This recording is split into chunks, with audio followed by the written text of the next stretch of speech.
Thank you all for joining us for today's meeting of the DNC Rules and Bylaws Committee. Well, that's like,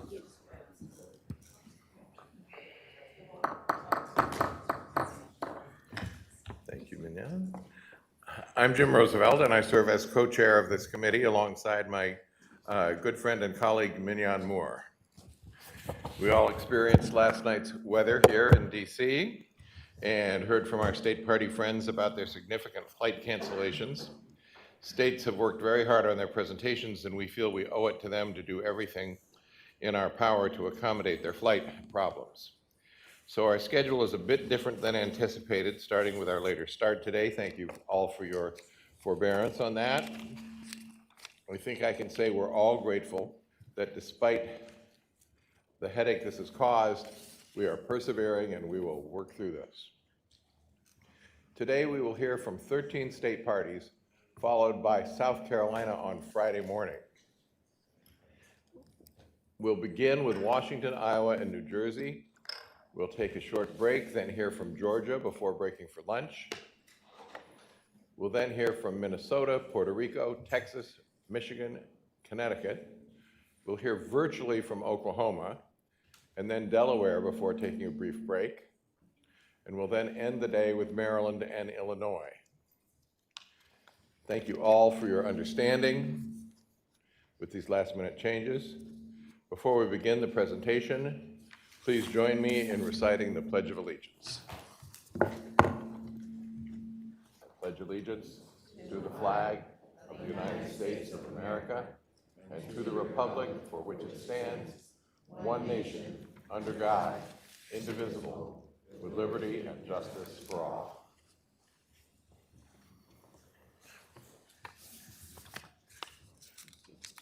And now I will turn it over to my co-chair, Mignon Moore. Thank you, Jim. And thank you all for understanding the new agenda. The next item on our agenda is to call the roll. I do want to note that, for the record, that this meeting is open to the public and will be live streamed today and tomorrow. Please be sure to state your name before speaking for those listening remotely and for our other court reporter. We are joined by parliamentarian Sarah Merkel. Sarah will assist us in all parliamentarian matters. As Jim mentioned yesterday, our parliamentarian was in an accident, but she's doing well. But I will now ask Veronica to call the roll. Mr. Applebaum? Mr. Applebaum has given Ray Curry his proxy. Oh, yes. Thank you. Artie Blanco? Ms. Brazil? Mr. Brennan? Present. Mr. Burgos? Presente. Ms. Cardona? Mr. Curry? Present. Ms. Daughtry? Present. Ms. Dowdell? Present. Mr. Alethi? Here. Ms. Fowler?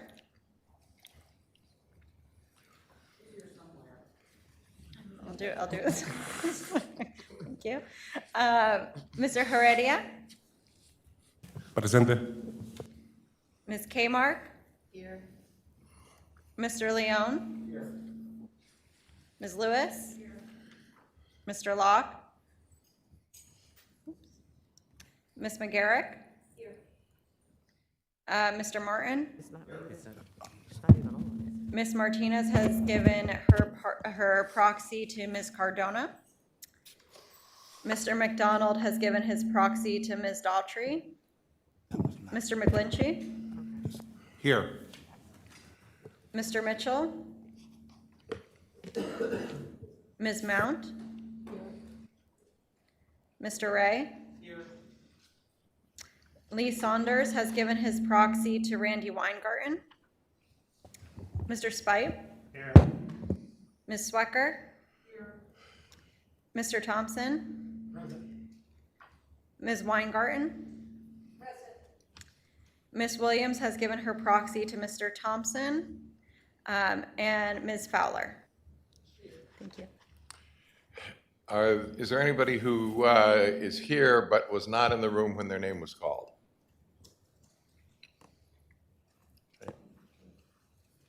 Thank you. We have a quorum per our charter and bylaws.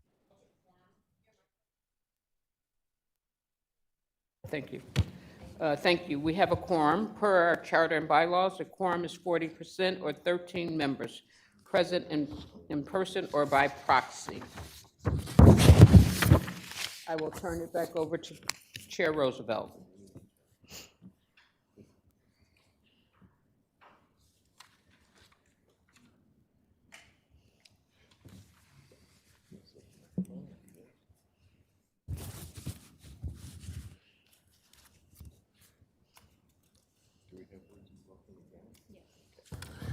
All right, thank you, Mignon. Today, we are once again joined virtually by our chair, Jamie Harrison, who will offer a few words of welcome.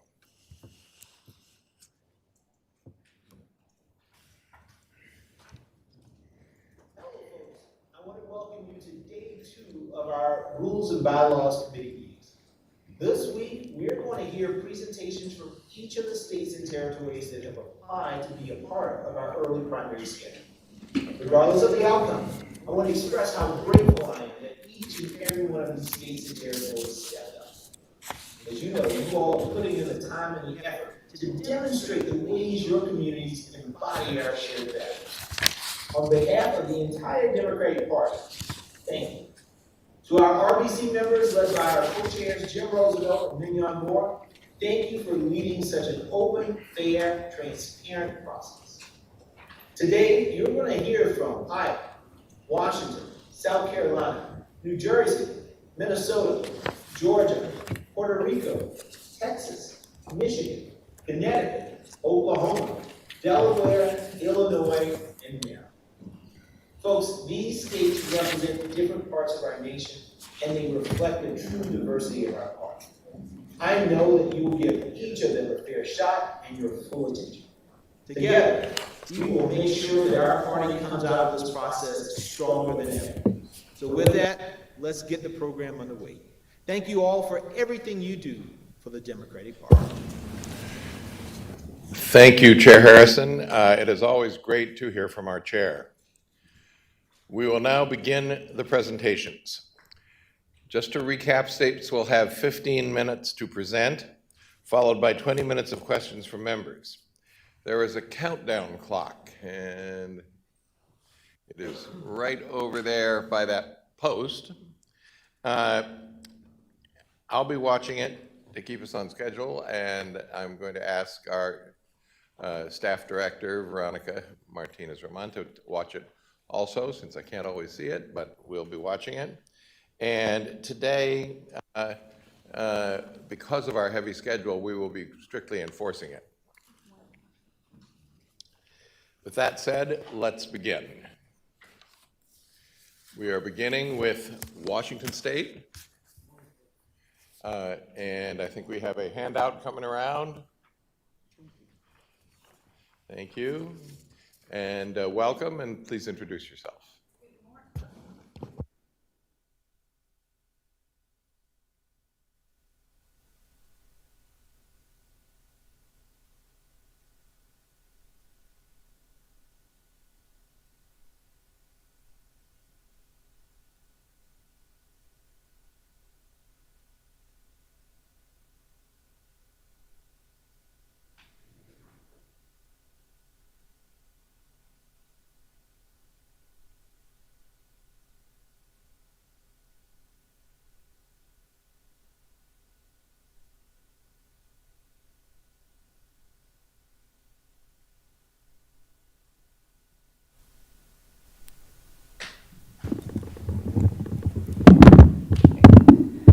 Super, thank you. That's a little bit better. Thank you so much. Thank you so much. I'm Tina Podladowski. I'm chair of the Washington State Democrats. I am also the chair of the Western States Caucus for the DNC, as well as the Western States Caucus for the ASDC. So proud to be here. Thank you so much, chairs, co-chairs, Roosevelt and Moore, for being here, for all the members of the committee, for taking this opportunity to really take a look at our process and to look seriously about what exists in our process today and how we can make it better for our pre-primary window.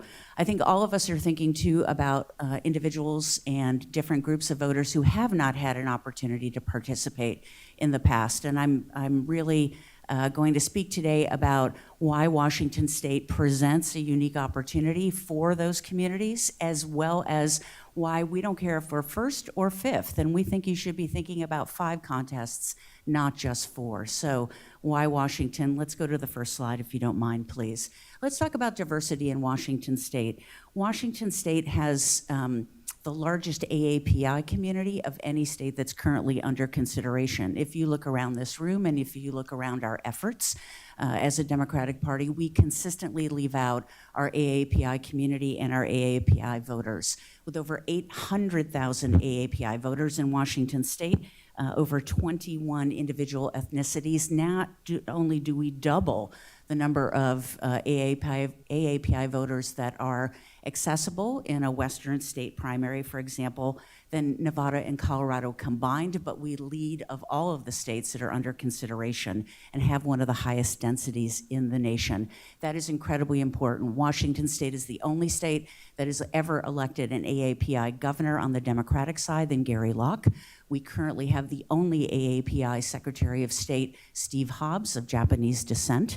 Additionally, we elected the first Indian American Congresswoman in Pramila Jayapal and the first Korean American Congresswoman in Marilyn Strickland as well. That's incredibly important. Washington also has 29 federally recognized Native American tribes. These are tribes that we've been working with for a number of years, and we were one of the first states in the nation to actually engage with Native Vote, and I have a Native Vote program happening in each of those 29 federally recognized tribes. The president of NCAI, the National Congress of American Indians, comes from one of our tribes, Fawn Sharp. She's Quileute, and we show leadership in Native American voters. We've invested so much in those voters that Native American vote has gone up over 40% in Washington State during my tenure as chair. Additionally, if you add on top of that to AAPI voters, to American tribal voters, we also have an 18.7% Latinx population, a 12.4% Black population, a 10.2% mixed race population, and a 5.2% LGBTQ population. And my wife and 3 kids wish you a happy Pride Month as well on top of that. But we have the diversity that really does represent the United States and adds to the totality of diversity when you think about nominating processes across various states. No one should be left out. In addition, Washington State has over 630,000 union members when you talk about diversity. This is an increase of over 80,000 union members since 2020, while both Nevada and Colorado in the West have actually declined in their union membership. In fact, we have the most number of union members of any state here in this nominating process, number 2 being Michigan, 160,000 more union members. And our union members are far more diverse. We work with over 1,229 different union locals around the state of Washington, spanning everything from building trades to teachers to nurses, you name it, we've got it in Washington State, and we are at the forefront of unionizing efforts. The unions are our partners in the Democratic Party. We should have an opportunity for far more union members to have their voice be heard as a party as well. Let's go to the next slide, please, too. When you talk about feasibility for us, here in Washington State, well, everyone's going to tell you they've got the gold standard system. Well, read 538 this morning. Washington State has the gold standard system. We have been doing this work since 2008, since we did the work in 2017 to become a democratically controlled state government.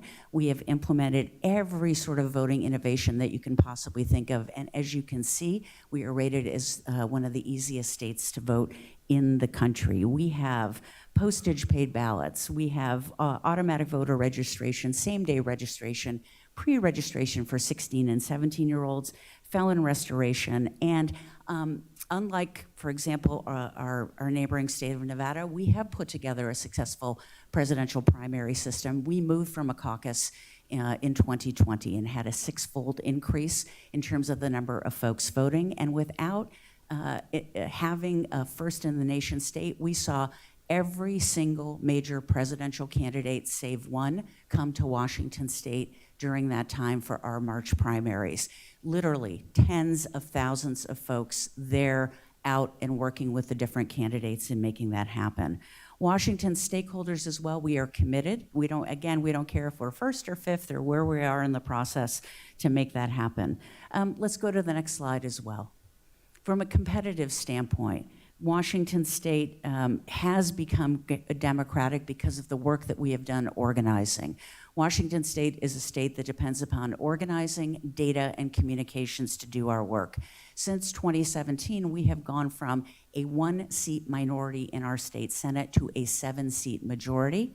We have gone from a 2-seat majority in our state House to a 16-seat majority. We have now captured every single statewide office, including state treasurer, and then the big prize, the one that we had been going after for nigh on 60 years, the Secretary of State's office, again, with Steve Hobbs to make that happen and to do that work. But more than that, if you look at Washington State, I think that everyone assumes Washington State is a blue state. We are not. If you take a look at Washington State, we, like many urban areas, have our pockets of blue, but we are definitely a purple state in looking at how our different areas work together.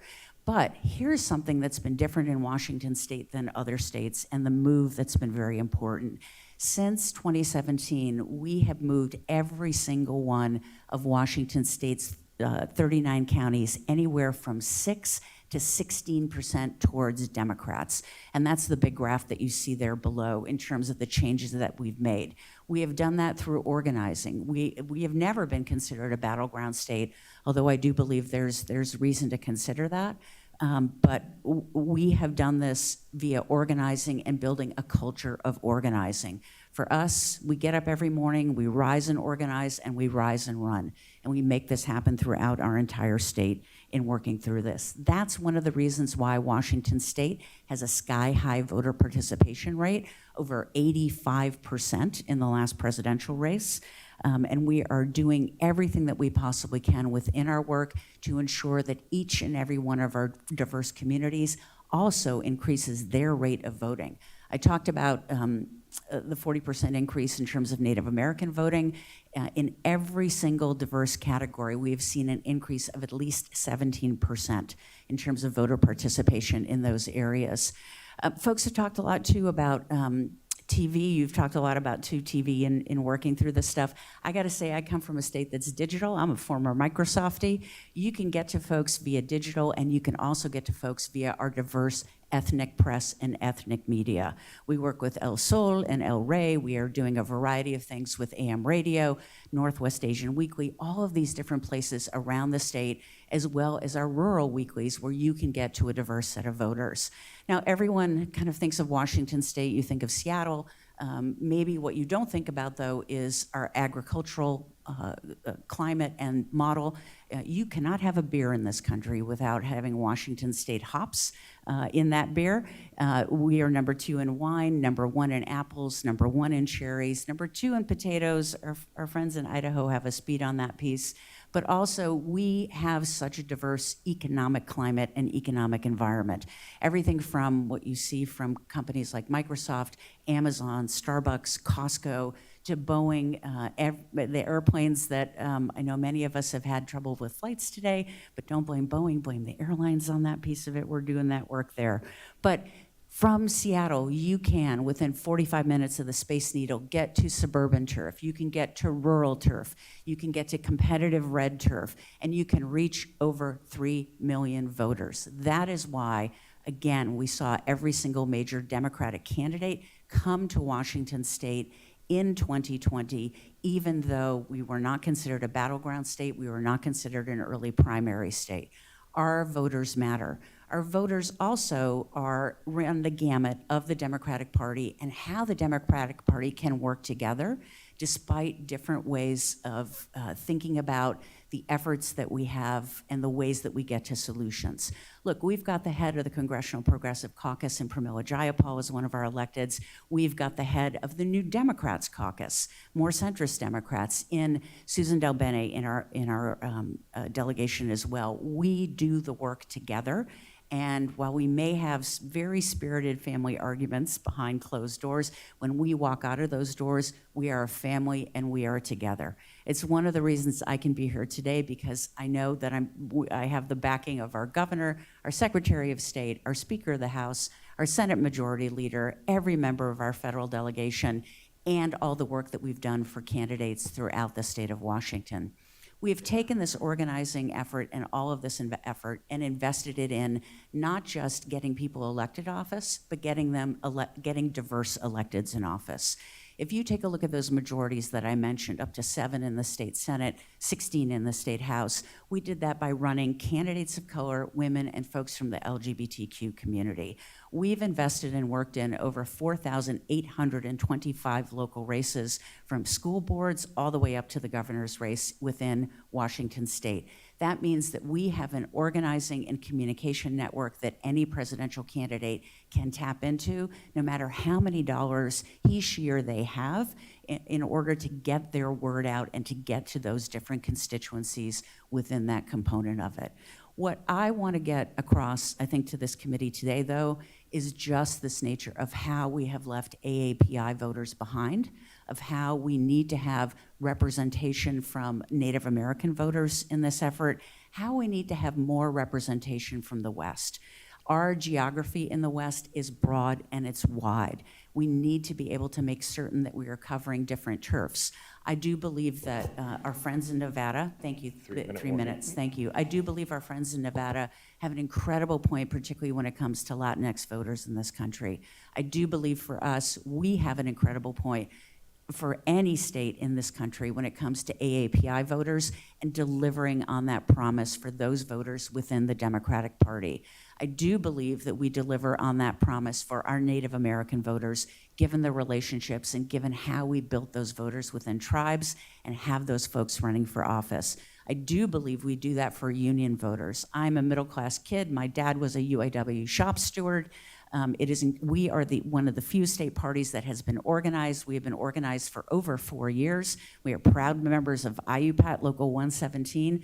We're with painters because we paint the state blue. So we make sure that we are doing the work and walking the talk with everything that we do in Washington state. And we do believe those union members deserve a voice, an incredible voice from diverse unions to make that happen. Washington state delivers on it all, and Washington state delivers it with a staff that has been together for the last 5 years. I would urge you to take a look at the professionalism of the different staffs of the state parties that you're asking to make this happen.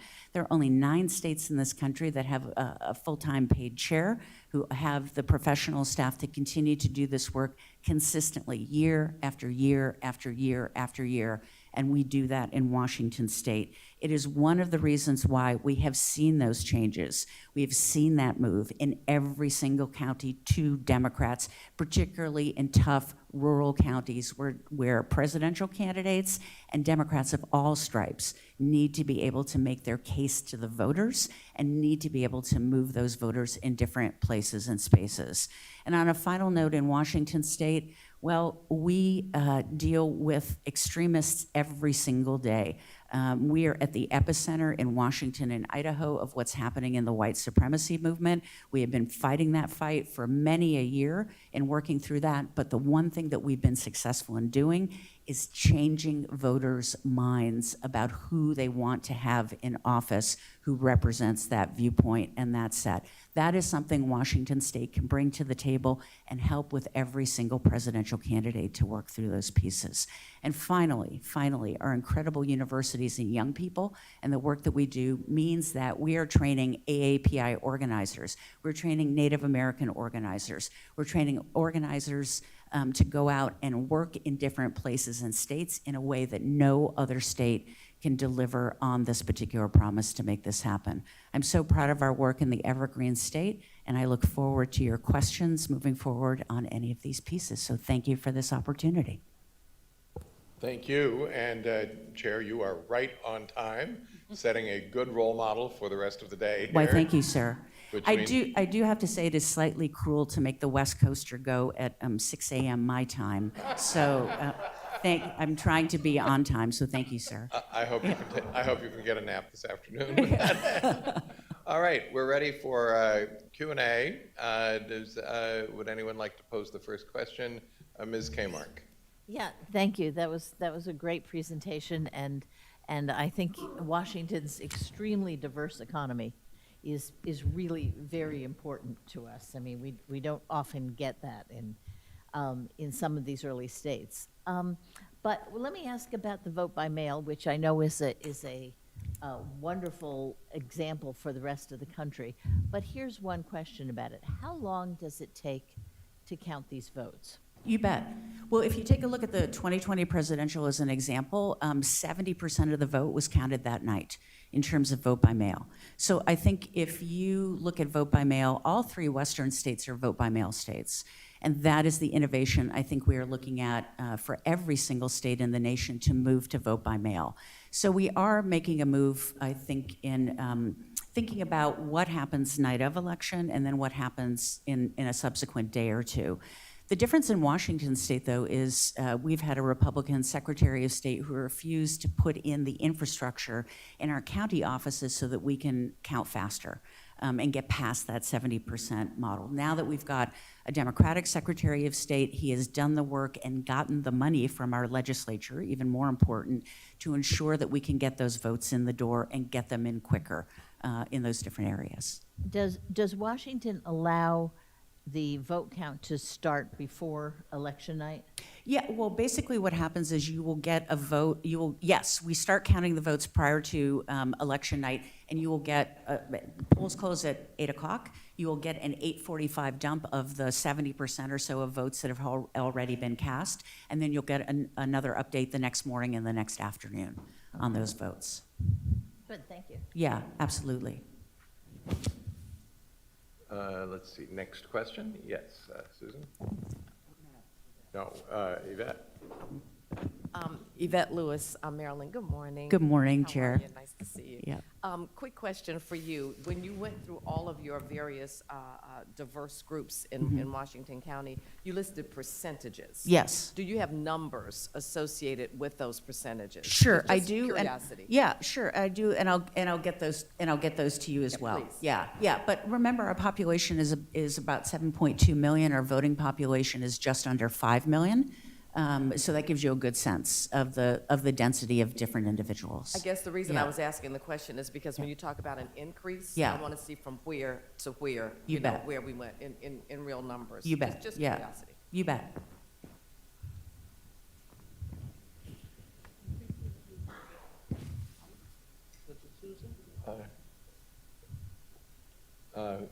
Was there another hand over here? No. Molly? Molly McGarrett?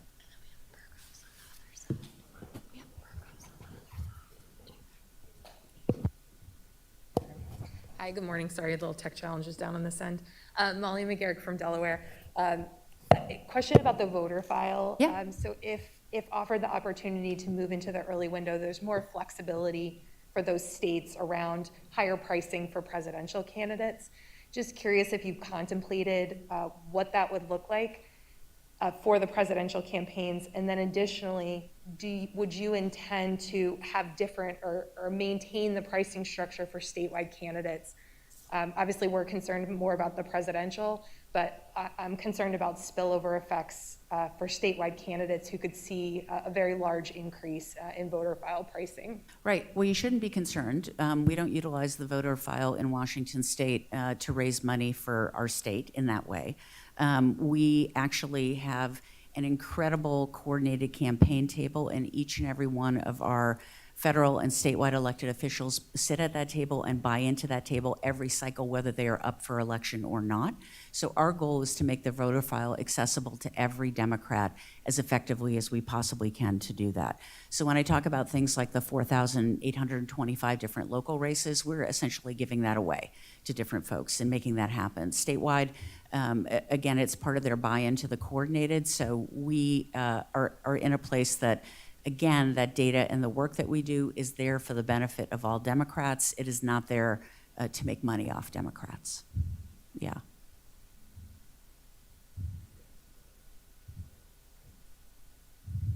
Thank you, Mr. Chairman. Madam Chair, thank you. Great presentation. you really have done an amazing job on the diversity question. But I have a very specific to that.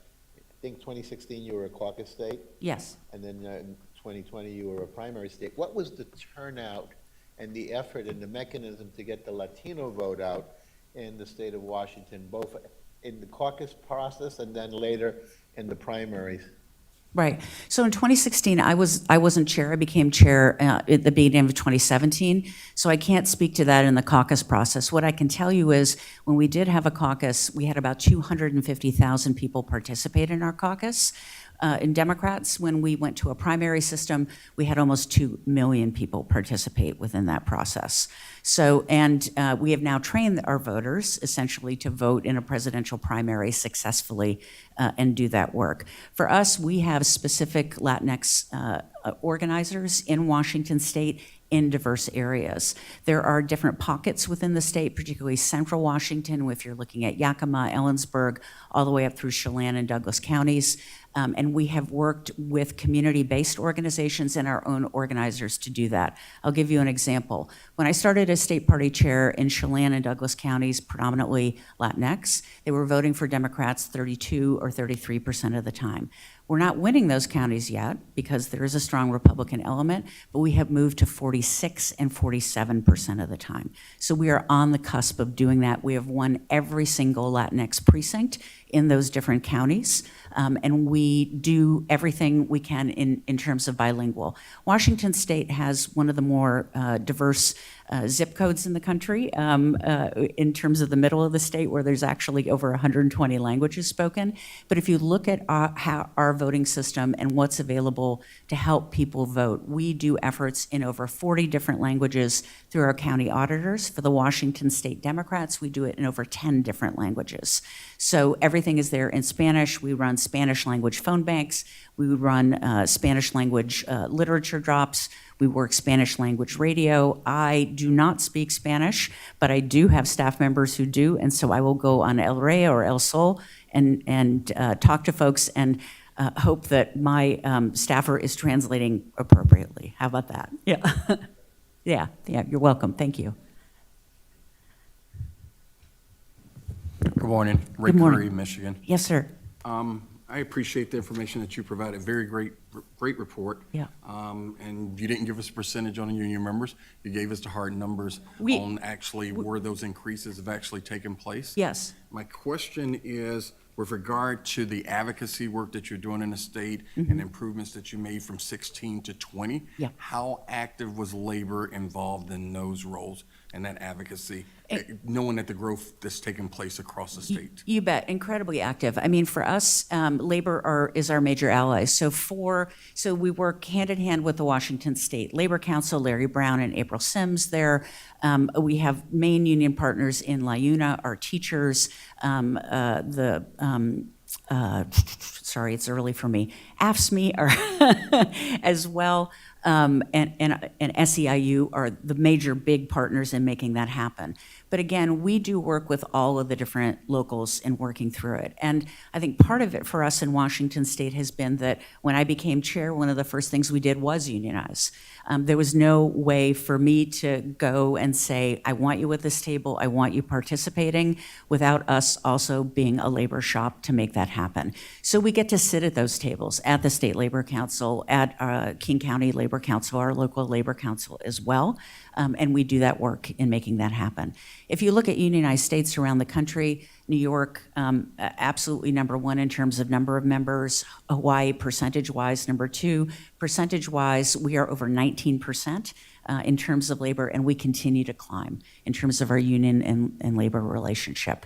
That's also been borne out in what we've been able to deliver legislatively. And I think that that's another component of what's so great about Washington. We talk a lot about the promise of what Democrats deliver when they're in office. Well, we deliver it. We deliver it for labor. We deliver it for diverse communities. We deliver it in changes in our justice system. We deliver it from an environmental standpoint, particularly as you take a look at our Blue-Green Alliance and that's delivered in jobs in Washington State for a clean economy. So all those things are there. Thank you. Yeah, you're welcome. Thank you, sir.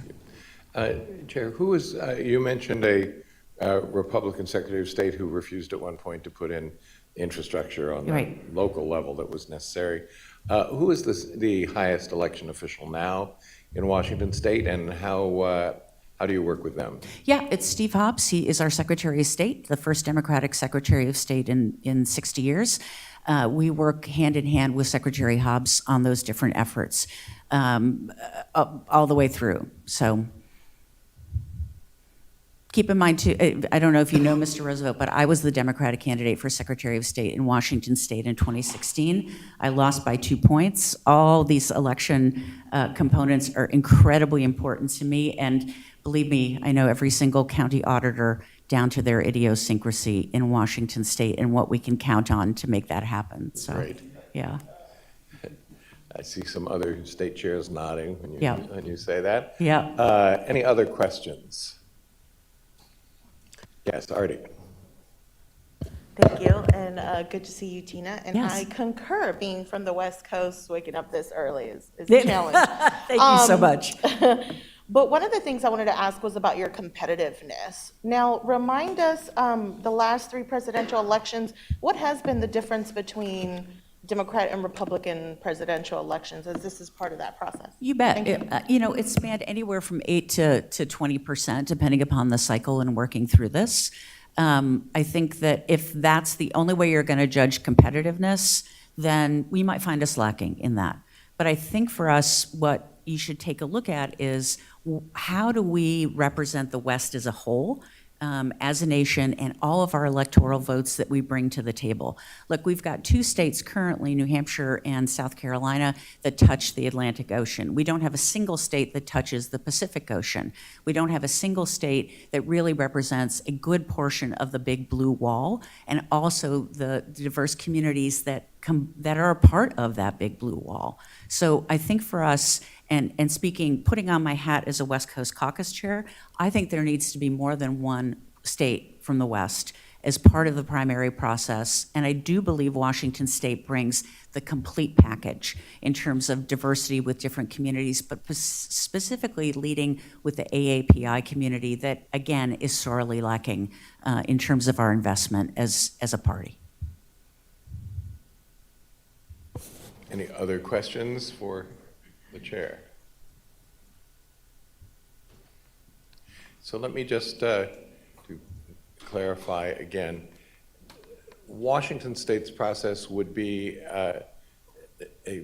just describe the actual process for the vote. In terms of making a change to an earlier primary? Yes. Yes. Well, we've already done it once. We did it in 2020, where we moved our primary from June to March 10th, so sharing the same date as Michigan to make that happen. It takes a vote of the legislature to do that. If you review our package, you will see that both the Senate Majority Leader and the Speaker of the House have already committed to making that happen. Governor Jay Inslee is already committed to signing that into law, and Secretary of State Steve Hobbs will be implementing that piece of it. So for us, it's just a matter of moving it earlier and working through that. Our electorate already knows that we are voting through a presidential primary. We have had an incredibly successful presidential primary. We hope to have an even earlier successful presidential primary moving through this process. So you have the votes. You bet. We've got the votes. To move into the early window if you should be selected. Yeah. If you're not selected, you already have a setup that would comply with our rules. Absolutely. Yeah. That's what I wanted to get on the Yeah. record. Yes, sir. Thank you very much. Yeah. Any other questions? All right, well, thank you for Thank you for this opportunity. Very clear and compelling you. presentation.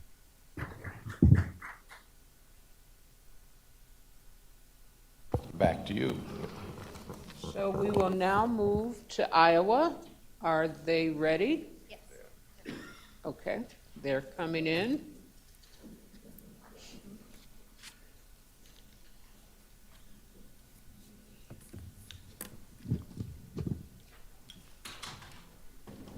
Give them a minute to pass out their presentations. Thank you. Absolutely. Yes. Let me get to what are the timing restrictions.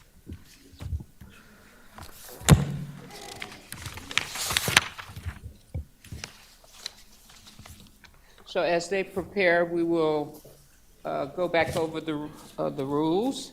States will have 15 minutes to present, followed by 20 minutes of questions from the members. There is a countdown clock to the right of us, and we'll be watching it. So trying to keep close to the schedule today since we have several presentations. So thank you very much. And we are ready when you are. Okay, good morning, Democrats. Good morning. Thank you so much. I'm State Representative Ross Wilburn. I'm the chairperson of the Iowa Democratic Party, and I really appreciate the opportunity to present today. Joining me here are Iowa House Democratic Leader Jennifer Conforst and RBC member Scott Brenner, of which you all know. The 4 states that have been holding their pre-window contest since 2008 represent an intentionally well-balanced of our party's values and priorities, and when taken together, the whole is greater than the sum of its parts. Iowa, as a single contest in the pre-window, affords presidential candidates and campaigns a unique opportunity to connect with voters distributed across cities, suburbs, small cities, towns, and rural agricultural areas in ways that other states just simply can't. Iowa has helped put Democrats in the best position to win in the general election by being a presidential swing state in which a majority of congressional districts are competitive.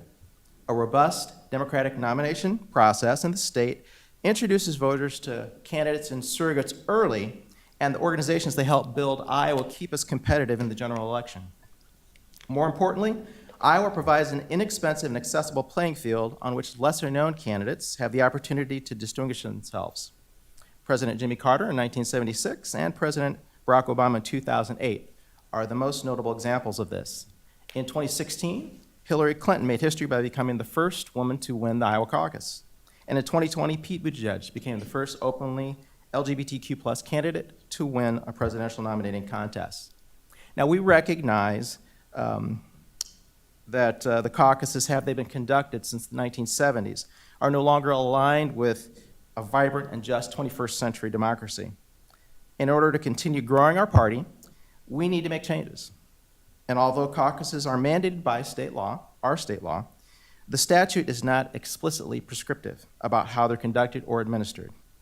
The Iowa Democratic Party, while being statutorily obligated to conduct a state party-administered process, is committed to sensible reforms that achieve the following goals: professionally administer and report the caucus results, provide simpler and more expansive methods for non-present participation that do not require a viva voce or physical indication of candidate preference. This could include in-person early preference card submission and caucus by mail, both of which were successfully conducted in states such as Nevada, North Dakota, and Hawaii in 2020. Making caucuses straightforward and transparent by eliminating both realignment for non-viable candidates and in-precinct calculation of complex mathematical formulas for apportioning delegates. No more caucus math.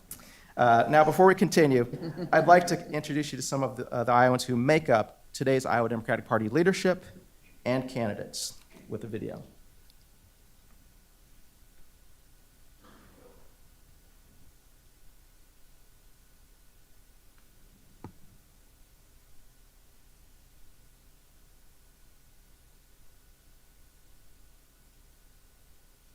The caucuses are an incredible experience that as a kid, I never even realized were occurring until I moved to Des Moines.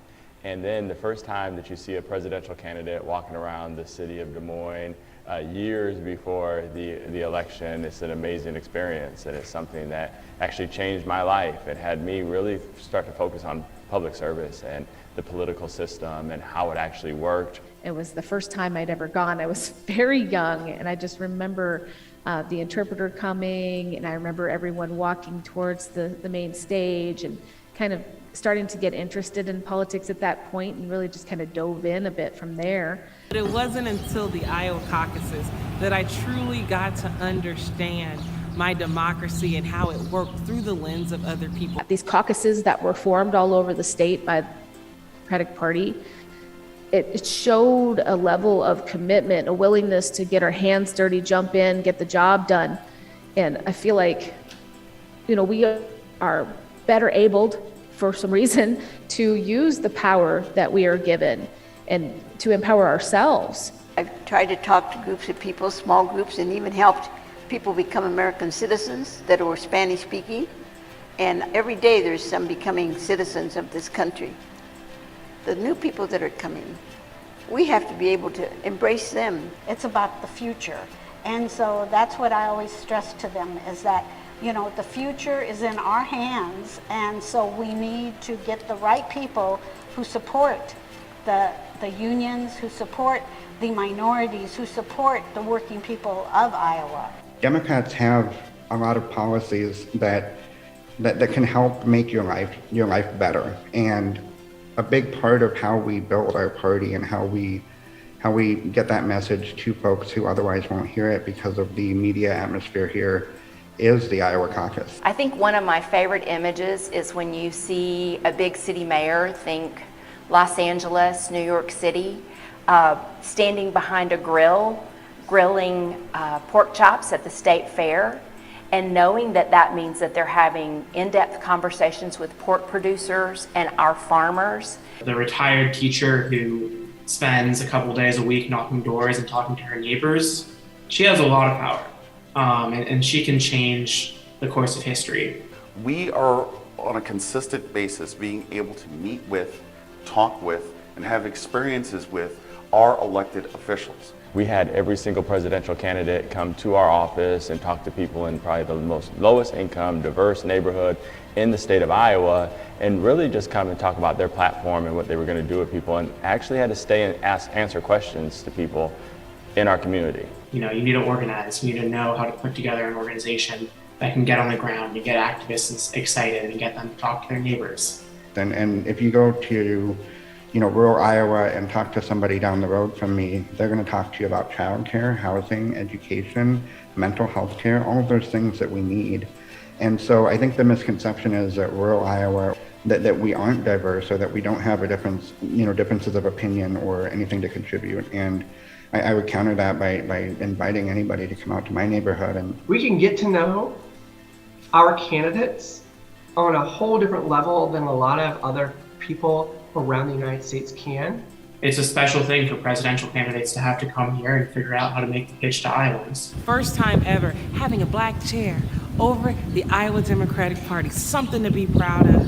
Here we are in 2022 with an African American woman who ran unopposed in the Democratic primary. People forget that Iowa was the first in the nation to desegregate its schools. Iowa was one of the first in the nation to allow, LGBTQ people to get married. There's a lot of ways in which Iowa has been first or among the first in the nation in order to support a diverse background. One of the things I would like to say to people making the decisions about this is that the Iowa caucuses are important to more than just Iowa, and I would just ask that you keep Iowa first. So you can see from some of the leadership that we have in Iowa and several candidates or office holders that there are diverse communities living, thriving, and dealing with complex political issues in both urban and rural areas of Iowa. One way to look at Iowa's urban diversity is to examine the demographics of its larger public school districts, which paint a picture reflective of their communities. When taken individually, these districts look a great deal more like America as a whole and reflect the future of Iowa. The largest school district in Iowa by far is the Des Moines Public School District. It is a brown and black school district, reporting that among its 31,023 enrolled students in this last school year, the demographic breakdown was 34.7% white, 29.2% Hispanic, 20.6% African American, 8% Asian, multiracial 6.8%, Native American 0.4%, and Pacific Islander 0.1%. Iowa's distinctive population distribution can also be seen among Iowa's Latino and Latina communities.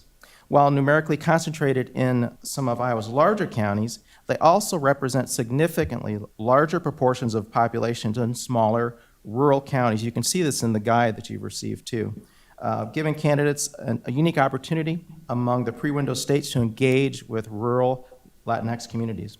According to the State Data Center for Iowa in 2020, a total of 13 counties were more than 10% Latinx, all of which are identified on the screen and in your bullets. Rural Americans are a key group that our party nationally must connect with, and it's essential that our potential presidential candidates be tested by their ability to communicate with rural voters. Across its entire population, Iowa offers a distributed range of rural, urban, and suburban voters. Census Bureau calculates the average state population density to be 93.8 people per square mile, and Iowa's averaging 57.1 people per square mile, ranking 38th among the states. According to the Census Bureau's American Community Survey, 41.6% of Iowans, 41.6%, live in counties with a density of fewer than 75 people per square mile. Among the current pre-window states for comparison, data indicate that 12.5% of New Hampshire residents live in communities with fewer than 75 people per square mile, 9.1% of Nevada, and 10.4% of South Carolina. Iowa's economic diversity is an important asset for presidential hopefuls to hone their campaign skills. Iowa is rightly known for agriculture and food production, but insurance, finance, retail, food service, healthcare, public service, and manufacturing all contribute significantly to Iowa's economy and the livelihood of its residents. According to Workforce Development, you can see on screen and in your booklets, Iowa's employment classifications are well distributed across industries and sectors. With that, allow me to introduce House Democratic Leader Jennifer Converse. Good morning. Thank you very much. I am a proud Democrat and caucus goer since I was a junior delegate for Jesse Jackson in 1988 when I was in middle school, and I've been caucusing ever since. I'm thrilled to have the chance to speak with you briefly about why Iowa is a competitive state. We have diverse candidates running up and down the ballot. You saw a few of them in the video, and they're winning. Iowa has always been competitive, and we continue to be so. Since 2000, we voted 3 times for 2 Democratic candidates and 3 times for 2 Republican candidates. Congressional races in Iowa have demonstrated a great deal of volatility indicative of a battleground status. 3 of Iowa's 4 congressional districts are in play and targeted by the DCCC this year. Iowa's 1st district has gone back and forth since 2012, and Iowa's 2nd district was so close in 2020 that 6 votes divided it, and it went to the House Administration Committee. And Iowa's 3rd district was held by Republicans until current Congresswoman Cindy Axne won in 2018. Iowa is a competitive state. As you saw on the slide, voter registration remains divided, 1/3 Democrats, 1/3 Republicans, 1/3 no party. As Democratic leader in the Iowa House, what happens up and down the ballot matters a great deal in my fight for the majority. Make no mistake, Republicans are holding their caucuses first in Iowa. Every time a Republican candidate comes to Iowa and visits the district of one of my members or one of my candidates, they're building an organization on the other side, and they are building enthusiasm and engagement among voters. That isn't going to change. The caucuses are a fundamental organizing tool that allow us to maintain competitiveness in a part of rural America our party has already seeded in other states. Iowa is a competitive state. And right now, I'd like to introduce Iowa's Rules and Bylaws Committee member and my constituent, Scott Brennan. That's a proud constituent. Quite simply, in terms of feasibility, we intend to separate the expression of presidential preference from the election of delegates. The Iowa Democratic Party is proposing to implement a process for the expression of presidential preference that would be conducted by non-present participation by mail. In 2020, Nevada pioneered in-person early caucusing, and North Dakota and Hawaii successfully caucused and did a firehouse event by mail due to the global pandemic. It can be done, and we can do it very well. In order to reduce the administrative and reporting burden for volunteers, it's the intent of the Iowa Democratic Party to professionalize caucus administration by contracting with an approved election administration vendor such as Global Election Services or Merriman River Group, which conducted the North Dakota and Hawaii processes respectively in 2020. 50 years of competitive Iowa caucuses have created one of the nation's most well-organized networks of county party committees and activists who welcome candidates to all parts of Iowa and who understand the challenging logistics of presidential campaigning. one of the key things we need to look at is the media markets. Candidates spent over $44 million in Iowa in the 2020 caucuses, with Tom Steyer spending $11 million, Pete Buttigieg $6.5 million, and Bernie Sanders $5.8. But yet, it was the organizing that Buttigieg and Sanders did that had them well outperform Tom Steyer. And I know I'm at the end of my time. I'll just conclude with starting this process in Iowa has resulted in our Democratic nominee winning the popular vote in the last 4 presidential elections. Why would we mess with success?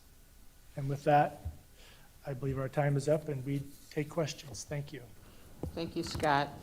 And thank you so much for ending on time, because I would hate to have to say, my friend, your time is up.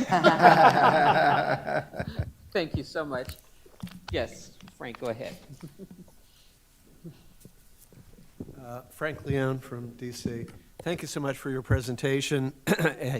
Excuse me, and Scott and others, thank you for your hospitality when I visited Iowa for your caucuses in 2020. It was an interesting experience. And I think I do share your view, though, and appreciate your acknowledgement that caucuses are really no longer consistent with the democratic process as we envision things. I have 2 questions about your process. First of all, are you contemplating having just early voting and or just voting by mail and not having in-person caucuses? Or are you planning on doing what they did in Nevada and having the early voting totals added to the in-person precinct caucuses? The current intention is to do all vote by mail. We've left ourselves, I think, the concept of a hybrid, but it really is that we would do the presidential preference cards. It would be done by mail. And then on your caucus day, we would do what we've always done, which is an organizational meeting. And so we would elect delegates and do the party business that's always done at a caucus itself. Okay, so you would have the mail-in voting. That mail-in voting would give you the results by precinct for allocation among presidential candidates? We're not tying the election of delegates to the presidential preference. So maybe I'm misunderstanding. No, I'm just trying to understand your process. I mean, you have to have the presidential preference reflect, be translated into the actual delegates who are going to the national convention. I mean, you don't have a separate poll and then delegates separately. There has to be that connection, right? Ultimately, yes. Okay. So As part of that process, again, if you're the typical Iowa voter, you give the card on caucus night. That's part of the process where you proceed with assignment of delegates. So we would report a fill in the blank candidate won the Iowa caucus with this %. Right. And then it goes back down to the precinct level, the process for assignment of delegates, and then it works on up from delegate to county, to district, and to statewide convention. Okay, so in the actual selection of delegates at the caucus date would reflect the percentages that the candidates got in the early voting? Yes. And what is the time difference between, I mean, you get these mail-in votes, you count them up, then you have the caucus to actually elect delegates. Do you envision what time frame there will be in between those steps? Could you repeat that last part? Sure. So you have the mail-in votes. Right. That ends on February 5th, whatever. And then you have a caucus to actually elect the delegates. What date is that caucus? Is it on February 6th, or is it 2 weeks later, or do you know? The delegates at the precinct level would happen that night, and people will lobby their neighbors, that type of thing, if I'm understanding your question right. And then that process moves on up to the county level. that same, and at the county level, they also get assigned to the district level. Right. And then on up from there. Okay, so you get all the mail-in votes, and then that day or the next day, then you take the first step of actually electing delegates. Yeah. You know, yeah, I'll just leave it at that. And the caucus has been on Monday nights. Do you anticipate still doing that on a Monday night, or changing the date, or you haven't decided? Our state law does indicate that the caucus will occur on a Monday, by the fourth Monday of February, and then but also 8 days before any other process. So, but mind you, because the presidential preference will occur before then, Right. then you know, there's an opportunity for you know, someone who's working a third shift, someone who's a single people who can't, even though there are people who do, and we, in past caucuses, we've had caucus sites at a factory, that type of thing. So Right. there'll be even, I mentioned, you know, grow the party, and to have a more straightforward, simple process. Okay. All right, thank you very much. Elon? Yeah, let me continue Frank's mode of thinking. The deadline for the mail-in ballots will be a Monday, presumably in your statute, Iowa caucus night, right? Yes. Okay. When people go to precinct caucuses, will there be any expression of presidential preference? At this point, no, that's not what the plan is. And we did survey some of our members statewide. We had over 700 respondents, and the vast majority indicated that they would prefer to have a separation of the presidential preference from the delegate selection and other party business. Okay. So then the presidential preference that is established for each congressional district on caucus night will be the same in, say, April, when you finally get to CD conventions, correct? Or your state convention? Yes, that is accurate. Okay, because of course, traditionally in Iowa, there's been this fluctuation because things change, and maybe a candidate who does well on caucus night is dropped out by that time. So you will have that the same. So what you'll announce on the night, on caucus night, is the result essentially of a firehouse primary. It's a caucus. Now, that leads me to my next question. And I've read your Scott. book. That leads me to my next question, Scott, which you know only too well, is what does New Hampshire think of this? Does New Hampshire believe that just because you say it's a caucus, it is a caucus? Because if it looks like a primary, traditionally, the state of New Hampshire has said, no, you can't go first. So I'm just wondering if there's been any discussions or any communication with New Hampshire about your caucus. Certainly. We always talk to our good friends from New Hampshire, but the bottom line is that, like New Hampshire is constrained by its state law, we're constrained by Iowa Code 43.4, and Nevada is apparently constrained by its new state law. So, we are focused on complying with our state law, which mandates that we are a caucus, and we believe that what we have proposed meets the requirements of Iowa Code Section 43.4. Okay. And really, it extends the period of people to activists to go out and advocates to, you can express your preference in the 14 to 28 day window, and it's really kind of extending the caucus process, right? You can work with your neighbors. You can go reach out to all of our diverse constituencies, as well as gives an opportunity for some of our diverse constituencies to do that work after they express their preference. We extensively utilize our constituency caucuses for that outreach.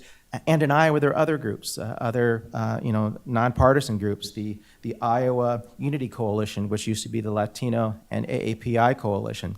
They right now are working on getting out, getting people registered, getting people out to vote.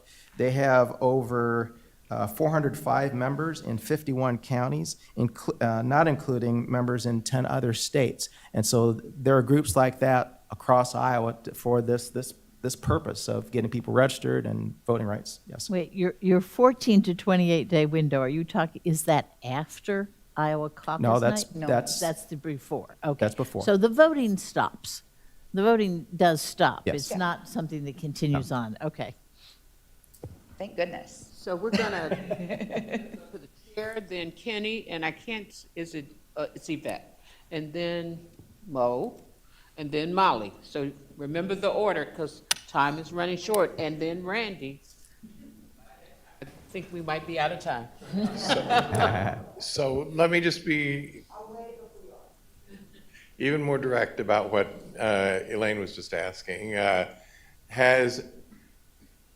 You characterize the process that you describe as a caucus, right? Yes.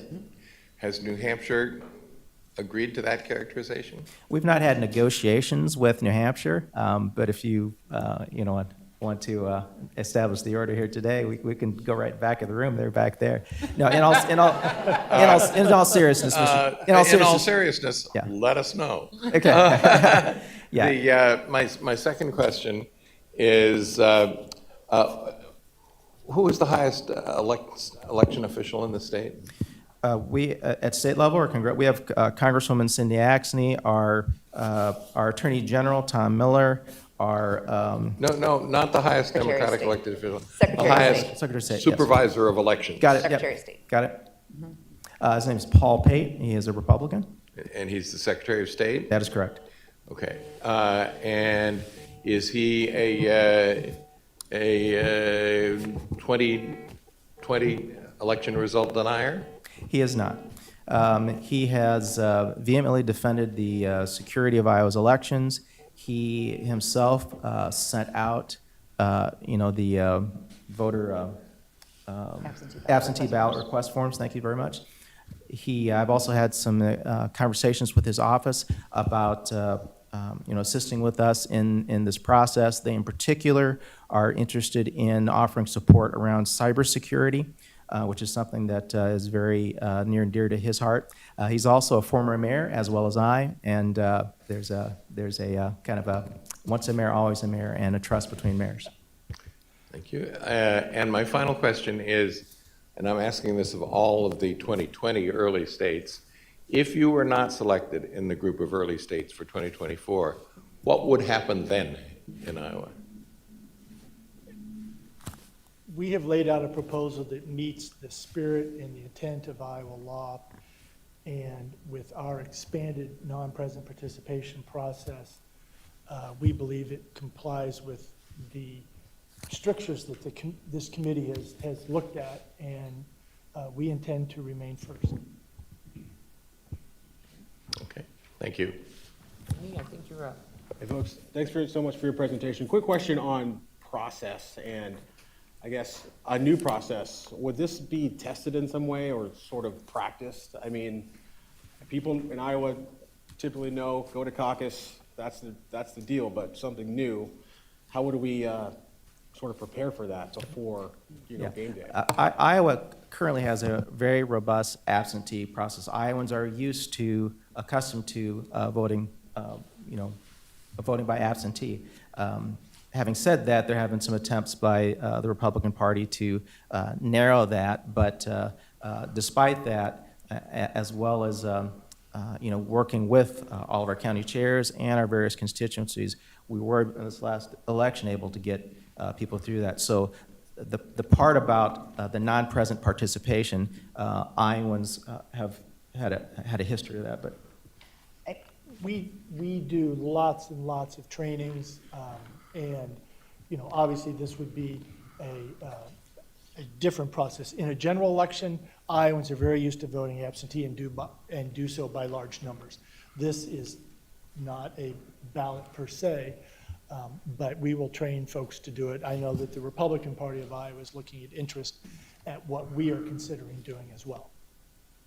And among our very most recent trainings was a training in Spanish by one of our staff members for our county chairs and anyone who is interested. Thank you. Good morning. Hi, Scott. Yvette Lewis, Chair in Maryland. Question for you. As you talked about, and you highlighted your diversity on your video, and you talked about that. I would just be curious to know about the percentage of your diverse community that actually participates in these caucuses, and what that's going to look like as you're transitioning to whatever your final product is going to be, because those are the people that usually fall through the cracks when there are changes. So I would be curious to know what your outreach apparatus is going to look like to those people. Mm-hmm. In terms of the previous, we'll have to get that number to you. But some of the members that you saw on the video, in particular Al Womble, our Black Caucus chair, he and over 86 members of that caucus, they actually, as we speak, are out doing voter education, trying to get people registered. I mentioned, the Iowa Unity Coalition, and while they are a nonpartisan group, I am a member of that group, and I've helped work with them in terms of that particular outreach. And of course, it's our expectation that by expanding access to the caucuses, that will increase the diversity of people who can participate, since those are often the ones who are not reflected in the current process. It's part of our attempt to increase diversity. So while the training will be important and the outreach will be important, the net gain, I believe, will be stronger. I will also add, too, we're talking the partisan offices, but last year in the nonpartisan offices in Iowa, the city councils, the school boards, at least nonpartisan in name only, we had a record number of communities of color run for office, and part of that, we did some extensive outreach to, using a couple of vendors to just reach out, as well as our communities of color. But it resulted, among the results, the city, the growing suburb of West Liberty, their entire city council are members of the Latinx community. The city of Waterloo, Iowa, their black mayor was just reelected to another term, and the majority of his city council are black. I used to be mayor of Iowa City, Iowa, and our mother of our Vice President Harris, used to say, first but never last. There have been at least 4 black African or African-American folks on the city council there. The current mayor is black and member of the LGBTQ+ community. So we, again, with this early window, it gives an opportunity to grow that number as well. So since we're running short of time, Mo and Randy are the last 2 questions for Iowa. Lots of interest in Iowa, of course. Show how much we love Iowa. Thank you. Like to feel the love. Thank you.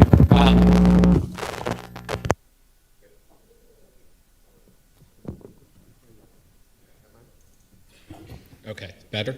Okay. Better. Hi. Hi. Thank you for a very impressive and compelling Thank you. presentation today. And I applaud your willingness to make some necessary changes. So my huge tip of the hat to you. I have 2 questions. The first is on the competitiveness question. I've heard the argument that maintaining the first in the nation status will help keep Iowa competitive. But just looking at recent election results in federal elections, the state's trending in the opposite direction, right? The Republican presidential candidate has increased their vote share every cycle since 2008. We see it in the congressional and in the Senate. So my question to you is, what's the argument for maintaining your status and how that will turn that around? Absolutely. Well, I'm thrilled to talk about this because I'm going to flip the Iowa House soon, and this is an important part of that effort, right? So I would argue that though presidential trending has been going in that direction, we've seen a very close congressional race in Iowa's 2nd congressional district that was, again, 6 votes So one could clearly argue that that's a very, very in play. The DCCC thinks so too. Iowa's first congressional district was held by a Democrat from 2018 to 2021. And now it's held by a Republican one-term representative, so it can easily swing back. What I hear a lot is that maybe Iowa Democrats are in the desert, and I keep saying, well, if that's true, I can still see the water because it's right there. 2018 is when we picked up 6 seats in the Iowa House. It's not that far away, and the Democratic Party is still organized, inspired, and enthused, and our registration is still a third. We've been doing a lot of really collective, collaborative research in the state of Iowa on voters to make sure that we can start to make gains here. Can I promise you we're going to get there in 2022? Nope. But I can promise you that we're going to make huge strides in 24 that will truly be reflective of how Iowa is a purple state. I'll defer my second question due to time. Because I can talk about competitiveness all day, sir. I too thought it was really innovative, and maybe I'm just either slow or dumb today. I can't imagine Which that. is, but I'm going to ask what is probably a very obvious question, and which is what happens if the presidential preference process that Scott talked about is completely dissonant from the delegate selection process? If it's completely different, Yeah. What happens if what's the connection, what's the not connect, what happens? once we have the number and the number of each of the candidates, the caucus math that we forced our volunteers were forced to do, or obligated or required to do, that assignment still goes on, but that would be provided to the precinct, so they will know what the allocation. They won't have to do the caucus math on the side, and a lot of our county chairs had complained about that, and through our survey and conversations with each of us that. So you're saying that it can't be completely dissonant? It won't be Okay. different. Yeah. Got it. Yeah. Thank you, Iowa. This has been great. Thank you for the presentation. Thank you so Very much. thorough. Thank you. Thank you all. Yeah, thank you so much for your time, and if I could take 30 seconds, Mr. Chair, just to say, one of the pictures was a picture of me and the flag in the videos of the 1st Iowa Colored Infantry in the Civil War, and that was hand-sewn by black women in Keokuk and Muscatine, Iowa. I'm the great-great-grandson of a gentleman who fought under that flag and survived a battle in Arkansas, was blinded, came back to the Midwest, and now his great-great-grandson is the first black mayor of Iowa City, the first black representative in Ames, and now the first black chair of the Iowa Democratic Party. So I look forward to working with you as we go on. Yeah.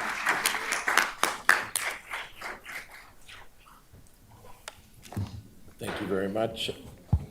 And now we'd like to welcome the representatives from New Jersey.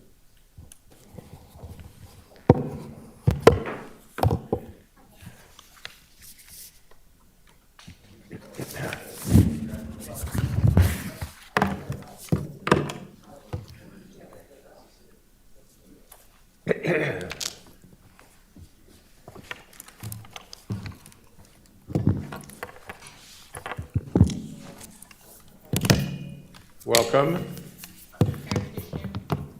Mr. Chairman, Yes, I'd like to take a moment to say how delighted I am. New Jersey delegation here led by our new state chair. Many of you have not yet met. Leroy Jones from the great county of Essex, where the great city of Newark sits. And as the leader of the state party, he did something that hadn't been done since 1977. He helped re-elect a Democrat to a second term. Welcome, Mr. Chairman. Thank you so much.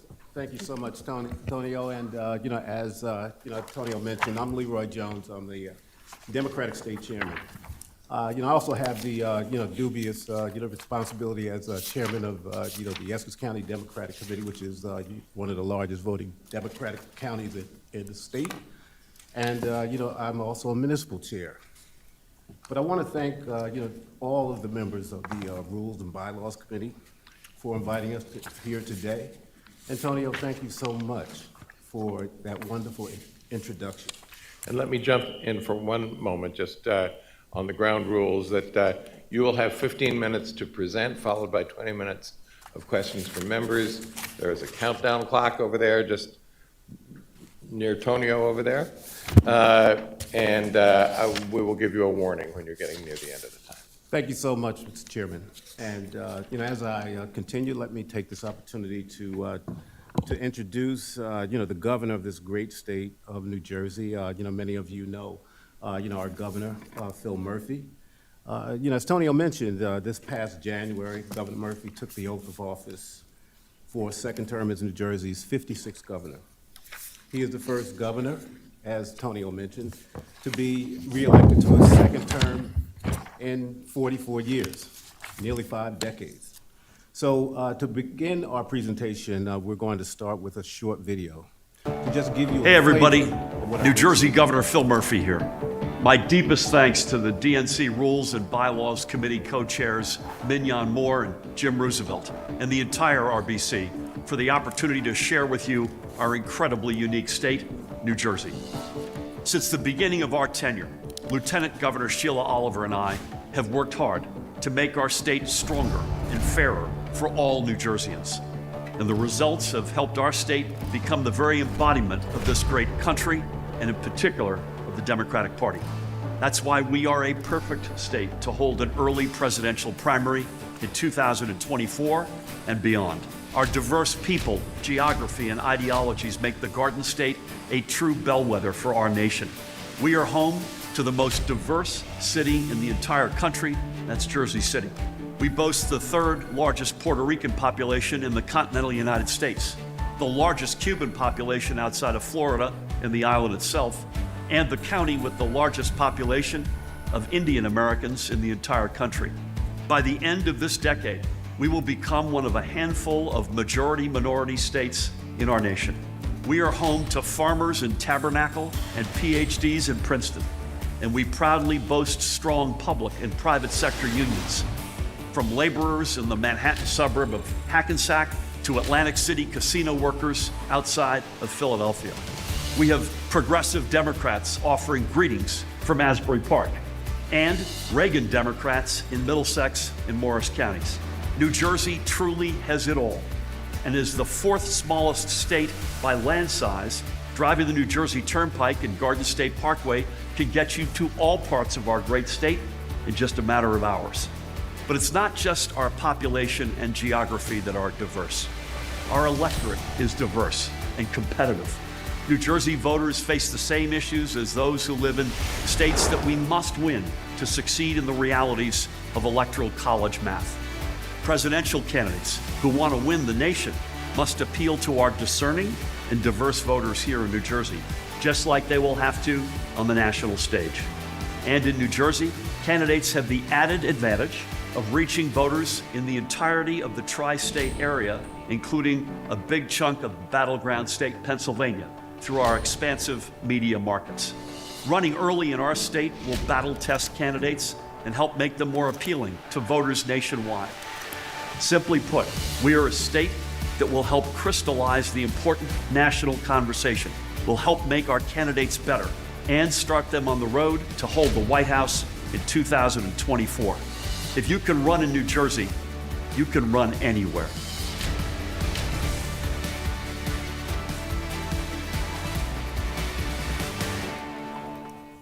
So members, we thank you for your indulgence on that video. We hope you enjoyed it. Now I will take this opportunity to hand over, the presentation to walk us through the first slide on diversity. Governor Phil Murphy. Thank you, Mr. Chairman. It's good to be back with the DNC family as a former National Finance Chair. To the distinguished chairs and members of the Rules and Bylaws Committee, thank you for hosting us. I don't want to repeat what you've just heard, so you can see some of the realities on this slide. You saw it in the video, but I do want to make a couple of very brief points. Number one, not on the slide, we have an LGBTQIA plus population of about 9%. That's one of the largest in the country. As Randy knows, we are a big union state. I think on average in the country, it's about 10% of the workforce. In New Jersey, it's about 16%, and that's both public, private, building trades, all of the above. Our youth turnout in the 2020 presidential election led the nation. We don't take this diversity for granted. You can see some of the statistics, including with youth. We have active outreach programs in the state party chaired by Leroy Jones. And an interesting combination when you think about diversity of people. We are, as you can see, the 11th largest state in terms of population, the 9th largest economy, by the way, an economy which is overwhelmingly innovation-focused, tech, telecom, bio, life sciences especially. 4th smallest geographically, which means it's not just that we're diverse. So people will say, hey, you've got 400,000 South Asians in New Jersey, but California has more. I'll use California as an example. California is 19.5 times the geographic size of New Jersey. So it's not just that we're diverse. We've grown up literally living on top of each other. We walk in each other's shoes. It's a natural act in New Jersey. I think it contributes mightily to the character and backbone of our state. And so for all of the above reasons, by the way, not just diverse people, diverse economy, and diverse geography, the size of the state of Israel, but you've got urban, suburban, rural, shores, mountains. It's why television studios and film studios love making stuff in New Jersey, because they can get every look they want inside of a very small space. Again, honored to be with you today, and look forward to turning this back to the chairman. We are honored to have you here, Governor. Thanks. Nice to see you again. Thank you, Governor. So I'm going to walk you through, slide 4, which is, captures the uniqueness of our competitive advantage. But first, I want to just share with you that New Jersey has over 1 million more registered Democrats, than Republicans, which represents about 40% of New Jersey's registered voters. New Jersey has more registered Democrats in just 3 of its 21 counties, more than the total number of registered Democrats in 19 states and territories. But Democrats are the majority in only 10 of our 21 counties, and 7 out of our 12 congressional districts, which makes our state, much more competitive. As of recent, and go back to 2016, our congressional delegation was split 6-6 between Republicans and Democrats. We've now flipped 4 seats, and our races, are really focused on those 4 seats by, D-Trip being frontline races. So, as you might see in the slide, also in 2016, a primary which was competitive, we had a record-breaking turnout.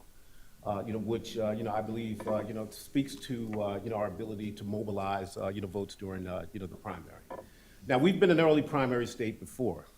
In 2008, and you'll see this in the slide as well, the presidential primary was held on Super Tuesday, and we saw our first participation in this meaningful early primary. That year, we saw a record-breaking turnout of over 63%. A record that still solidly stands today. This, embraces, what we call New Jersey pride. Our unique New Jersey pride helps to compel our participation in the early primary. It's a very competitive primary environment where the entire country is looking to us. And we will make our voices heard, and heard loud. When we show up, we show out. Simply as that. Our residents want to participate in an early primary, and this you'll see one of the boxes on the slides speak to this. Polling from April of this year shows that 52% of New Jersey voters want New Jersey in an early primary. So, those numbers, should actually be higher now because we've been, promoting, the early primary vote in our state. And, just to understand that, our state, mirrors, the country as a whole in terms of, its competitive advantage. Now, let me, move on to, the next slide, which, begins to talk about, the microcosm of our state. And New Jersey is a microcosm of the United States, as I just mentioned. New Jersey's demographic and geographic uniqueness is a microcosm of our country, and our counties are a microcosm of the state. Now, as I mentioned to you in my presentation early, that I'm also the chair of the Essex County Democratic Committee. And when you take Essex County as an example, we are one of the most populated counties in the state. Its diversity within our borders, are very, strong in terms of what we embrace in terms of diversity, geographically and demographically. Newark, the largest city, is a true urban core, along with, East Orange, where I reside, and the cities of Orange and Irvington. We have traditional suburbs in West Orange and Livingston and Verona. We still have Reagan Democrats, believe it or not, in Belleville, Bloomfield, and Nutley. We do not have, a disconnect with our progressive, partners, as cities like South Orange and Maplewood and Milburn and Montclair, embraces a true, stronghold of progressive voters. And, we, are not absent, on the conservative side either. There's towns like Cedar Grove, Fairfield, West Caldwell, and North Caldwell, which house, a number of conservative voters. So as you can see, the competitive side of, our voting environment, is truly robust and, truly diverse. New Jersey suburban communities are, are Republicans. They aren't Trump Republicans, but they're still Republicans. So I hope that gives, you all a flavor of, what, our competitive environment, looks like, it embraces, and, how we, feel we can execute going forward. So with that, I'll turn it back over to Governor Murphy to give us a closeout. Thank you. Thank you, Mr. Chairman. A couple of things I wanted to say. You could see on the slide, we're compact, as we said, we're dense. I'm going to come back to that. The diversity screams out from our state. We're a competitive state. It's a mistake to think of us as a true blue state, as Leroy went through. First Democratic governor reelected in 44 years, so I'm a living testament to it.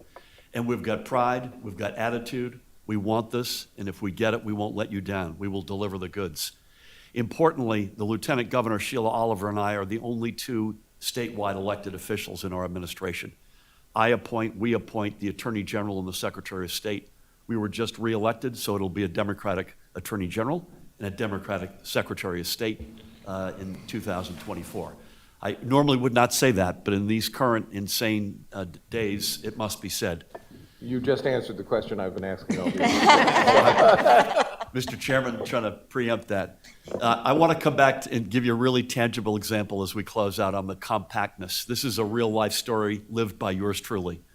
Breakfast with ministers in Asbury Park, drive up for a roundtable with real estate developers in Tonio's hometown of Jersey City, across into Leroy's County, Essex County, to meet with small business people at a diner to talk about COVID issues for small businesses, drive down to Burlington County and have a roundtable with constituents focused on farming concerns, big farming county. From there down to Camden, New Jersey, right across the Delaware River from Philadelphia, for a building trades rally. Then across the state over to Cape May, beautiful Cape May, a lot different than either Camden or Jersey City or Essex County, for a rally on the shore, and then drive up to Atlantic City to spend the night to address an educators conference the next morning. All of that in a car, all of that doable across the diversity of our state, and by the way, in the largest media market in the country and one of the fastest growing media markets. Thank you all so much for your consideration. Thanks to all of you, and thank you, Governor and Chair. And I'm sure you're all available for questions now from members of the committee. Absolutely, and thank you, Mr. Chairman, as well. And yes, Yvette Lewis. Yvette Lewis, Chair from Maryland. Hi, how are you? So question for you. I've worked in New Jersey for 15 years. I worked in Bergen County mostly with an arts education group, Project Impact. We need you back. I know the state very well. When I first started working in the state, I was using MapQuest maps, trying to find my way around to the different schools that I was working in. And then, of course, we graduated to the navigation systems. But I ask this question sincerely because I know that even though New Jersey is compact, as you say, I also know that if you miss your turn in New Jersey, you go someplace else. Ask me how I know. They've improved the navigation system. Even with the navigation system, and you can't make a left turn, you got to make a U-turn, right? So, and I know, but I do also know that it's very logically laid out. They're major highways. You know, you either go on 278, or you go in 4, you go in the Garden State Parkway, or you go in whatever. But the fact remains that when there are traffic backups, which are often the case, how do you sell that in terms of being able to get from point A to point B in New Jersey, even though it is compact? That's a great question. And by the way, you don't have much going on in the Maryland Democratic Party, I know, these days, so. But you gotta, God bless you, good luck. Listen, when people ask me when I sell New Jersey, when I go overseas and sell New Jersey, or I'm with a CEO, I say there are 2 words you need to know: talent and location. And when New Jersey has been going well over the years, it's because the administration in place was investing aggressively in both of those. And when we've gone off the rails, whether you're a Democrat or Republican, it's invariably because you stopped investing in talent and you stopped investing in infrastructure. So we have all-time record investments right now. You won't be surprised, in both talent, whether it's public education, workforce development, aid to higher institutions, and in infrastructure, including aggressive investments in NJ Transit, both rail and bus. Having said that, when we got into office, you could only vote, unless you applied for a vote by mail ballot, you could only vote on Election Day, which runs the risk of a bad weather incident, a traffic incident, and we have addressed that aggressively. We now have one of the most robust vote by mail realities in America. We now have early in-person voting, and that has been a very big success. It will grow over time, and obviously we have big same-day voting. So we think we've gotten at that, both investing in the infrastructure to make fewer traffic jams and make the trains run on time, but at the same time, under the chairman's leadership, give folks a lot more options on how to vote. And you know, Ms. Lewis, if you've been to New Jersey recently, the governor talked about the robust roads improvement plan.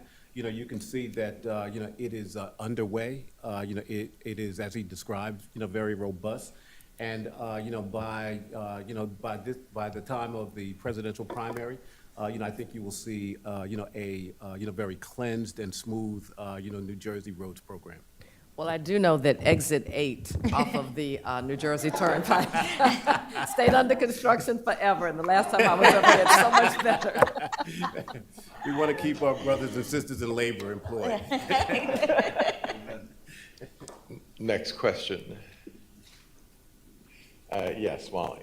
Hi, Molly McGarrick from Delaware. Governor, I just want to say thank you for your incredible leadership during the pandemic. I work for the state in my day job, and I know, again, it's just an incredible partnership between our 2 states and others. So thank you, sir. My question is with respect to just voter file pricing. Obviously, decisions we make here can have a spillover effect. If moved up into the early window, have you contemplated how that could impact voter file pricing or impact other statewide races, for the better or worse, depending on what pricing looks like? Thank you. I'm going to just pivot to Raj Parikh, who's the attorney for the State Democratic Committee, and we anticipate that question. Okay, I got a mic. You got a mic, okay. Yeah, thank you. So the state committee has never charged more than $24,000. That was back, I think, 2017, 2016 for statewide access to the voter file. The party has never viewed it as a revenue opportunity. The idea is to make sure that candidates that truly want to run in the state have the ability to really get access to their voters. We have dropped that pricing. Pricing has been dropped at certain points. So, if we become an early primary state, it's not something that we think would create a, big hurdle for any candidate that wants to run in the race. Yeah. Thank you for your good words, by the way, and Governor Carney's been outstanding every step of the way. Next question. Yes, Frank Leon. Frank Leon from DC, although my father grew up in Jersey City, and it's changed a whole lot since he arrived from Ellis Island a long time ago. I'm going to ask a question that to address a concern I've heard raised. You mentioned that New Jersey has expansive media markets, but I think it also has expensive media markets. And would that limit the ability of candidates to mount an effective campaign there? Thank you for that question. I'm going to pivot again to Laura Matos, who's our Democratic strategist and media expert. Thank you. Oh, I have one here. Thanks, Chairman. Thank you. New Jersey is unique in that we don't have our own media market. So we share media markets with New York and Pennsylvania. So the access that provides not only to New Jersey voters, candidates get the added benefit for paid media with our broadcast media, access to Philadelphia and parts of New York as well. Because of the unique media landscape, we also have very broad hyper-local media in terms of digital, print, radio, into some of the niche communities across the state. So, a broad Portuguese media landscape in Essex County, Chairman's home, Korean media up in Bergen County, as well as some Arab media in Paterson. So some of these hyper-local media outlets provide that unique access as well, in addition to the Latino broadcast networks that we have in Univision and Telemundo, which cover the entire state.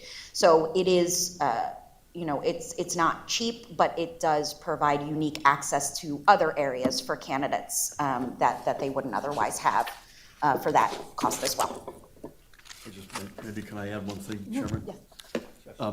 I took you on that day trip that I lived just to give you a sense of where those markets are. Asbury Park, Jersey City, Essex County are in the New York media markets. Burlington, Camden, Cape May, Atlantic City are in Philadelphia, number one. Number two, yeah, it's not cheap, for sure, but you've got the flip side of that, other than you're making an impression in the eastern part of Pennsylvania, which is clearly going to be a battleground state. You are also, you also could be catapulted by the largest media market in the country and one of the fastest growing and one of the largest behind it in Philadelphia. We've navigated that. I've done that twice.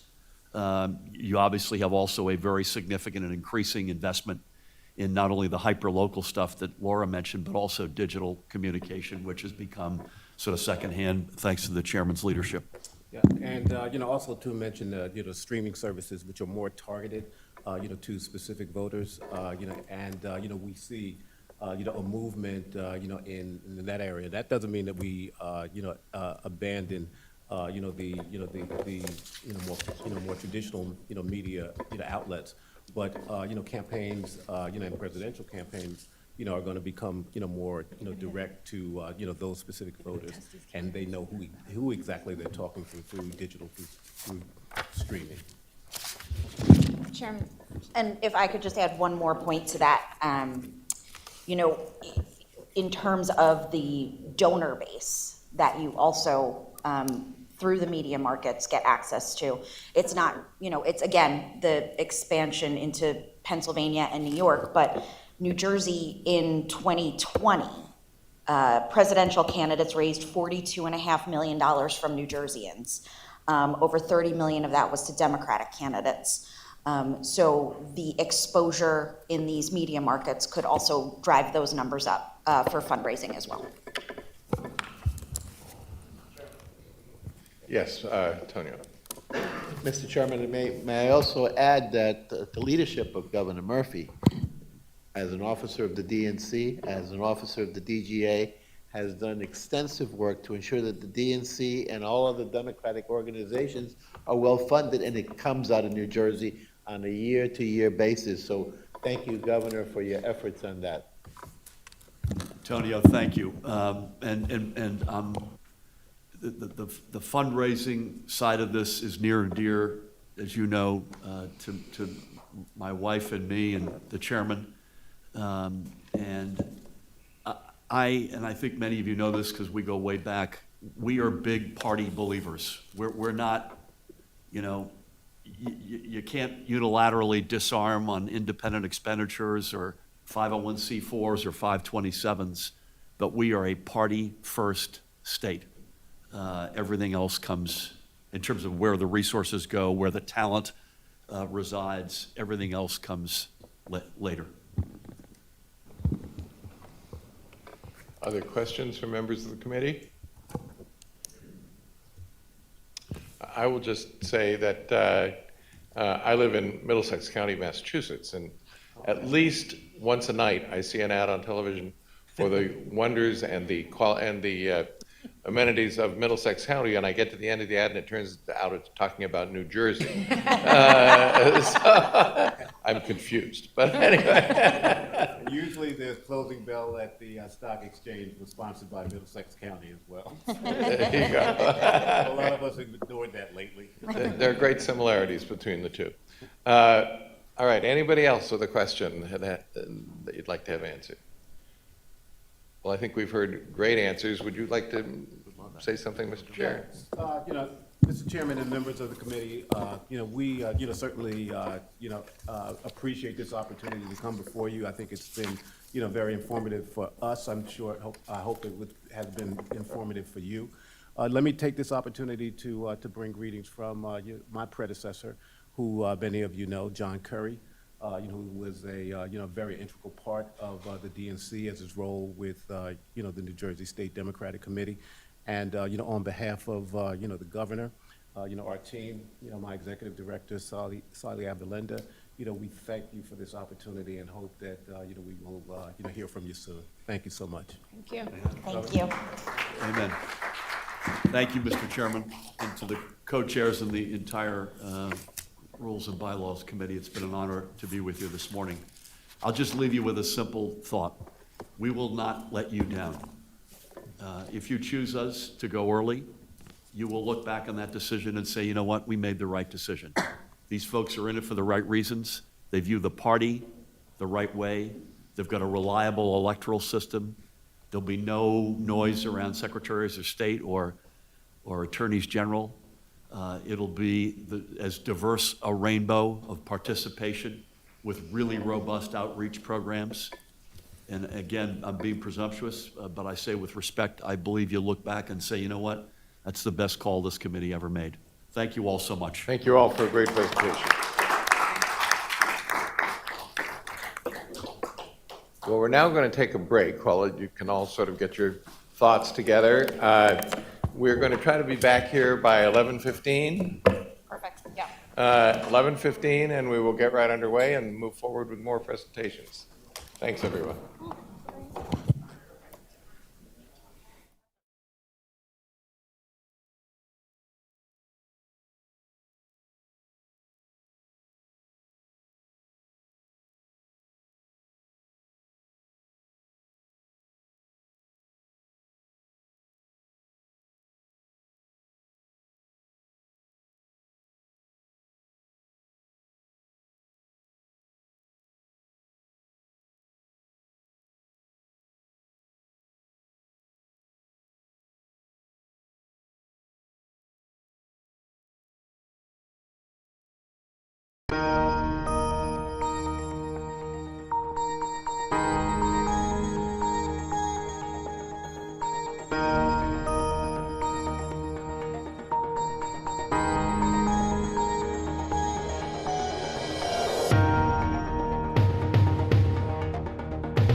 two.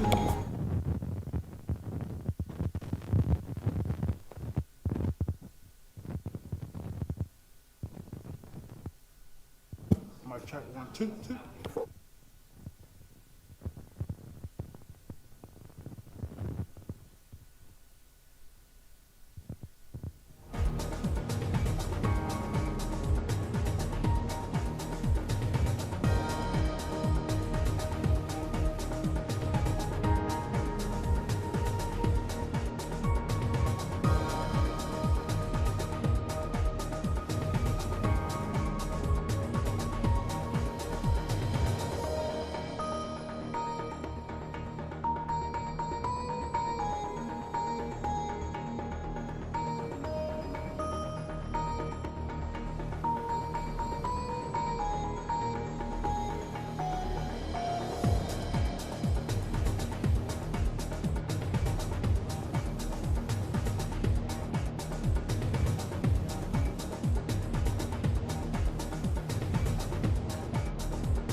Or almost afternoon. We're going to be starting in a few minutes. If there are members outside, I think we are about to get ready for Georgia. Is that our favorite Congresswoman up there? How are you?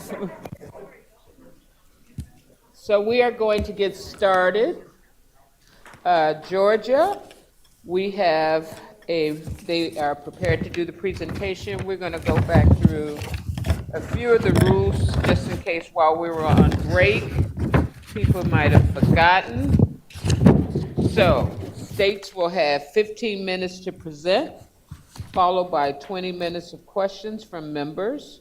There is a countdown clock to the right, and we will be watching closely to keep on schedule. Welcome, Georgia. Welcome, Madam Congresswoman and Chair.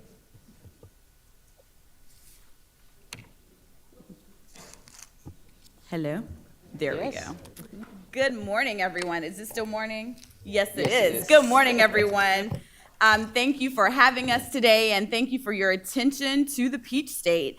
I am Congresswoman Nikema Williams, and I proudly serve Georgia's 5th Congressional District. But y'all, it is an honor to also serve as the chairwoman of the Democratic Party of Georgia.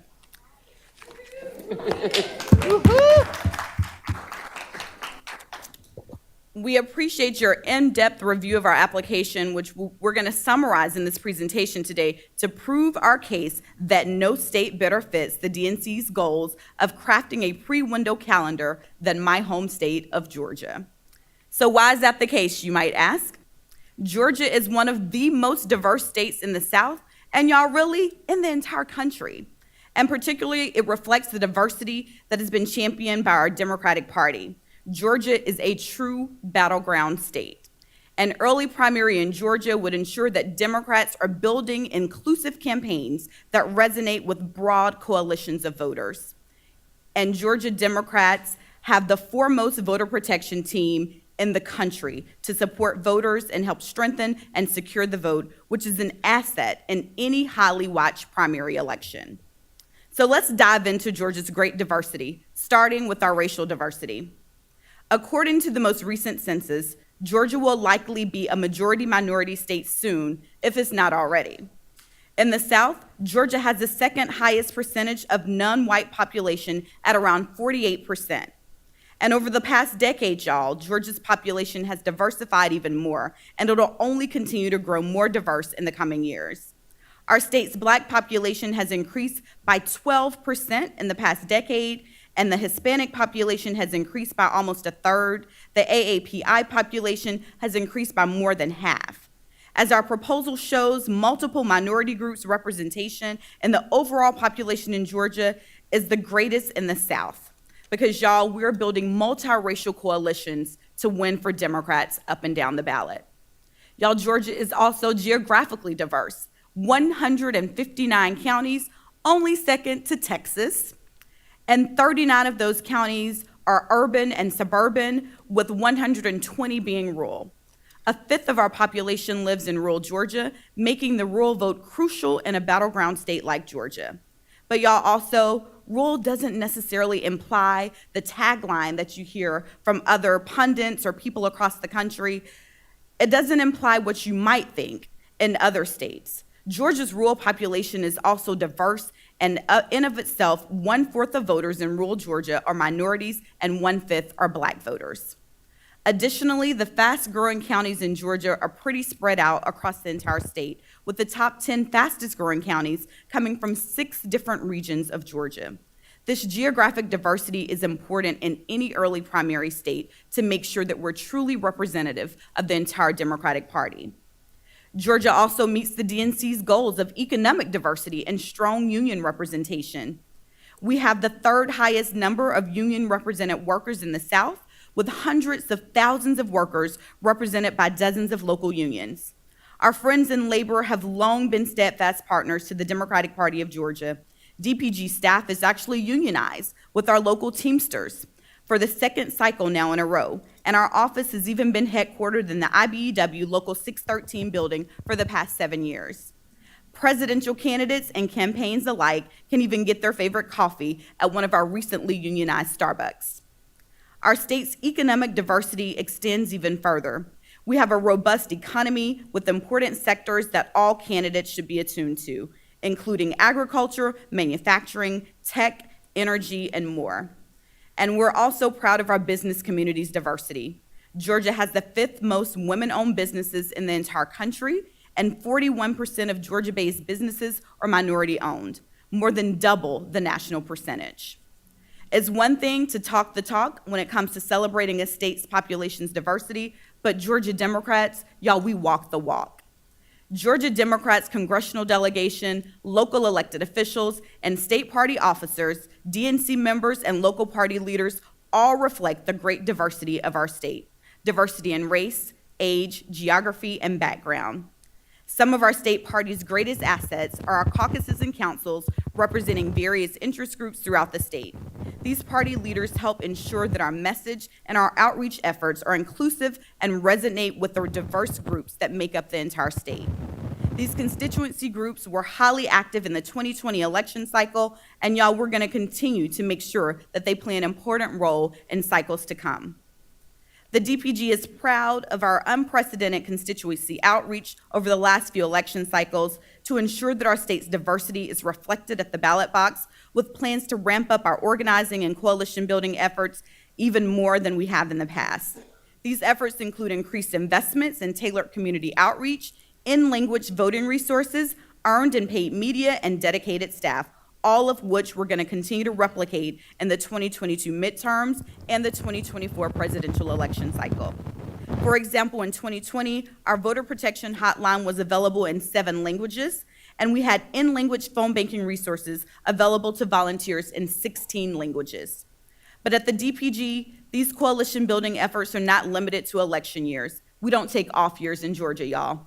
Immediately after the 2021 runoffs, we set about hiring 3 full-time positions for Black voter outreach, AAPI outreach, and Latinx voter outreach.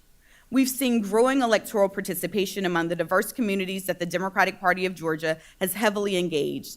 This last election cycle, we saw record-breaking turnout from Latinx, AAPI, Black voters, and young voters in particular. In fact, y'all, Georgia saw the largest increase in the youth voter turnout in the entire country, in part to our robust campus organizing at both our flagship state institutions and our large consortium of HBCUs, which is crucial as young voters play an increasingly important role in the future of our party. We're going to continue to broaden our coalition and engage the diverse communities that make up Georgia authentically and consistently. And now I'm going to turn it over to Scott Hogan, former DPG Executive Director, Biden-Harris Senior Advisor, and now consultant at the Democratic Party of Georgia. Scott? Thank you, Congresswoman. Thank you, everyone, for taking the time to hear from us today. DPG's wins in 2021 and 2020 were historic and exciting. But those victories were years in the making, as Democrats have made steady gains every election cycle since 2012. As a result, we can confidently say that Georgia is a battleground state, but more importantly, we believe that Georgia is the premier battleground state in the country. The future of the Democratic Party will be forged in places like Georgia. You've all have seen a detailed chart of Democrats' vote margins in every cycle since 2012, which shows how Democrats went from vote deficits in the hundreds of thousands in 2012 and 16 to just under 50,000 deficit in 2018 to winning both the general election and the runoffs in 2020 and 21. Over the past 3 election cycles alone, those growing electoral gains have translated into growing political power. Democratic representation in the State House has increased by 24%, in the State Senate by 22%. Our congressional delegation alone has increased by half. In 2020, Biden-Harris became the first Democratic ticket to win in Georgia in 28 years, immediately followed by the first Democratic elected senator in 20 years, and we elected 2. What's lesser known in that election cycle, however, is it was not just the top of the ticket where we were successful. We were one of 2 states in the country to flip a red to blue. We were the only state in the country to have a net gain in the State House and the State Senate. But our wins did not stop there. As the Congresswoman said, we have built a program that is lasting. We are not building up and tearing down. And those results proved worthy again in the 2021 municipals.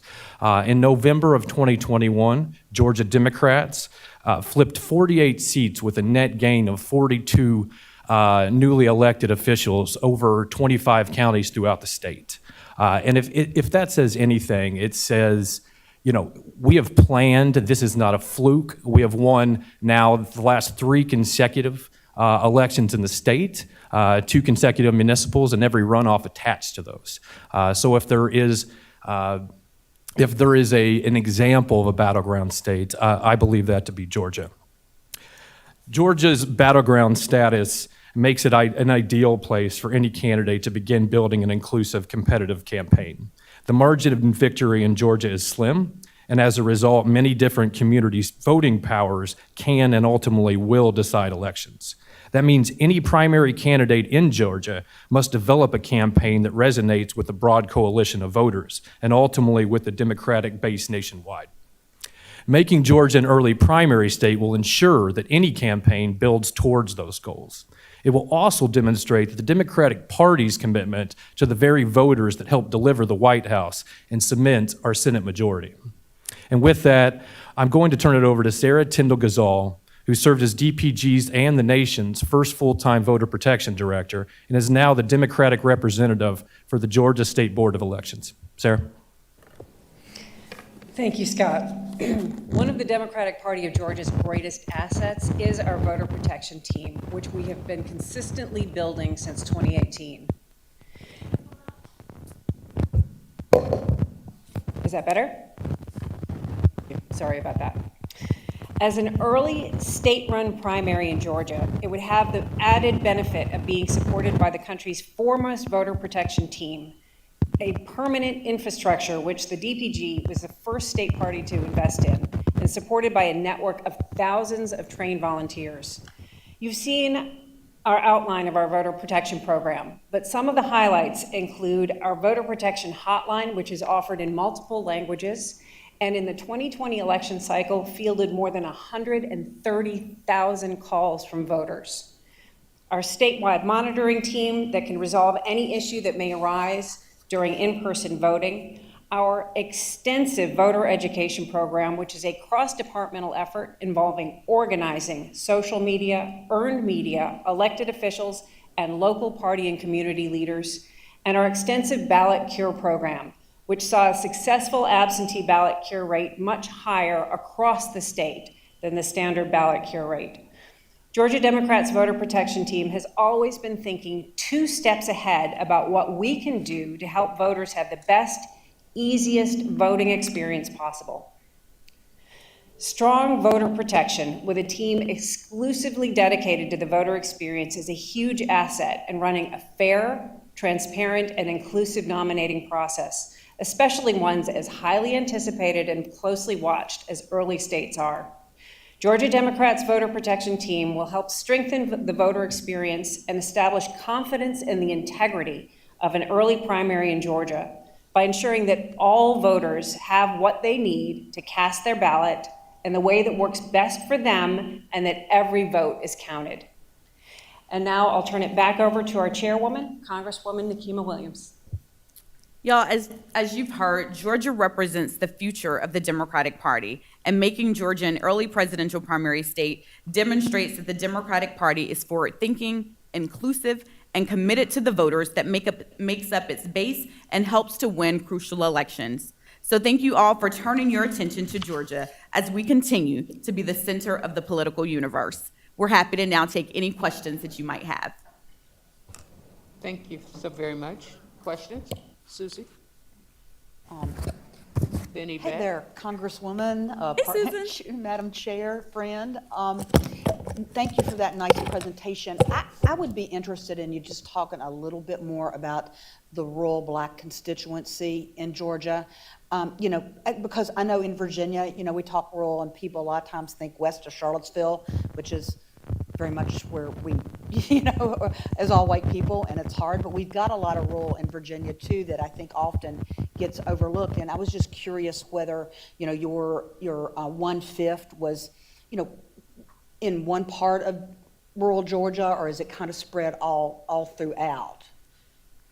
So when you look at the state of Georgia, if you're familiar with it, we have the mountain areas, we have Metro Atlanta, we have the suburbs, which I like to call the pearl necklace that surrounds Atlanta, and then we have Southwest Georgia and the coast. So Southwest Georgia has a very large rural and Black population when you look at the cities of Albany or Albany, if you're in the state of Georgia.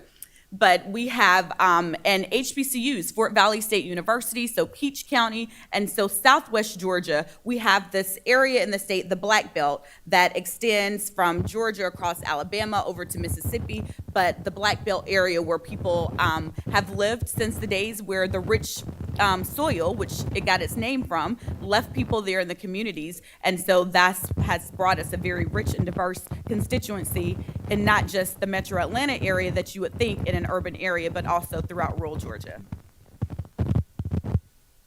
Yvette? Hello, how are you? Yvette Lewis, Maryland Chair. Nice to see you. Chair and everyone, thank you so much for being here. So my question is, all of your numbers and everything that you put up there is wonderful, and it's very forward-looking. And it's based on what has happened in the past. But I don't think I have to tell you about the intensity of the other side because of what you've been able to do in the past. And that's what concerns me about moving forward. Anytime Herschel Walker is polling ahead of Raphael Warnock, whether you believe the polls or not, that's frightening to me. And it says to me that they have doubled down on their efforts to make sure that they stop any successes that you've had in the past. That is ground zero for them, I think, in terms of voter suppression and anything they can do after all of your successes. What do you have in place to try to make sure that we're getting people to the polls, that people stay engaged, that people aren't intimidated, that people aren't turned away, and that people can exercise their right to vote? So I'll start and then I'll pass it. Yvette, in the 2020 election cycle, the rest of the country did not understand that Georgia was a true battleground state, no matter how many times I said it. And trust me, y'all, I said it time and time and time again. But we have now proven to not only our voters, but the rest of the country that Georgia is a true battleground state, a 50-50 state. And the poll numbers that you're seeing from Herschel Walker are within the margin of error. And so it is what we know to be true, that Georgia is a true battleground state and we're a 50-50 state. It's gonna take investments. It's gonna take the Democratic Party being intentional, which we're doing on the ground as a state party, to make sure that we are keeping our voters engaged and we're telling the story of how Democrats continue to deliver for Georgians. And so that's where we are politically in the state. And I'll turn it over to Sarah on the voter protection pieces. Thank you. And this is something that we've seen and we've known is coming, and this is why the state party invested in a permanent infrastructure starting in 2018. Just like the party itself doesn't have off years, there is no off year in voter protection. There is no off time. Our voter protection hotline is up and running 24/7, 365 days a year. We are always there. We are getting ahead of the curve to make sure that we are there hand in hand with the voter so that they have the tools that they need to cast that ballot. So we are in 159 counties. We have volunteers across the state, and we are constantly working to make sure that voters understand what changes are there, what the new processes are, what the new deadlines are there, and we are continuing to work across the party and across the state so that voters have what they need to cast that ballot and that that ballot will be counted. So while we shouldn't have to organize our way out of voter suppression, the Democratic Party of Georgia is committing the resources and the time to make sure that we are getting voters the information that they need and educating them on the changes, because this is the hand that we've been dealt.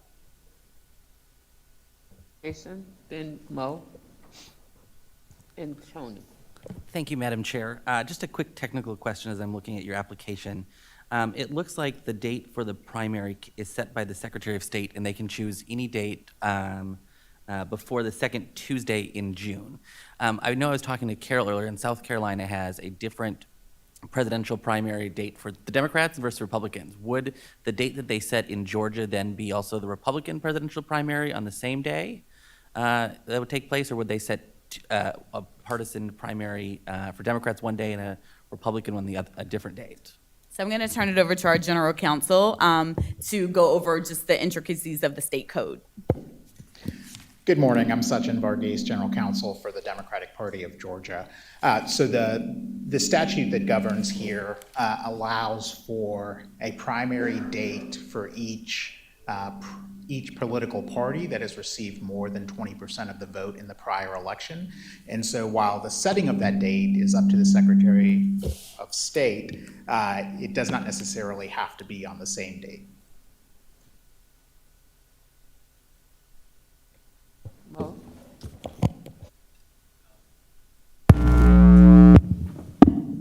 There we go. Thank you. And it's picking up on the same sort of thread. Based on your responses to the questions, this committee will be making a decision before we know what your Secretary of State, and perhaps who your Secretary of State is, right? So talk to us a little bit about why we should feel confident, should we make a decision to include you, that you'll actually get it, right? That the Secretary of State will actually play ball with this decision. So I think there's it's twofold. Number one, we just had our runoff elections on Tuesday evening, and we have a very diverse ticket. We have a Secretary of State candidate that I know is going to deliver for the entire state of Georgia and all of the voters in the state. The first Asian American woman elected on our ticket to represent us statewide, which will only increase the diverse turnout of our voters in the state, but also looking at just the history of how elections have unfolded in the state. And do you want to go over just the background on that and how this is still possible for us, even if y'all still doubt me and don't think that we're going to get a Democratic Secretary of State? So we've actually had a good history working with the Secretary of State's office in Georgia, and this was most evident in the 2020 cycle. And that year, the presidential preference primary was scheduled for March 24th. Early voting had already begun when COVID essentially shut everything down. The Secretary of State's office, working in consultation with the Democratic Party of Georgia, worked in a way that was acceptable for everyone in rescheduling that primary and making sure that all Georgians would have their opportunity to have a say. We certainly do not have a commitment from that office today to an early primary if selected, but we've had encouraging conversations and those will continue. But do you think that there's, if you know, the chairs have indicated that we will be voting in early August. Could we get an answer by then, do you think? I think we can. Okay. Thank you. Tony? Thank you, Madam Chair. Madam Chair, Congresswoman, good to see you. This is a three-legged question. So the first leg of this is, you know, I don't have to tell any of you that you've had a large influx of Puerto Ricans from the island of Puerto Rico because they're climate refugees and they found their way to Fulton County and other places across the state. One of the problems that they're having is in terms of voter protection issue, their documentation is being a real big issue. And I think you're aware of that, but I think that's an important aspect of how you get them to the polls. Because while they're US citizens, it's an extraordinary thing, but the requirement for their paperwork is different from anyone else. So that's number one. Number two, how do you intend to reach out to those voters, Latinos across the board, not just the Puerto Ricans, but every one of the Latinos? What kind of a program do you have? And what kind of media outlets I assume you're going to use Univision, Telemundo, but there are other aspects. One of the things we did in 2018 that was a great success, because they're still, with the Puerto Ricans in particular, still have their 787 area code cell phones. We bought that list at the DNC, and I think if it's still available, that's something that you might want to take a look at as a tool to get at that Puerto Rican vote and the other Latinos. So that's my three-legged question.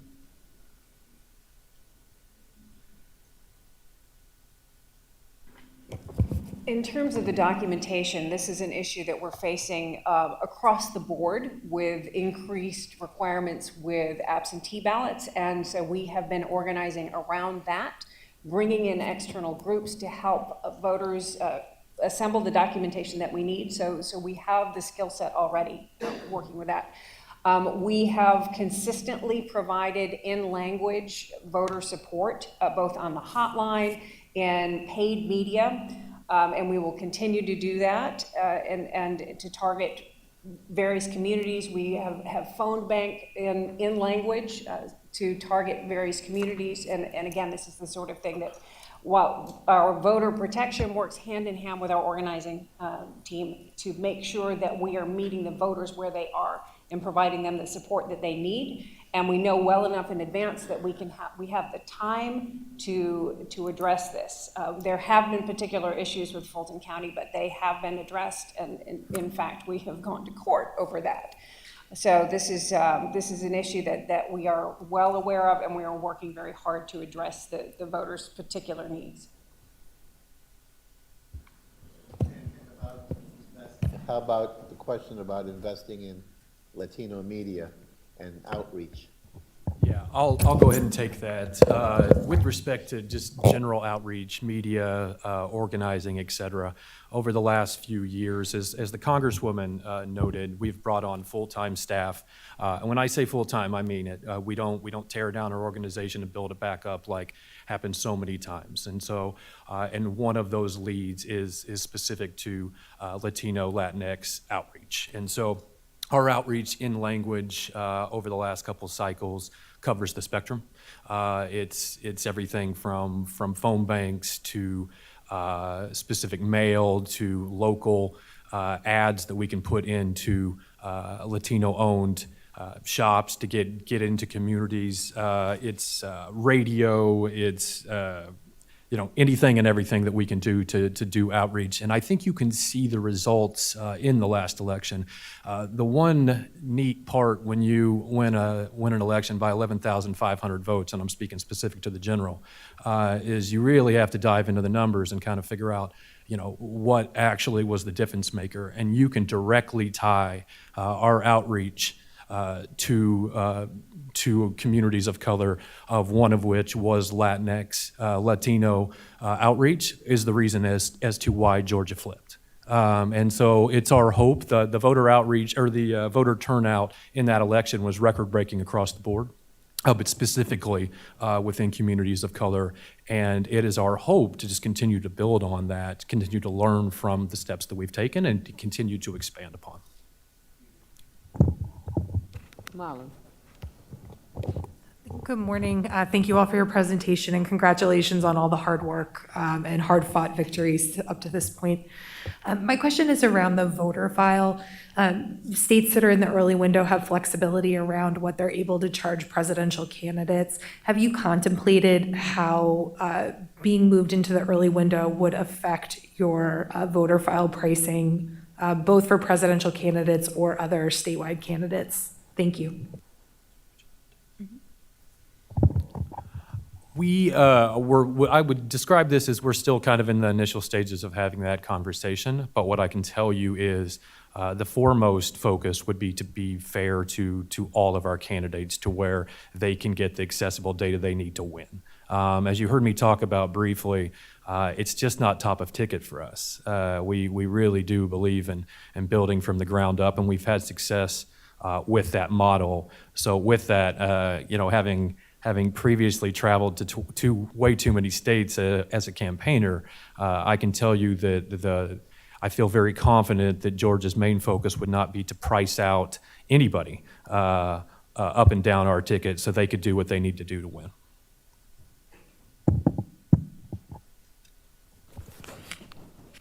Frank?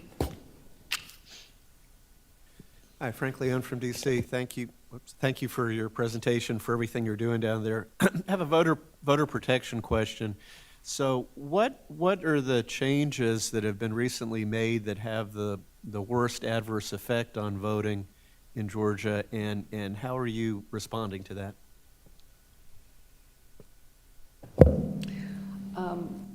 I'll take a crack at that one. There are a number of changes that have gotten a great deal of attention, which is actually very helpful because it's all about making sure that voters understand the new landscape. One of them is reducing the time frame in which a voter can apply for an absentee ballot from 180 days down to 78 days.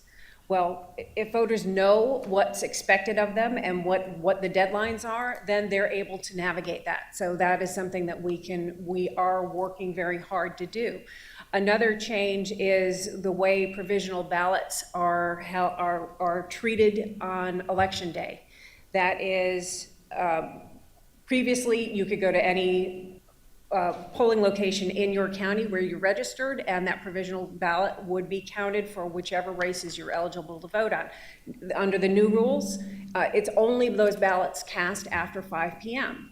Well, in combination with that and the new challenges with absentee ballots, we're putting a huge emphasis on voting early. And in fact, the numbers bear this out. The number of people who voted early in the previous primary was exponentially higher than what we've ever seen because the organizing teams understood the rules, they understood the assignment, and that's when they got voters out there to vote early in person rather than waiting until election day and making sure that voters know where their polling place is on election day. A lot of the other challenges are more administrative and structural that are not so much voter facing, but these are the ones that are immediately challenging, and we're already seeing the results of organizing and planning and getting ahead of it. Thanks. Quick follow-up. So Georgia is in the center of things in terms of election denial, and I'm sure everybody saw the recent hearing and the testimony, really compelling testimony from Georgia people. Is the state party doing any sort of voter education on anti-subversion efforts, or is it just focusing more on details on how to vote rather than explaining how the process is fair and so forth? Just curious. I would say the majority of our outreach is education-based in the new rules. So one thing I would add on top of what Sarah said with respect to is even with the rule changes, we just had our primary and we had record dim turnout within. And in a lot of ways, having been the person who set up the program last cycle, our choices going forward really in a lot of ways don't change. We still want people to vote early. We still need to educate them far enough in advance to where they can make an educated decision on how they want to approach the ballot box.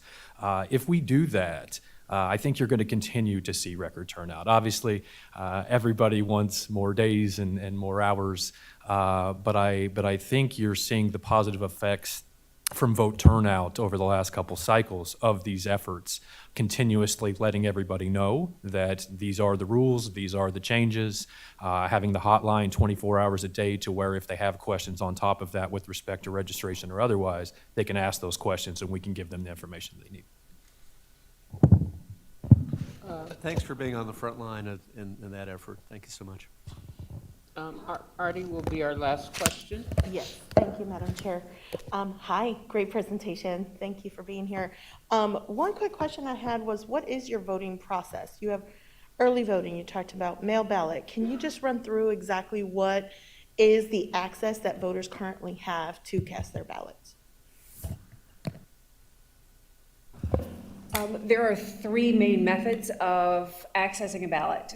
We have no excuse absentee ballots. There is a rollover list for voters age 65 and older or disabled, which means that you only have to apply once and you'll get every ballot for that cycle. We have 3 full weeks of early voting, including 2 Saturdays, and some counties offer Sundays as well. And then there is election day voting, which is a precinct-based in-person voting model. Thank you so much, Madam Chair, for allowing us to present on behalf of Battleground Georgia.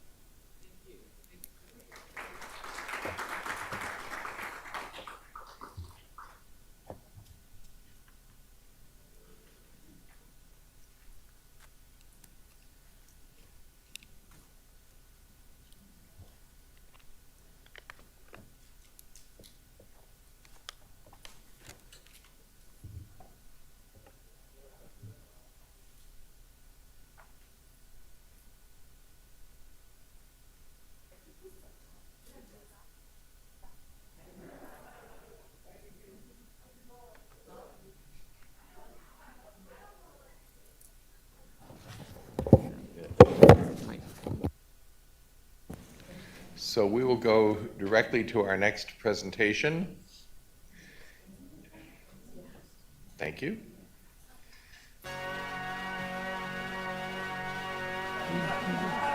Dearly beloved,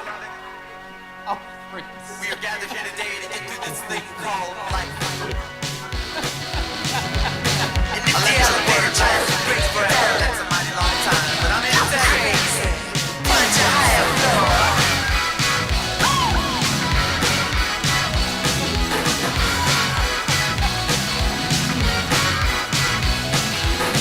Don't lie, the world you're living in.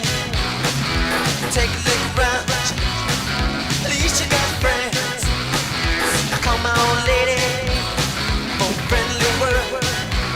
She picked up the phone, jumped it on the floor. That's all I heard. I'm gonna let the elevator break us down. Oh no, let's go crazy. Let's get nuts. Let's look for the purple banana till they put us In case you couldn't guess, this is Minnesota.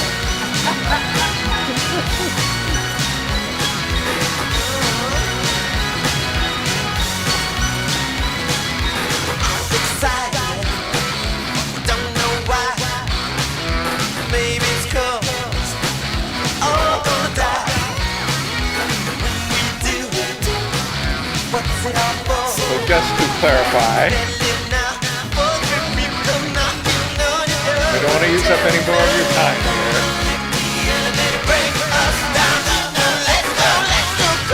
You have 15 minutes to present, followed by 20 minutes of questions. We'll give you a 3-minute warning when we're getting close to the end of the time period. And welcome to all of you. Welcome to our former deputy chair, Attorney General Ellison, and our president of the Association of State Democratic Committees, and all of you from Minnesota.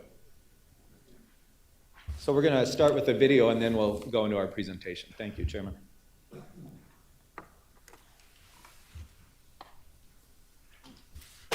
Minnesota is democracy's North Star, ready to be a launching pad for the democratic nominating process. Since 1944, unity and inclusion have been the hallmark of the DFL. We know how to bring diverse coalitions together to turn purple votes blue and win elections. Minnesota is home to fast-growing racial and ethnic diversity. We have the highest percentage of LGBTQ residents of any state in the Midwest. Minnesota has the highest percentage of union membership in the Midwest. And our agricultural and rural voters show up. From the Iron Range to the cities, we know how to engage voters. Whether it's to volunteer, to listen to candidates, or to vote. This high level of engagement, combined with our strong voting laws, means Minnesota ranks first in the nation for voter turnout and has the highest turnout for every presidential election in the last 20 years. That doesn't just happen. Leadership matters. The DFL's strong party infrastructure affords all candidates a chance at success. We reach out and we mobilize. And the DFL is home to one of the most diverse groups of leaders in the nation. Now, Minnesota's success can be a blueprint for national Democrats. We're a microcosm of the country and a perfect place for presidential candidates to show they can build coalitions that will win national elections. Thank you so much, and Chair Moore and Roosevelt and fellow members of the Rules and Bylaws Committee. Thank you for the opportunity to join you today. Beside me, as Chair Roosevelt mentioned, is my good friend Keith Ellison, who many of you know serves as Minnesota's Attorney General and the former Deputy Chair of the DNC. He also holds the distinction of being the first ever Muslim American elected to Congress and one of only 6 African American Attorney Generals in the nation. Now, many of you know, my name is Ken Martin, and I am the proud chairman of the Minnesota Democratic Farmer Labor Party. But today, let's have an honest conversation, because every state you've heard from so far and every state you're going to hear from for the rest of the day is going to tell you why they're the best state in all of these categories.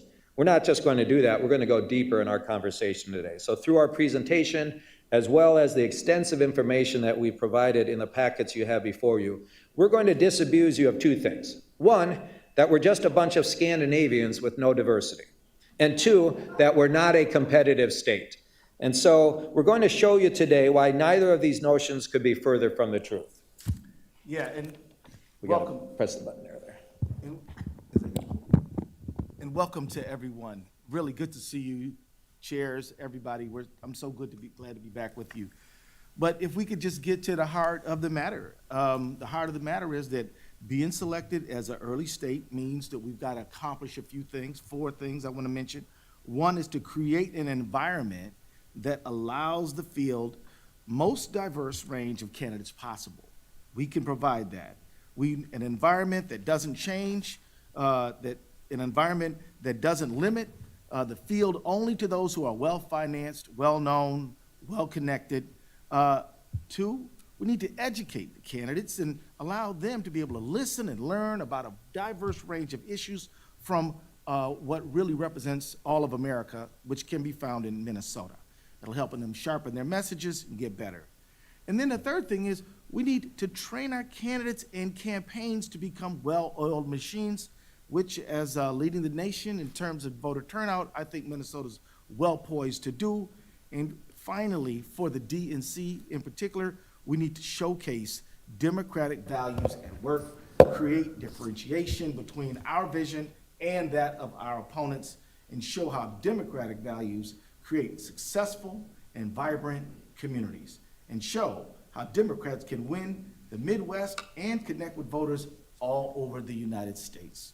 So today we want you to know that Minnesota is not only up to the task, but like so many other things we do, we hope to exceed your expectations. And don't just take our word for it. Look at the letters of support that we provided in the packet. Not only do key constituencies and stakeholders in our own state support us, but we even have support from the Chamber of Commerce. And we also have state support from other Midwestern states that surround us. North Dakota, South Dakota, Wisconsin, and Nebraska all support our bid to be one of the early states.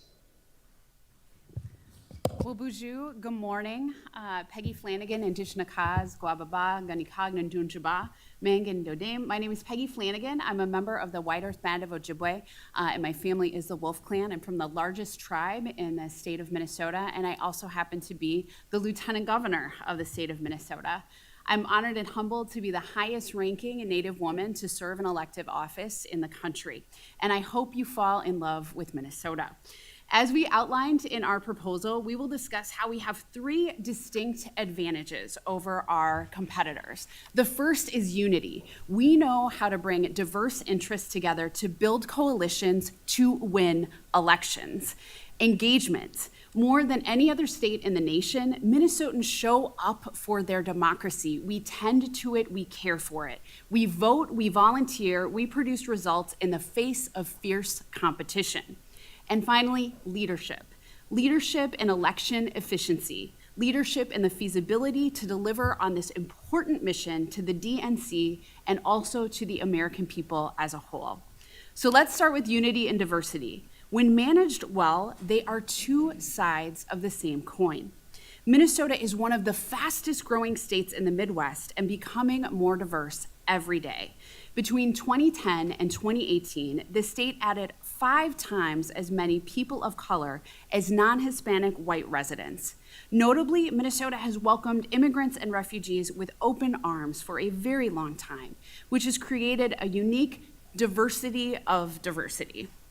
We have the 2nd highest diffusion score in the Midwest, which is the percentage of the population that is not a member of any of the 3 largest ethnic groups in the state.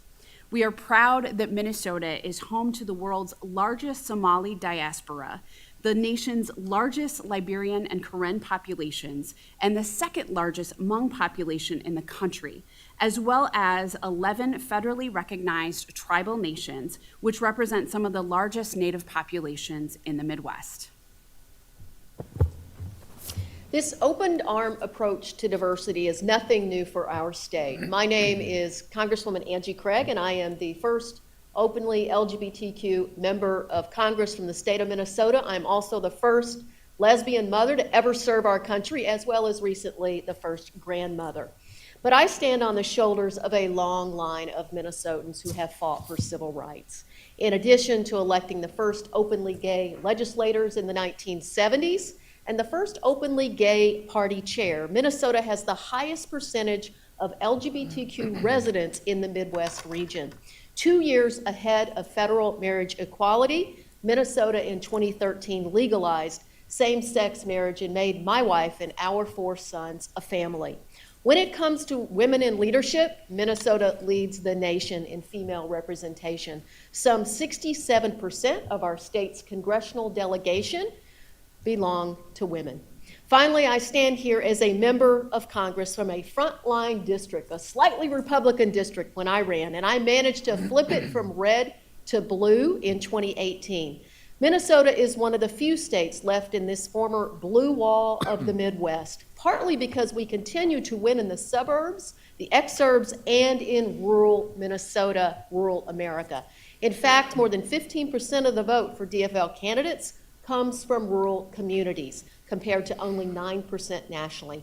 Candidates who build a strong coalition that bring together all of these different groups in Minnesota will be incredibly well positioned to win not only in Minnesota, but across America.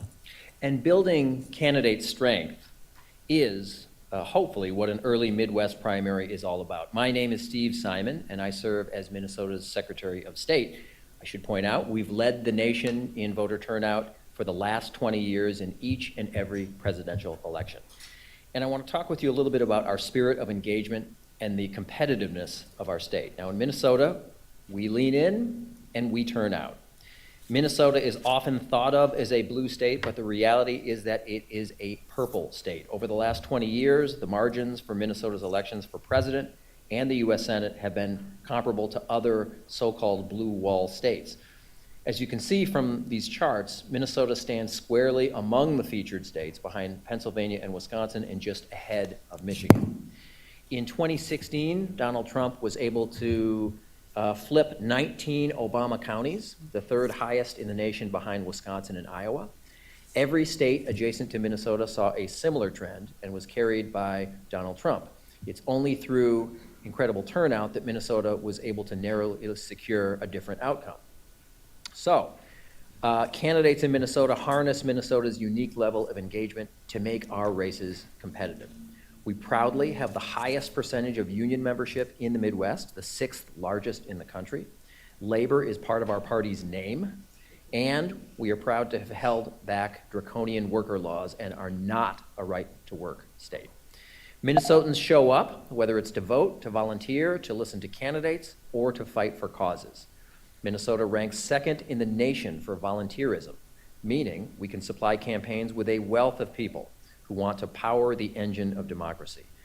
Minnesota boasts strong grassroots, person-to-person level of engagement that has propelled underdog candidates like our own Senator Paul Wellstone to succeed. This high level of engagement is critical to an early state primary because it allows lesser-known candidates the chance to get in front of voters face-to-face and make their case. And when we engage voters at that incredibly high level, they show up to vote. As a matter of fact, in 2020, our turnout was 80%, more than 13% above the national average, and the highest voter turnout in any state in any election in the last 60 years. And Minnesota turnout is high among all demographics. Diversity for diversity's sake is not enough. In Minnesota, we know that impact requires every community to be at the table. This is an important reason why Minnesota has the highest BIPOC voter turnout in the nation. And to top it off, in 2020, Minnesota had the highest youth voter turnout in the Midwest and the #2 youth turnout in the entire country. Now, one reason we have this high level of engagement is our strong voting laws. They are pro-access and pro-voter. Minnesota's favorable election laws create a low barrier to voting for all communities. We have same-day voter registration, we have online voter registration, and no excuses absentee mail voting, which I proudly authored when I was in the Minnesota legislature. We also have the earliest voting period in the nation. And we know that one of our roles as an early state is to create confidence in our system. We need to demonstrate effectiveness, efficiency, and good management of elections. With more than 95% of Minnesota's precincts counted by optical scan, Minnesota can deliver quick results on election night so campaigns and candidates and media can effectively manage their campaign results. Which brings us back to leadership and feasibility. I would just add that our state is efficient for paid and earned media. Nearly 80% of the state's voters are in one media market. It's unprecedented around the country. That makes us an efficient, relatively inexpensive state to buy media in.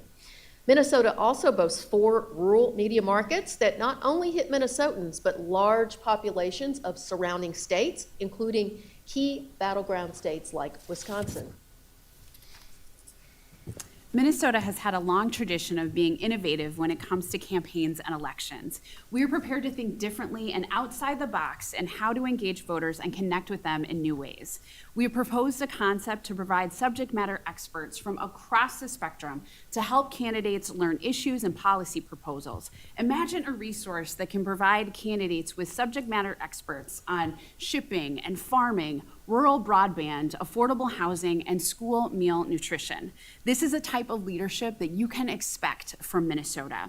Finally, we know how to pull this off. Thanks to the leadership demonstrated by our party, Minnesota already has the authorizing language to move our primary.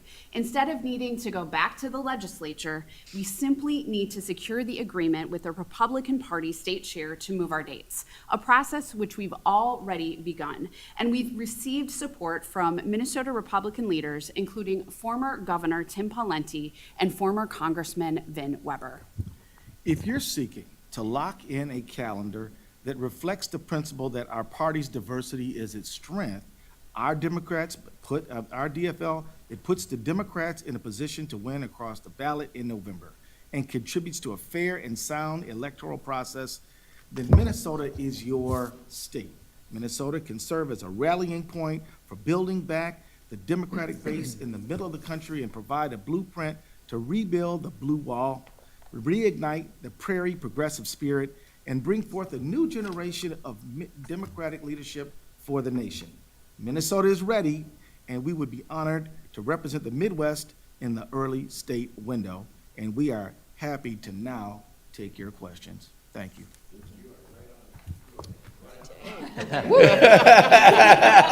Second to spare. Tight we That's are. how we do it in Minnesota. All right.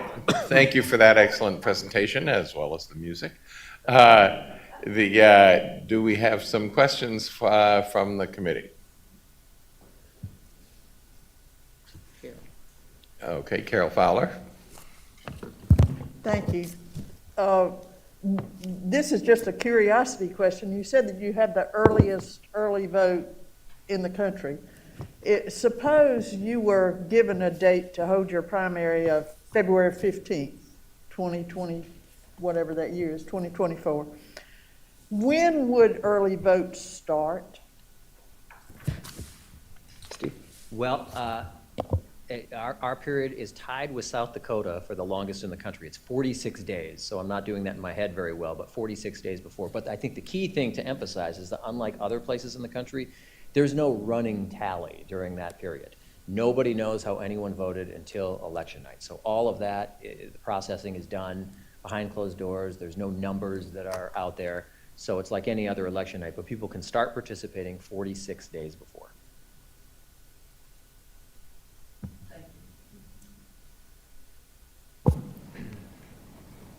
Yes, Mo. Thank you, and thanks for an excellent presentation. If y'all can commit to requiring all candidates to use Prince as their walk-on music, you might secure my vote today. I just want to touch, though, on, you started to touch on this a little bit, Lieutenant Governor, the process. You've begun the conversations with the Republican Party chair. We kind of have a deadline of August. Do you think you could resolve that in time for our deadline? I'm certainly confident that we'll be able to resolve that. The Republican Party chair said just today, I believe, that he is absolutely open to it, and we know that there will be additional Republican leaders who plan on coming out in support of this. I don't, Mr. Chair, if you have anything else to add. Well, I would just say, in addition to Governor Pawlenty, of course, who ran for president on the Republican side, Vin Weber, longtime congressman, Senator Norm Coleman also just came out in support today, as well as a whole slew of former Republican Party chairs, vice chairs, and executive directors. And so there's no doubt Minnesotans, and Secretary Simon can attest to this, Minnesotans typically come together around election reforms, election laws in a bipartisan manner, Republicans and Democrats, which again is why we have such favorable election laws on the books. But I'm convinced that we'll be able to get them there. This is not just good for the Democratic Party in Minnesota, it's good for the Republican Party, and frankly, it's good for all Minnesota voters, regardless of their political persuasion.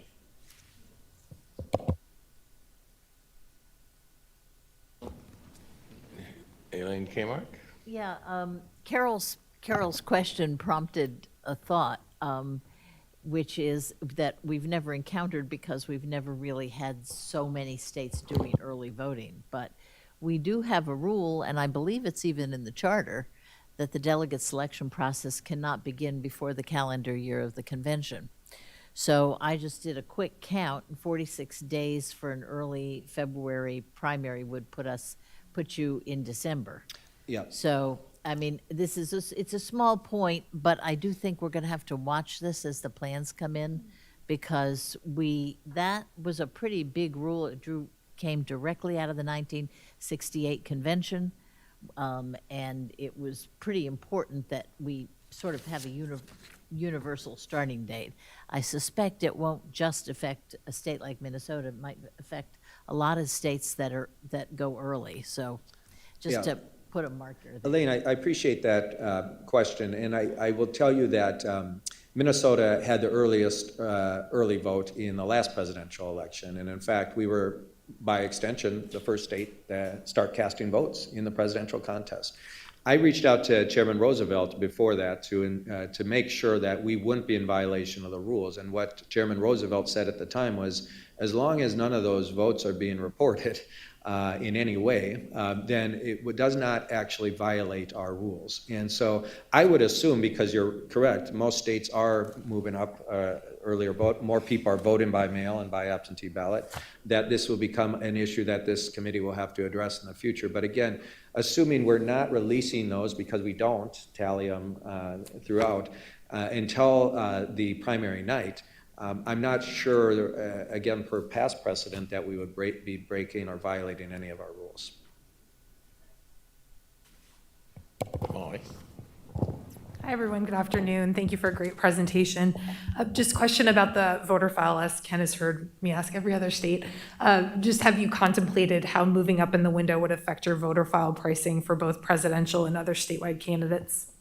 Well, and thank you, Molly. I will tell you that when I came in as chair, I just find it anathema to our party values that we are making money off the backs of our candidates, as all of these fine elected officials can attest to. We actually lowered our voter file fees when we came in. Our statewide access for our voter file is $15,000. It hasn't gone up since I've been chair, and it actually decreased when I came in. And so we don't intend to raise it at all. We don't make our money off of our voter file fees.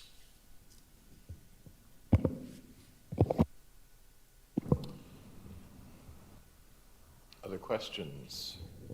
Yes, Artie. Thank you, Mr. Chair, and what a dynamic entrance and a great presentation. I had a question about weather because, and I think this is an issue sometimes about whether presidential, well, we heard a lot in our listening sessions and in some presentations is about how easily presidential candidates can get into states and out of states to make their travels worthwhile. What does that look like in Minnesota? I'm from Nevada. We've got sun 360 days in the year. So what does that look like, and how would you talk about I'll let some of the other speakers speak to this, but what I would say is because we are a cold weather state, our infrastructure in our state, as the Lieutenant Governor knows, is really prepared for that. Within hours of a snowfall, for instance, the streets are plowed. People can get around. Snow and cold weather really do not stop Minnesotans. In fact, we embrace it, we're out there ice fishing and ice skating and cross-country skiing. It's part of who we are. It's the ethos of what makes Minnesota, Minnesota. But I guess maybe Angie or... I would just add in April of 2018, my DFL convention was held on a day where we got 18 inches of snow. And I believe 118 of 130 delegates made it to the convention. So give me a better rate than that. And the state of Minnesota is great. What I will also say is we had 90% turnout in my congressional district of voters in 2020 in a pandemic. And there was only one congressional district in the country that beat me, and that was Minnesota 3, Dean Phillips. So we turn out, and the weather is really not a barrier to us. And I might add, I don't know if you remember when Amy Klobuchar announced her run for president, it was in a blizzard. She didn't miss a beat. We got this. Weather's no problem. As a follow-up, though, that's great for in-state Minnesotans, right? But maybe not so much for presidential candidates coming from across the country. Travel and air, and it's great that streets are plowed, but is it the same for air? Yeah, we really have very few delays at the Minneapolis airport. Again, the infrastructure in the state is really set up for that type of, I wouldn't say extreme weather, but to you it would be extreme, right? And, as a result, again, we don't see the types of delays. I mean, in DC, you get a dusting of snow, everything shuts down and people are running around with their hair, on fire. It's not true in Minnesota. The reality is we're used to snow. All of our infrastructure is. Our airports very rarely close.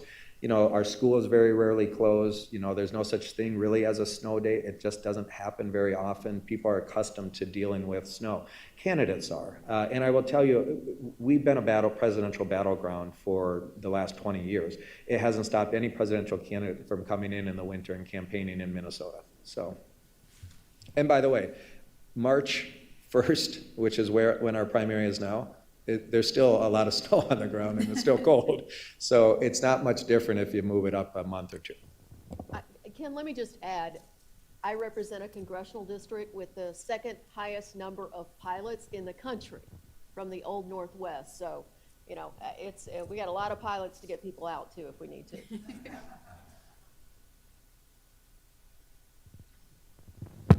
Ray Curry from Michigan. I know you said you started counting you start voting 46 days before. What is your percentage of returns on that election day, or how quick are your ballots in? How quick do they come in? Very quickly. We've got a great election night reporting system. We also have, with absentee ballots, unlike some places in this country, as we saw in 2020, we have a pretty long head start period, so it's not as if you can just start processing those absentee ballots that night. There's a lead time of a week that they have to start processing and doing all the work. So everything's teed up on election night, all those results are combined, and the election night results that night reflect all the votes, whether it was by mail or in-person absentee or the old-fashioned way of going to a polling place. They're all combined, commingled, and reported that night. Kenny Thompson. Hi, thanks everybody. Great presentation. Oh, before I ask this question, in case my wife is watching, she's from Minnesota. I love Minnesota. Quick question about diversity. You talked about the increase of diversity in the great state of Minnesota. Part A, where are you seeing that growth? Is it in the Twin Cities or other parts of the state? And two, I guess B, what's the percentage of white versus other races? So I can jump in on sort of the first part, and I don't know, Andrew, if you want to get into the data. But here's what we know. I think when we talk about rural communities, people think of rural communities looking a particular way.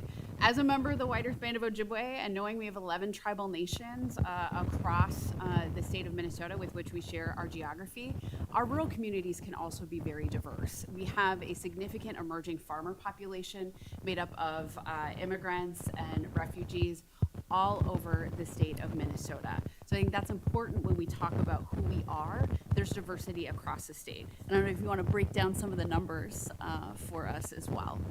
I'm going to turn it over to Andrew Claster, who's done some of our data, but I think if you could pull up the slide, and unfortunately the slideshow sort of broke down during the presentation, but there's a really good map that shows you the growth of racial and ethnic diversity throughout our state. And we'll pull that up while Andrew just goes through some of the numbers. Sure. So apologize that we did have some glitches with the slides. We will send them out to everybody as well. No worries.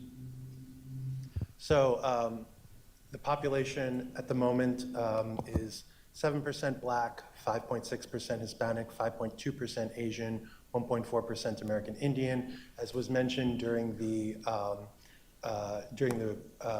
presentation, more than a third of younger voters are people of color. And in addition, Minnesota has 8.5% of Minnesotans are immigrants, which is the second highest in the Midwest region. And I think you can see in this booklet we provided to you, Kenny, on the, I think it's the second page in there under the diversity section, you can see from the Census Bureau the actual numbers and the percentage growth. And I think it's really important, as you think about Minnesota, it's not only one of the fastest growing states in the Midwest, right behind North Dakota and South Dakota. A lot of other Midwestern states are growing at a very anemic pace or actually losing population. Minnesota is rapidly growing in size, and what's fueling that is fast-growing immigrant and refugee communities, as we talked about, and you can see those numbers there. And it's not all concentrated in the urban core. In fact, in Minnesota, we're really proud that we still get a significant amount of our Democratic vote share from rural parts of our state. We call it Greater Minnesota. In Greater Minnesota, there are a lot of what's fueling their population growth is people from the cities and other parts of our state moving there for jobs and for schools and for opportunity, housing, and that is really giving a renaissance and rebirth to those small towns, and we're seeing that all throughout our state, as you can see from that map up there. If I could just give an example, just out of an anecdote, I did Juneteenth speeches in Winona, Minnesota, Mankato, Minnesota, and Oronosko, Minnesota. That's it, right? All in southern Minnesota, all rural communities. And they had people of color and white people attending in significant numbers. So I mentioned that to you because the numbers are one thing, but then do people show up? And the answer is that they do. And you get the Jennie-O plant in southern rural Minnesota couldn't operate without diverse immigrant communities. In the city of Wilmer and other places, they have embraced leadership. They have embraced participation in that city, and you have a number of folks who are elected public officials on a municipal level who represent communities of color. And can I just say about how this translates into the actual voting experience for everyday folks? So one of the things in our office is we upped the number of languages that we use to serve Minnesotans on all voting manners from 5 to 12. So we now have 12 languages, everything, online, paper, you name it. It's in 12 languages, and that's not just for the sake of hype. That's because the census numbers demand it. When you look at the populations that need that service, that's what's happening in Minnesota. And I think you can tell that we're pretty excited about talking about what our state looks like and who lives there. One of the things I think that's also important to note is that our elected leaders also are better reflecting the communities that they seek to represent. In 2016, when I was serving in the Minnesota House of Representatives, we created, along with a founding member, Representative Ilhan Omar, the People of Color and Indigenous Caucus. At that time, we had 13 members. We have now grown to 20. With the upcoming election, they will add considerable more members to that caucus. So not only are we seeing our BIPOC communities voting, and that's a really good place to start, but we also need to be serving in elected positions of leadership, and you can now see that reflected in the people who are stepping up and running and the people who are winning as well.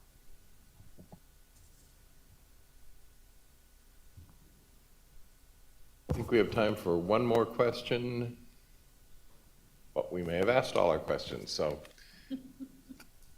I just want to say one closing comment here, because we talked a lot about racial and ethnic diversity.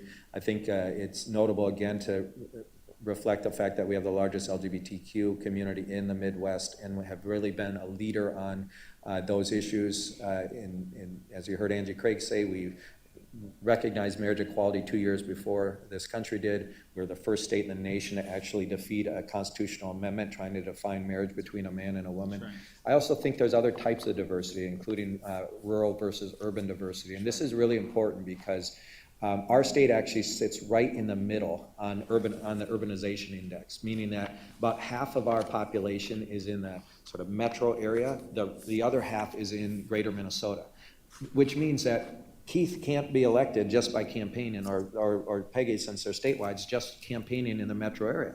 They have to get votes in greater Minnesota or they won't win their election. Why is that important for a presidential candidate? Because it's going to force them to get out to small towns and small communities throughout our state and campaign. And I think one of the hallmarks of what we want to see out of the Midwest, we haven't had this conversation as a committee yet, but what do we want the Midwestern state to really test in our candidates? And part of it is making sure that those candidates can connect to rural communities and diverse rural communities, right? And that's what Minnesota offers as well. So when we talk about diversity, it's really important. The last thing I'll say about diversity, and this isn't a shot at any other state, but diversity for diversity's sake doesn't matter. There are states that are more diverse on paper, but what matters is making sure those communities are showing up and participating at the ballot box, showing up and participating and running for office, showing up and participating by volunteering, showing up and participating by being involved in our party. All that's true in Minnesota. And so, you know, as Peggy said, we're Minnesotans, we're very boastful people, we love our state for sure. We're biased here, but I hope we presented you with the information that gives you a sense that Minnesota is not only up to the challenge, that we can deliver and make sure that our candidate coming out of this early state process is tested, battle tested, ready for prime time, and going to win in the fall. Thank you so much. Thank you all for an excellent presentation. Thank you for spending time with us, Lieutenant Governor, Attorney General, Secretary of State, and all of you. Appreciate it. Thank you, Mr. Chair. Thank you. Good to see you. Good to see you. Well, thank you all for hanging in there with us. By the way, Minnesota, New Hampshire, and Iowa was pretty cold too. At least we forget. That's right. Thank you for that. Excellent point. So thank you for hanging in there with us. The schedules have been changing quite a bit, but I want to thank Veronica and her team for just, you know, managing all of this process for us. They've done a great job. So we're gonna now rehearse. We're gonna end this process and go to lunch. We'll be back at 1:05. You can meet down in the Chesapeake room, and hopefully there's a great lunch down there. Thank you. See you in a bit.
as soon as the music stops.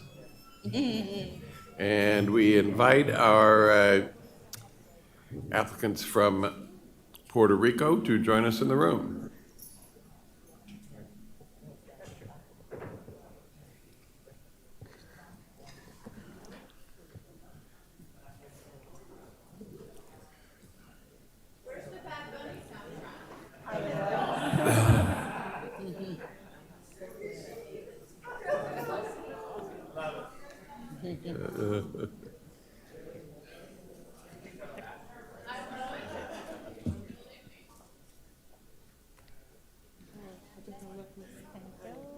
Thank you.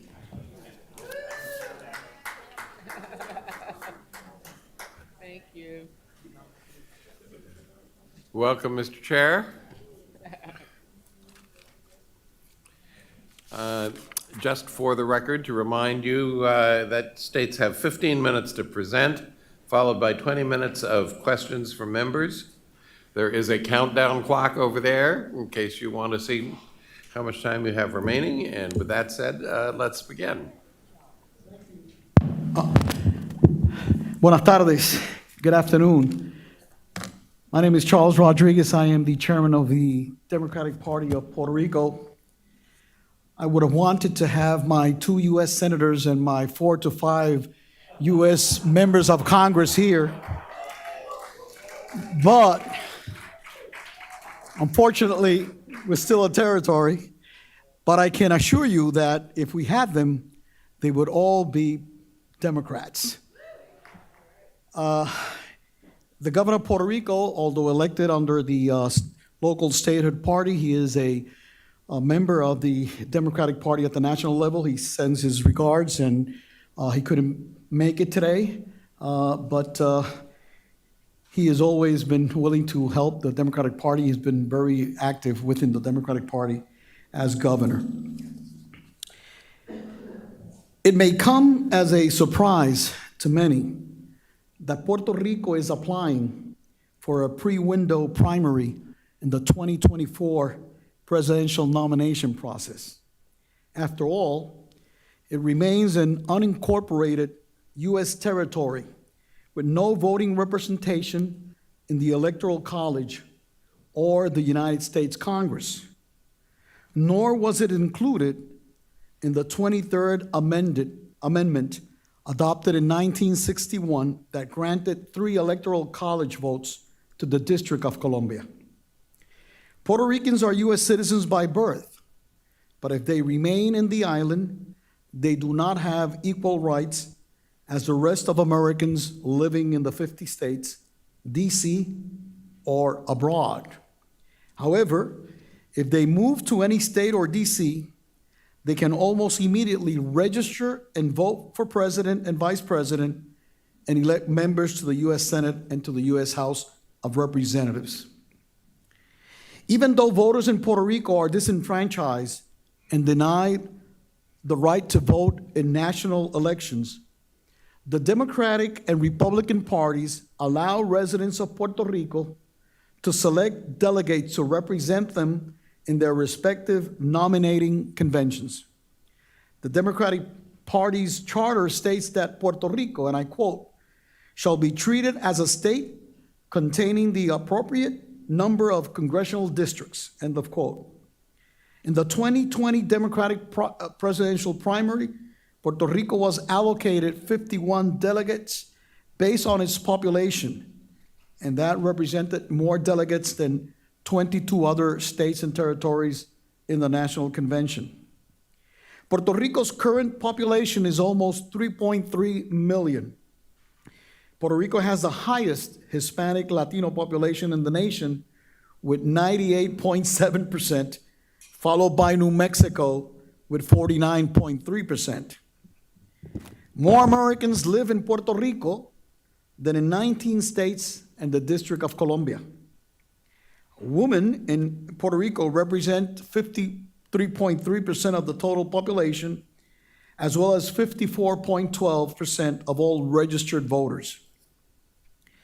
There are currently almost 6 million Puerto Ricans living in the 50 states and DC, which makes Puerto Ricans the second largest Hispanic Latino subgroup within the U.S. Allowing Puerto Rico to host an early primary would immediately generate debate and discussion of bread and butter issues among presidential candidates oriented toward Latino Hispanic voters. Centering this debate in a mid-sized state with a clear Hispanic Latino majority like Puerto Rico would send a clear and unequivocal message to the 62.1 million Hispanic Latino voters in the U.S. of how important their concerns are for the Democratic Party. This would also reflect positively towards this group of voters, particularly Puerto Ricans in swing states like Florida, Pennsylvania, Nevada, Ohio, Michigan, Arizona, and Georgia. As a matter of fairness, allowing millions of disenfranchised citizens to have a say in the outcome of the Democratic presidential nominating process would strike a balance with the inability that those same citizens have to participate of the general election. After all, decisions made by the President and Vice President of the United States have direct consequences in the lives of the millions of U.S. citizens residing in Puerto Rico. The DNC has the opportunity to assure a true and sound electoral process in which all voices are heard and taken into account. As mentioned before, Puerto Rico has the highest Hispanic Latino population of any state in the nation, with 98.7%, which is the largest category in the territory. Considering the close family ties and contact between island residents and those who have moved to the States, plus a large number of Latinos as a whole in the United States, Puerto Rico's diversity and the events, debates, discussion, and issues surrounding a pre-window primary held in the island would have a positive impact among Latinos in the mainland. The Hispanic Latino population currently sits at 62.1 million out of a total U.S. population of around 332 million, according to the U.S. Census Bureau 2020 statistics. This population is growing at a much higher rate than the nation's non-Latino population. Hispanic Latinos represent the second largest demographic group in the United States. They account for 51.1% of the country's growth in population during the last decade, rising to 18.7% of the total U.S. population, according to the numbers from the 2020 census. The political implications are enormous as the U.S. Latino population continues to grow year after year. Hispanic Latinos are already the largest category of non-whites in the United States, comprising 19% of the total U.S. population. Consequently, between 2008 and 2020, the Latino share of the electorate increased by 30%, with higher numbers expected in years to come. What does this mean for the Democratic Party? Let's look at least to three pivotal states. In the swing state of Florida, there's a realistic opportunity for Democrats to substantially increase its share of the Latino vote in 2024 among Puerto Rican residents who have moved and continue to move from the Enchanted Island to the Sunshine State. Currently, 1.2, almost 1.2 Puerto Ricans live in Florida, particularly in the Orlando and Tampa area, and they tend to identify with the Democratic Party. Puerto Ricans now make up 21% of the Hispanic population of Florida, inching closer to outnumbering the Cuban American population, which has historically been the largest group within Florida's Hispanic population and predominantly Republican. These numbers are even more impressive when considering that many of the newcomers from the island still remain unregistered to vote. Another pivotal state for the Democratic Party is Pennsylvania. with almost 500,000 Puerto Ricans living in the state. Puerto Ricans make up half of the Hispanic Latino population of Pennsylvania. Ohio is also an important state for 2024, with 130,000 plus Puerto Rican residents, representing 28% of Ohio's Hispanic Latino population. Hispanic Latino voters are worried that the Democratic Party takes them for granted and does not address their concern. I was just reading the other day about Tip O'Neill, who lost his first election when he ran for city council. And he saw his neighbor and teacher, former teacher, and asked her, well, you voted for me. And she said, no, I never voted for you. And he said, how come? Well, you didn't ask. You didn't show concern. And I believe that if you look at the 2020 election, the Republicans and Donald Trump did some inroads to the Hispanic vote. And I think part of it is because many Hispanic Latinos believe that the Democratic Party takes them for granted.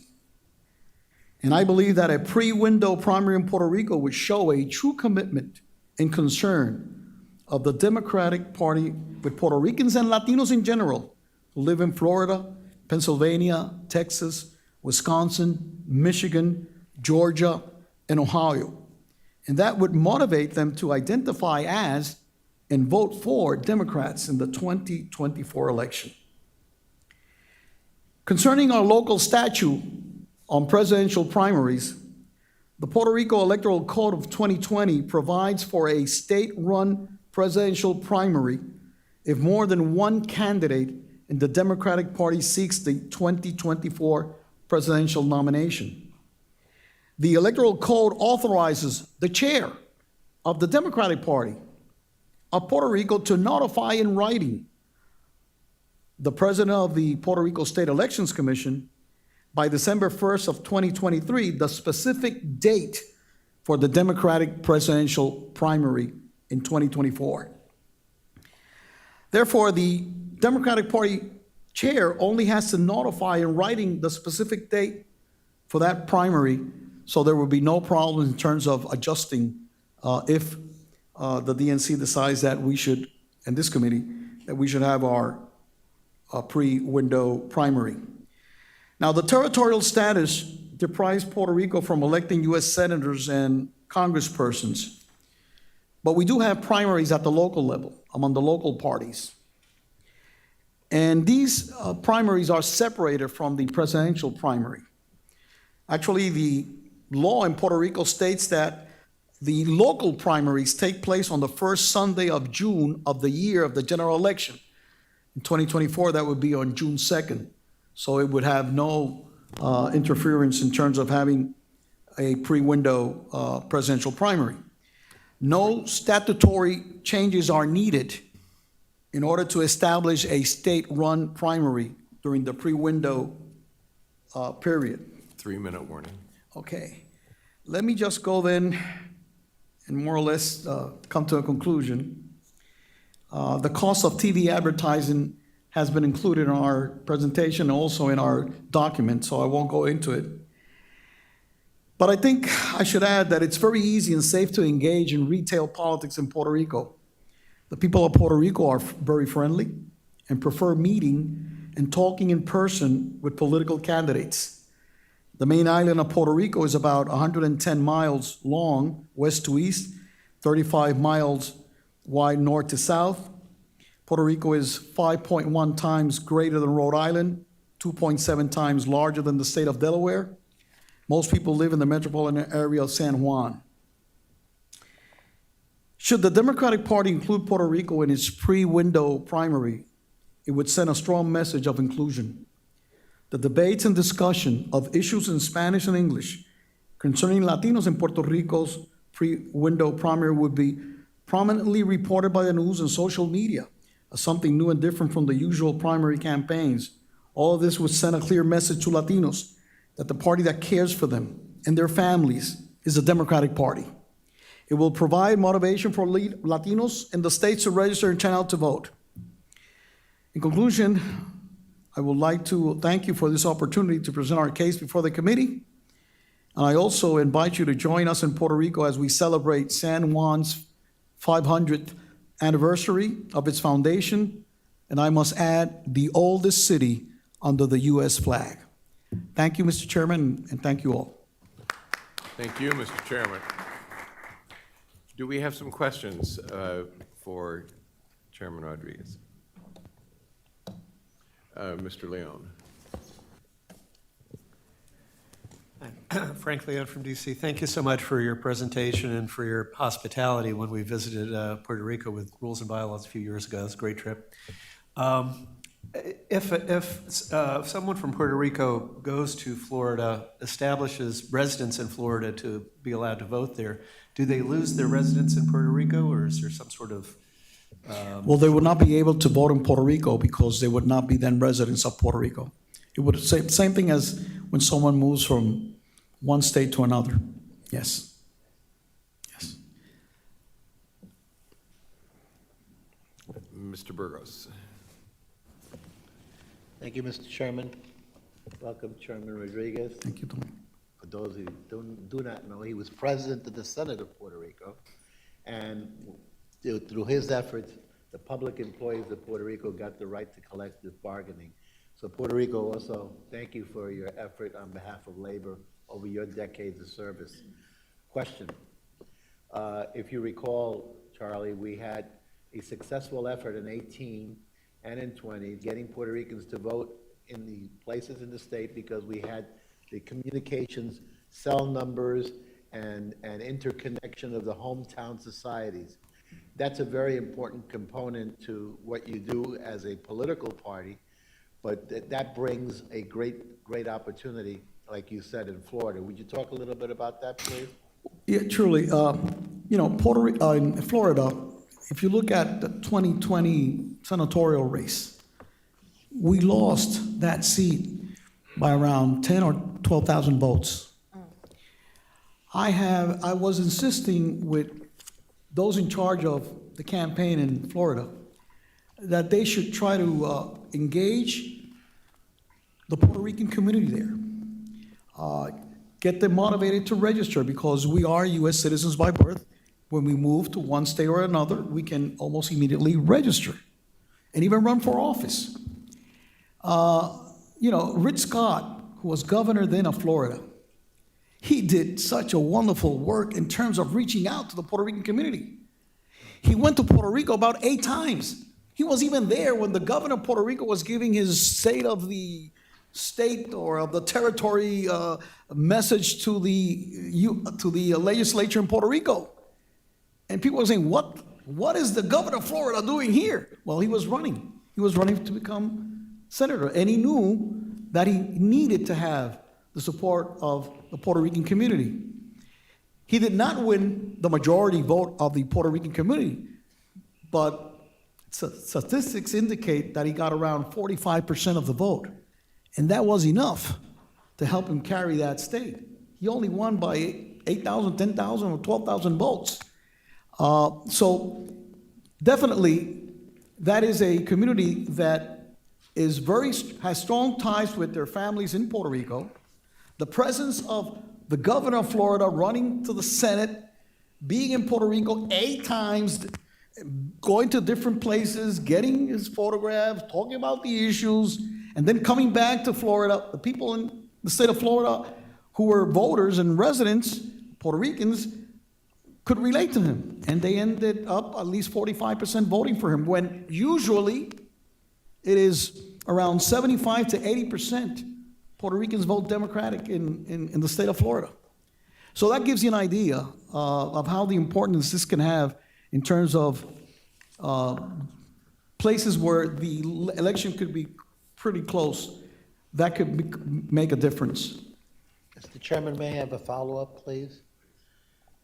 Earlier, we had the state of Georgia here, and we talked about voter protection. And one of the things that both the person in charge of voter protection and I discussed and agreed on, when Puerto Ricans move off the island and they come to jurisdictions like Fulton County in Georgia, or Dade in Miami, or Orange in Orlando, they're required to provide a different set of identification documents from Puerto Rico, and that has become a little bit of a problem.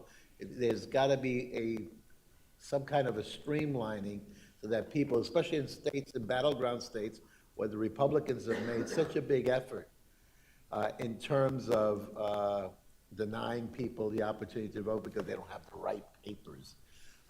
Is that a commitment you as a party will do in Puerto Rico to enhance that effort and expedite that effort? Definitely. Not only will the party do that, but our governor is committed to doing that. He wants to help elect Democrats in the mainland, and he will do whatever he can. And the other thing is that our license, driver's license, which is the best ID that anyone can present, we are also subject or under the federal law, and we do have to comply with all the strict requirements that the federal law has in order to have a real ID. So right now, that's been taken care of. And also our birth certificate has been improved, the way it's printed and so forth, in order to avoid people making false copies out of it. So yes, we are committed to helping our fellow Democrats in the mainland to engage. Actually, I'm going to Florida, to Tampa, mid-July, and I'm also going to Oklahoma, because some Puerto Ricans have moved to Oklahoma, and we want to get them engaged also and to register as Democrats. And I've been doing that. Atlanta is a city where I was surprised to look at some statistics that indicated that many Puerto Ricans are moving to Atlanta. So obviously, this is something that can really help. And as I said, it's not only the party, it's also the governor who's pretty much committed and engaged to do this.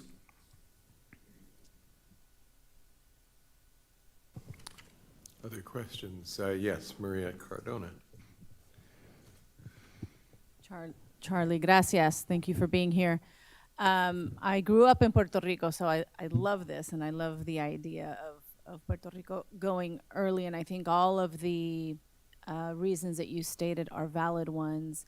But I do want to give you the opportunity to either restate those or maybe add to others for the possible concern of some folks who might say, well, we don't want to give it to Puerto Rico. We're going to, waste an opportunity because Puerto Ricanos on the island can't even vote in the general election. So, give us your best arguments as to why it wouldn't be the case, and in fact, it will help Democrats, perhaps even further than just one state. Thank you, Maria. The way I see it is that we need to reach out to this important voting bloc of Latino. And a way of showing concern is that you respect their will and you give them opportunity to participate.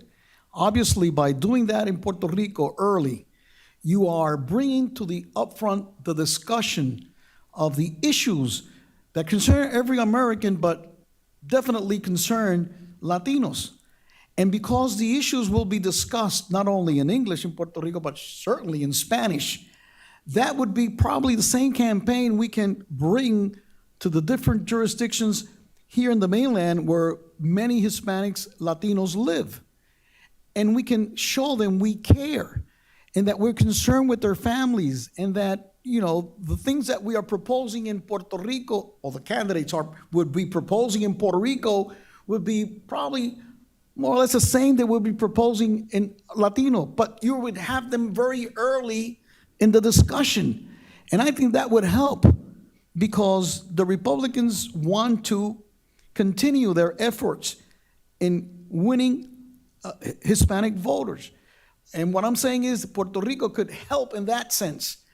Surely we cannot vote in the general election, but we can have an immense influence, not only among Puerto Ricans who live in the mainland, but among Latinos in general, showing, listen, this party is not only committed to helping Latinos, we are showing you that we're even giving one of the first primaries in Puerto Rico to have the discussion open early on issues concerning all Latinos, not only Puerto Ricans as such. So That for me, it's the best appeal it would have to have this pre-window primary, one of the 5 in Puerto Rico.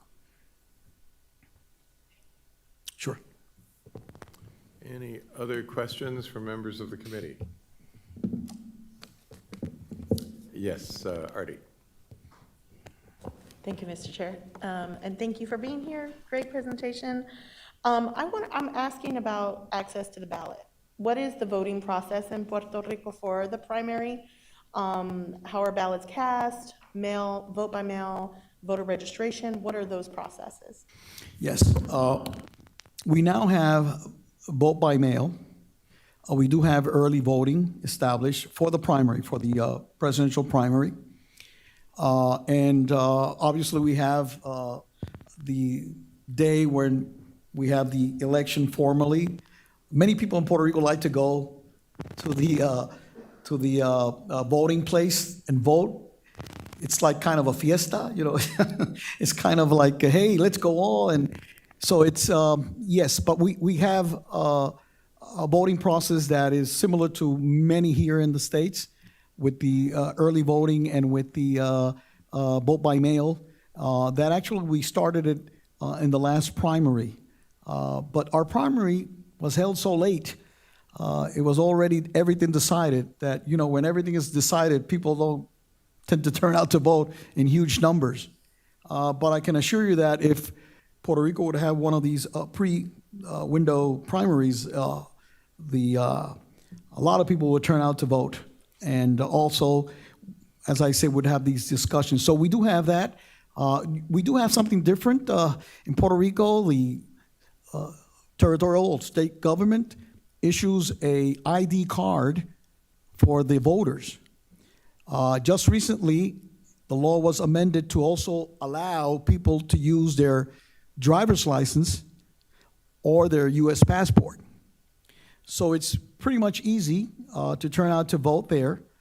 You have to be registered, and there is a window close by the election date for people to be able to register, because in Puerto Rico or in our polling list, not only does your name appear, your photograph also appears. It gives the opportunity to check and verify that who is saying is the voter is really the voter, I mean, according to the list and to the photograph. But yes, it is that process. And obviously, same as here, the early voting and the absentee ballots, we also have them. And the by mail would be counted once the voting centers close. Yeah. The same night, yes. Yes. Other questions? Ooh, yes. Thank you for your, Ray Curry, Michigan. Thank you for your presentation. I'm curious if you see Puerto Rico going in the early piece as more of an outreach. I mean, I saw the presentation and I saw the number of states. And the only reason I raise that is we've got a number of members who work in a territorial state government that are there, that are UAW represented. Also, we represent the workers at Bacardi. But I raise it on the fact that we, at one point, I can remember our members in Puerto Rico phone banking members and family members in Orlando and Tampa True. And in New York and making that type of outreach. So do you see this being another pathway for that type of outreach and advocacy for Puerto Ricans, Latino, and Hispanic population based on your presentation? Definitely, definitely. Actually, the party did that in the last cycle. We called those who were voting, registered to vote here in the mainland, to tell them, listen, turn out and vote Democrat, and so forth. Yes, we've done that. We will continue to do so, and this is part of the efforts we're doing. As I said, we're not a state yet. Actually, the reason Trump doesn't want Puerto Rico to become a state is because he knows we would elect Democrats. Same thing with D.C. But I don't know why sometimes so difficult to convince Democrats that this is something that will be benefit not only to the party, obviously to the nation. We're talking about diversity. We're talking about equality. I mean, we have men and women in uniform who can die for this country as any other from any other of the states. But when it comes to voting for the commander-in-chief, they are denied that right just because they are residents of Puerto Rico and therefore they cannot vote for the president. You know, if I go to live to Moscow, to Beijing, to Mexico City, to any place around the world, I can end up voting absentee ballot for president. Oh, but if I go to the U.S. territory of Puerto Rico, no, you cannot vote absentee ballot. So obviously, these are the inequities, and this party has always stand for equality. It has always stand for equality. And I think it's about time that we just go on and do so. President Biden said it, that he personally endorsed state of Puerto Rico. Former President Barack Obama also said so. I think it's time that we move this forward, and hopefully that will happen in Congress, and not only for Puerto Rico, also for DC. Equality is very important. Sometimes we, as Americans, take it for granted. Well, we in Puerto Rico obviously do not, because we are not equal unless we take a plane and come to the mainland. Mr. Chairman, thank you so much for having me, and I look forward to having many of you in Puerto Rico. We will have the ASDC meeting will take place in Puerto Rico, and I hope you can make it. It's going to be in December. I know that you don't like to leave the mainland in December. You like to stay here and enjoy the weather, but we're gonna have a sunshine for you guys, and it's going to be a wonderful time in Puerto Rico, and I hope you can make it and show our hospitality once again. Thank you very much, Mr. Chairman. Thank you.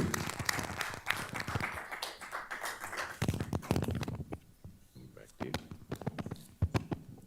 So if Texas is,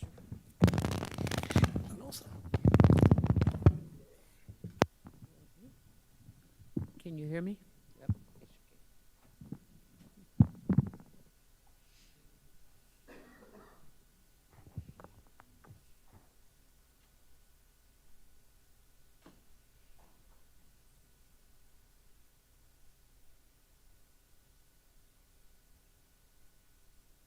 Good afternoon. We're going to just do a little housekeeping here.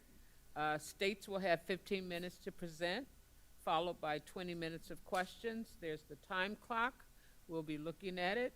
So the floor is all yours. Thank you for coming. And this is Texas, a great state. Buenas tardes. My name is Gilberto Hinojosa, and I'm the proud chair of the Texas Democratic Party. I'm here with Dennis Spate, a member of your committee. Dennis wanted to sit up here because he said he didn't want to me to be too lonely up here. Well, I will tell you that the only place that I'm less lonely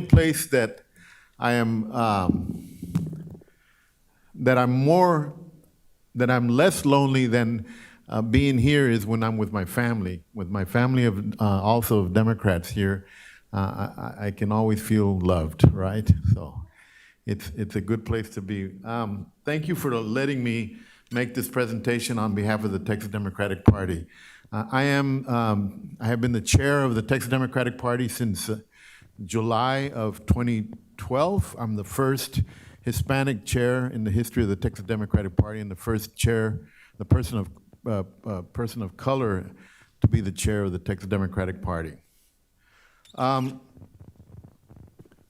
You know, on election night in 2020, I sat in front of the TV and I was looking at the results, and all of us who were watching that night were anxiously looking at the results coming in from Michigan, from Ohio, from Pennsylvania, from the swing states in the Midwest primarily.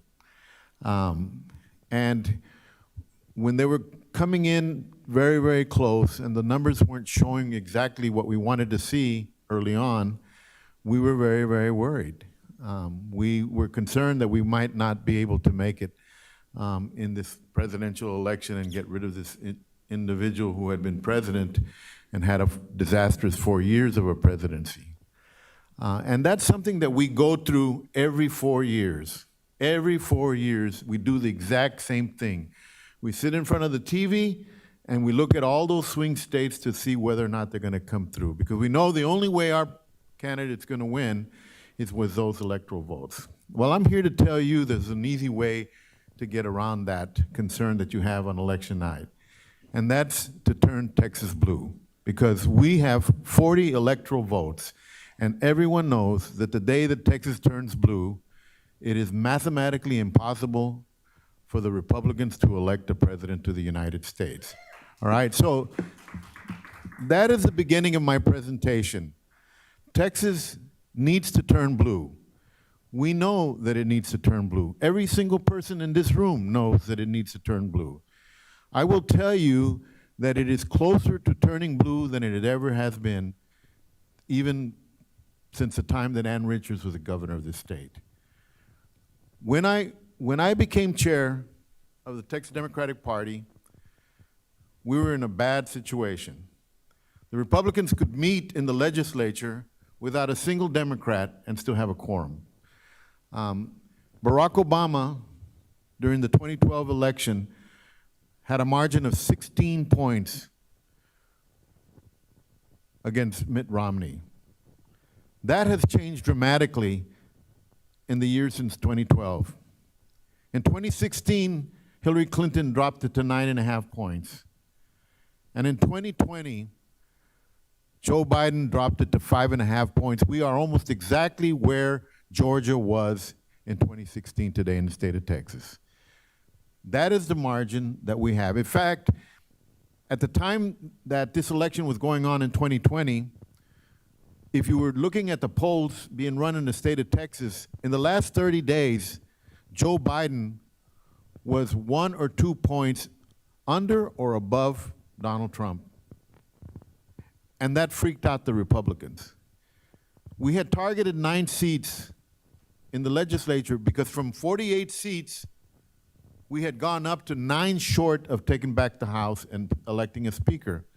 We targeted those 9 seats that we needed to take back the speakers, and every one of our polls showed us winning those and taking the speaker's office back, and maybe even winning the presidency in Texas. When the Republicans saw these, they freaked out, and they pumped in $400 million into the state of Texas. And we were not able to achieve what we thought we were going to achieve. But what we did do is raise the number of Democrats participating in that election to unprecedented numbers. Every one of those seats that we targeted, we got more votes for our candidates than any Republican had ever gotten. They just found Trumpers in the woodwork of some barns in different parts of the state and got them to go vote. And that's what happened. Today in the state of Texas, since 2018, every large urban area in the state is Democrat. Starting with Houston, Harris County, the 3rd largest county in the United States. In 2018, before the election, there was not a single county-wide Democrat elected in Harris County. Today, every single county-wide elected official in Harris County is a Democrat. The county judge is a 27-year-old Colombian immigrant named Lina Hidalgo. Every single person in Dallas County, countywide, is a Democrat. In Travis County is a Democrat. In Bexar County is a Democrat. In the state of Texas today, when I took over in 2012, we only had 1 court of appeals out of the 18. 2 sometimes, but only 1 most of the time. Now we own half the courts of appeals in the state of Texas. Today in the state of Texas, even the suburban areas, in 2012, the margin for the Republicans in the suburban areas was somewhere around 22, 24 points. Collin County, Denton County, Montgomery County, those areas with large populations. Today, they're down to low single digits. Even Tarrant County has now voted for a Democrat for the U.S. Senate in 2018 named Beto O'Rourke, and voted for Joe Biden for the first time in 40 or 50 years. In the state of Texas today, 70% of the people live in counties and cities controlled by Democrats. That's how far we've come.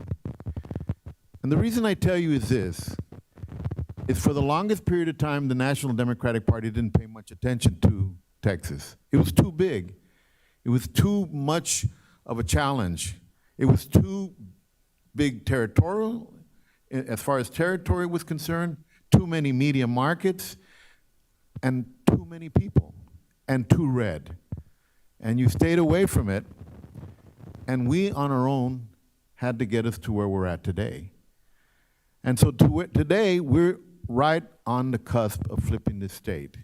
I believe, and if you really understand the dynamics of elections, that a primary in Texas, a pre-window primary in Texas, will generate enough enthusiasm in the next presidential election to turn Texas blue. And you won't have to be waiting and watching TV to see what Michigan does or Pennsylvania does or Wisconsin does.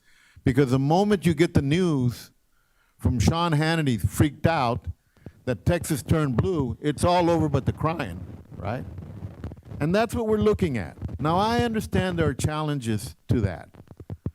But if you're looking at the criteria that you've developed to determine whether or not you should put a state in that category, that is the first criteria I think we win on.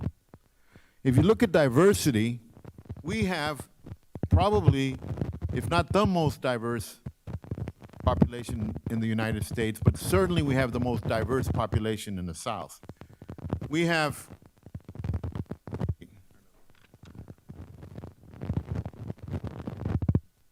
I know this by heart, but he gave me some new numbers. So anyway, over 40% of the population in the state of Texas is Mexican American, right? We have 15% is either Asian American or African American. We have the largest black population in the United States. Texas has the largest African American population in the United States. We have the second largest AAPI population in the South. Our Asian American population has doubled since 2016 in the state of Texas. If you take all the diverse populations of people of color, we are a majority minority state. Somewhere close to 60% of the population of the state of Texas are people of color today. We have a large LGBT community. And I believe that if you take all the factors in looking at the issue of diversity, if we're not number one in the nation, we're a close second, and we're number one in the South for sure. As far as unions concerned, you don't really consider Texas a big union state, but we have the largest number of employees represented by unions in the entire nation in the state of Texas. So this is where you want to go. This is a state where you want to have a primary at the very beginning. This is going to be a test case as to who can run with a diverse population and who can win. Because that's all that counts in this game, right? Who can win? If you can win in Texas, if you can win in the large urban areas, in the suburban areas, in the rural areas across the state of Texas, and we've got a little bit of everything, then you can get elected President of the United States. But more importantly, if you can win across the state of Texas and you campaign hard during that period of time in that primary, that makes it a lot easier for you to win in November because you've already been there. You've already campaigned there. You've already had your people knocking on doors there. You've already been in the media markets all across the state of Texas long before the primaries are over. So that by the time we get to November, people know who you are and they're ready to make you President of the United States. That's why we're so critical. And I understand that it's a big state.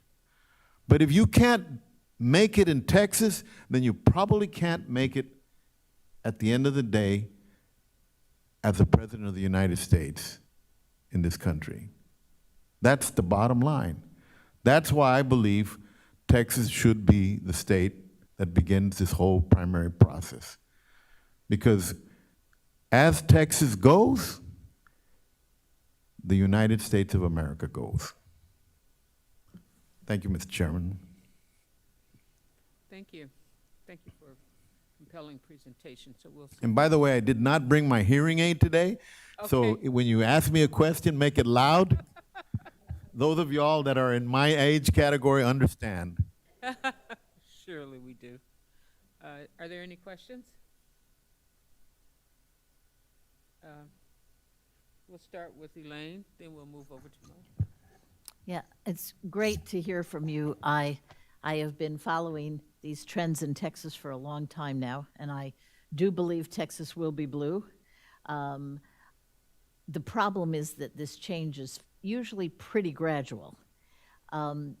If in your argument is an interesting one. It says that we can accelerate this change by putting Texas first. But if Texas Democratic primary goes first, won't the Republican Party also have an early primary?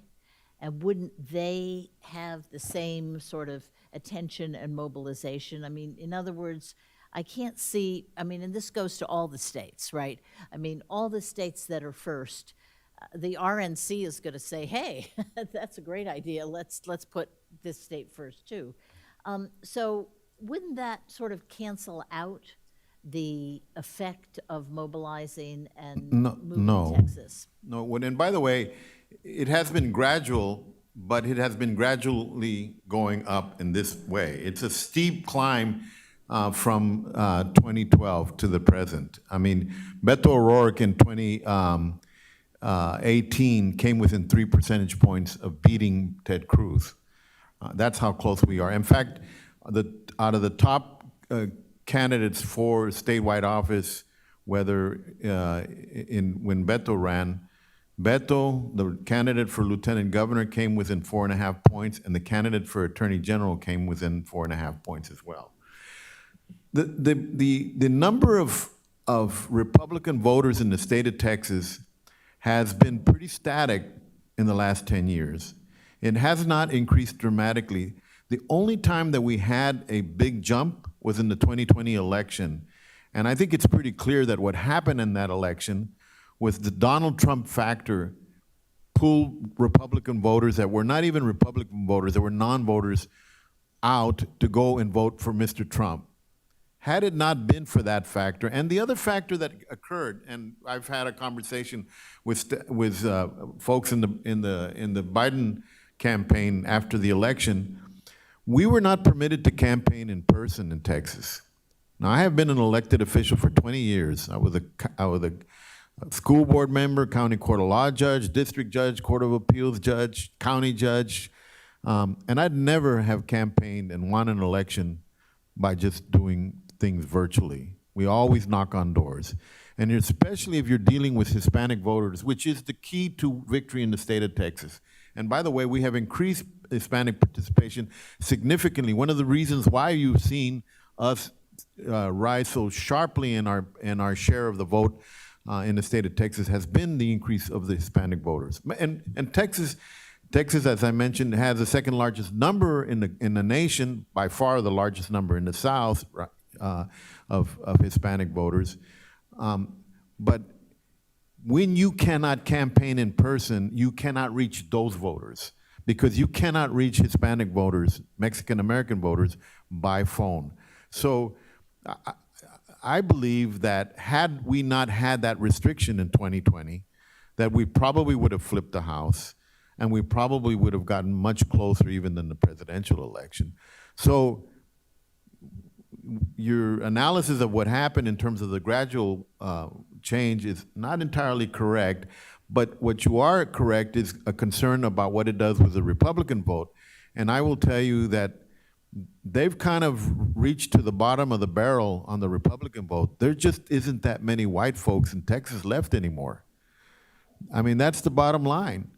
Texas is a majority-minority state, and what has happened, one of the reasons why, in addition to the increase of Hispanic voter turnout in the state of Texas, why we've had such a sharp increase in our share of the total vote in the state of Texas has been there's a lot of good people from the East Coast and from California that have moved into Texas, and they have made a difference in some areas.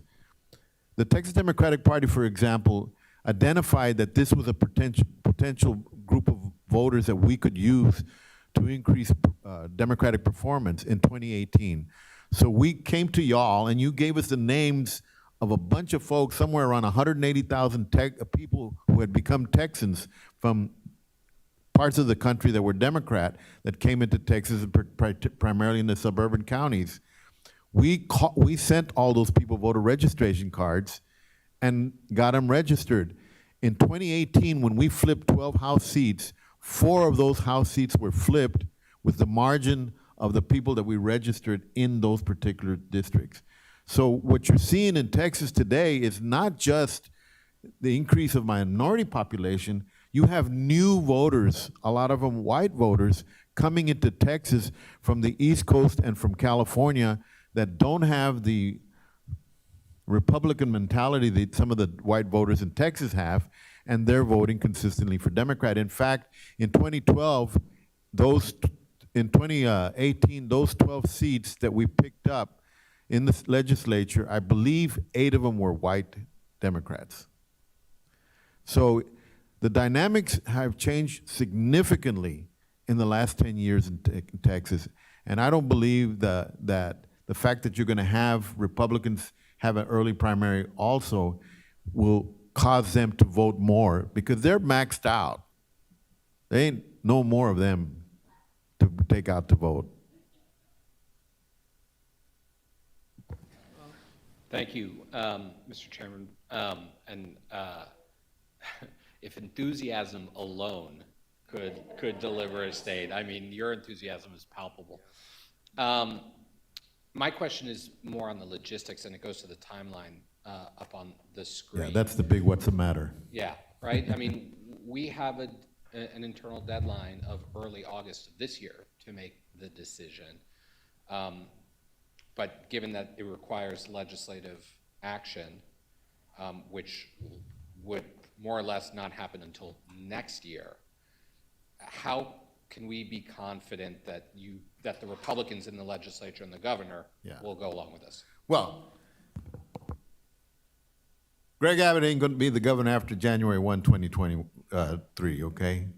Beto O'Rourke will be, all right. And I think that you've seen the rise in his support since Uvalde increased significantly. I mean, the way he handled that and the way Greg Abbott looked bad in that, as a result of that tragedy, I think has put him in the path of getting elected governor. So that could be a plus or a minus, and let me tell you why. It's always a plus for us to have Beto O'Rourke be governor, because he's a great man, he'll be a great governor, and he will only be rivaled by Ann Richards, right?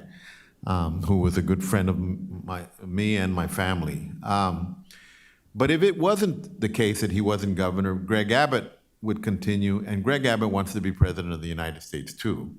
And that's why he does all these crazy-ass things as governor that comes out of the far right-wing extreme of the Republican Party. I mean, that doesn't get him necessarily more Republican votes, it just gets him more visibility nationally. He's clearly running for president, and it's to his advantage with the dynamics that are going on in the Republican Party, especially apparently now that Trump is weakened somewhat as a result of the January 6th hearings, and also as a result, I think, of a lot of Republicans being tired of him. It makes someone with the ego of Greg Abbott believe that he might be able to get elected president, notwithstanding the fact that he can't complete a sentence, but he thinks he can, and he can believe that he can be president. So there's going to be, he controls the legislature, and he can dictate to them if he wants them to move up this primary for the exact same reason that someone other than him in another state who wants to be president would move up their primary race. So I think you're right. It's an issue. We have Democrats that are going to push for it. The determination is going to be with the Republican members of the legislature if they want to go ahead and do that. I don't know whether or not we can pick up the 9 seats that we need to pick up this election because of redistricting to take over the House.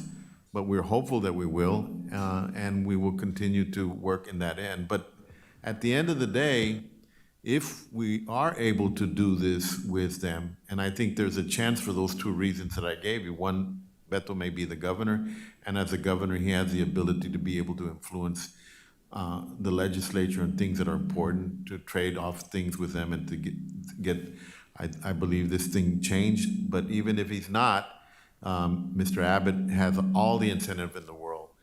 The only chance he would have to be a contender for president is if the primaries started with Texas. And just as a quick follow-up, have you had any conversations yet with either your counterpart at the state Republican Party or with the governor's office or anyone about this yet? Some of our legislators have been talking to their legislators. We don't talk to the governor's office. I mean, the governor is extremely hostile towards the Democratic Party, maybe because we call him an idiot every single day, but you know, that's just very difficult for me not to say, but I do it anyway. He's a dangerous idiot, but he's an idiot, you know. I'm sorry. No, that's. I Scott? digress. We have Scott, Maria, Yvette, and then Molly. Mr. Chairman, thank you. Scott Brennan. Just a quick question. Can you talk a little bit about the number of media markets in Texas and sort of the expenses associated with advertising in Texas? Right. Well, it's 22 media markets. Some of them are big, some of them are not. I mean, you go to Tyler, Texas, they've got a media market there, and it's small. Lubbock, Amarillo area, those are different media markets. They're small. And you have the bigger urban areas like Houston, Dallas, Fort Worth, San Antonio. Those are big and they're expensive. You know, it is a challenge. I don't think there's any question about it. But if you can't compete in those media markets just because you're in Texas, then where are you going to compete everywhere else? I mean, you look, this party has set guidelines for participation in the debates. And one of those guidelines that you have set is, that we have set, is that you have to show the ability to raise money from small sources to big sources, and then you have to poll well, right? If you can't raise enough money to compete in Texas, you probably can't raise enough money to be on the debate stage very much longer. And so I think, you know, people have the ability, if they want to win, and if they got that kind of support, to participate, to engage in advertising in the state of Texas, in the media markets. And the other thing that happens, because it'll be a first primary in the state of Texas, you're going to have a lot of earned media with our candidates. You know, you're going to have TV stations all across the state of Texas that are going to want to interview these candidates because it's a new thing. We've never had that before. By the time you get to Texas, the issue is pretty much largely decided, or close to being largely decided. But if you come in at the very beginning, you're going to have these TV stations all over the state of Texas scrambling to interview the top 10-tier candidates and put them on the news every single day. And so I think that kind of works itself out either way. But again, it's a test. It's a test to see whether you can compete in a state that looks like America in every sense of the word, but more than anything else, looks like the demographics of our party. Let me tell you one of the things that's going on in Texas for right now. You know, I've been talking about this since the day that I got elected in 2008. Had conversations with Tim Kaine back in those days. And I've always said this,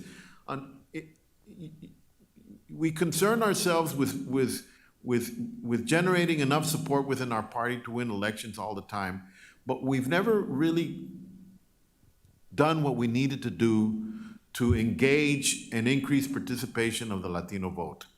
And every single time that has happened in any state, we have flipped the state. Look what happened in Colorado. These are small states. Look what happened in Nevada. Look what happened in Arizona. All the states that were red before, consistently red, until you engage the Latino population, you could not flip those states. It was easy to engage the Latino population in a small state like Colorado or Nevada or even Arizona. It's hard in Texas, but we've got a lot of them. And so if you want to compete, right now the Republican Party, they get that. They understand that.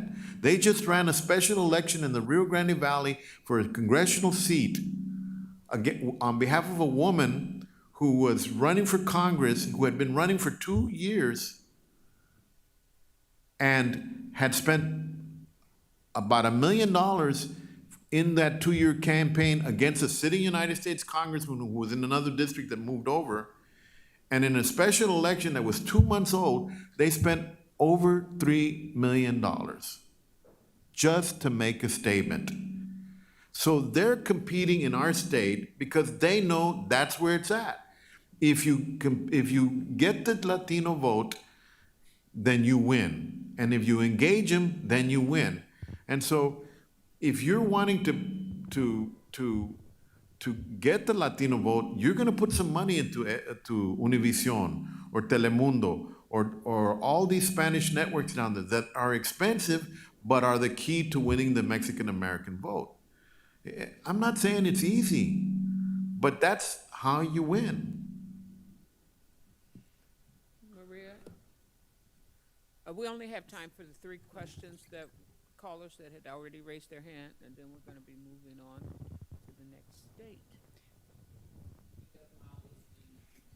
Thank you. Thank you so much for being here. I think your enthusiasm is fantastic. I love the prospect of turning Texas blue. I was very close with Grace Garcia, and she did so much to go toward that goal, which, you know, I think that we can't give up on it.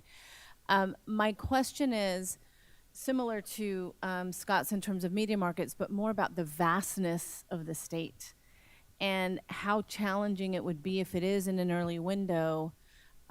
You know, do you all have suggestions or advice on how any candidate would approach the state with the right combination of urban, rural, big city, smaller city, you know, towns, and in order to have the ability to talk to Texans all over or Democrats, Texans all over the state? As a practical matter, Maria, the Democratic share of the vote comes from the top 50 counties in the state of Texas. That accounts to somewhere around 93% of the vote. So if you're spending, and I don't want to tell you that the rural vote is not important, because it certainly is. It was the margin for Beto in the 2018 election.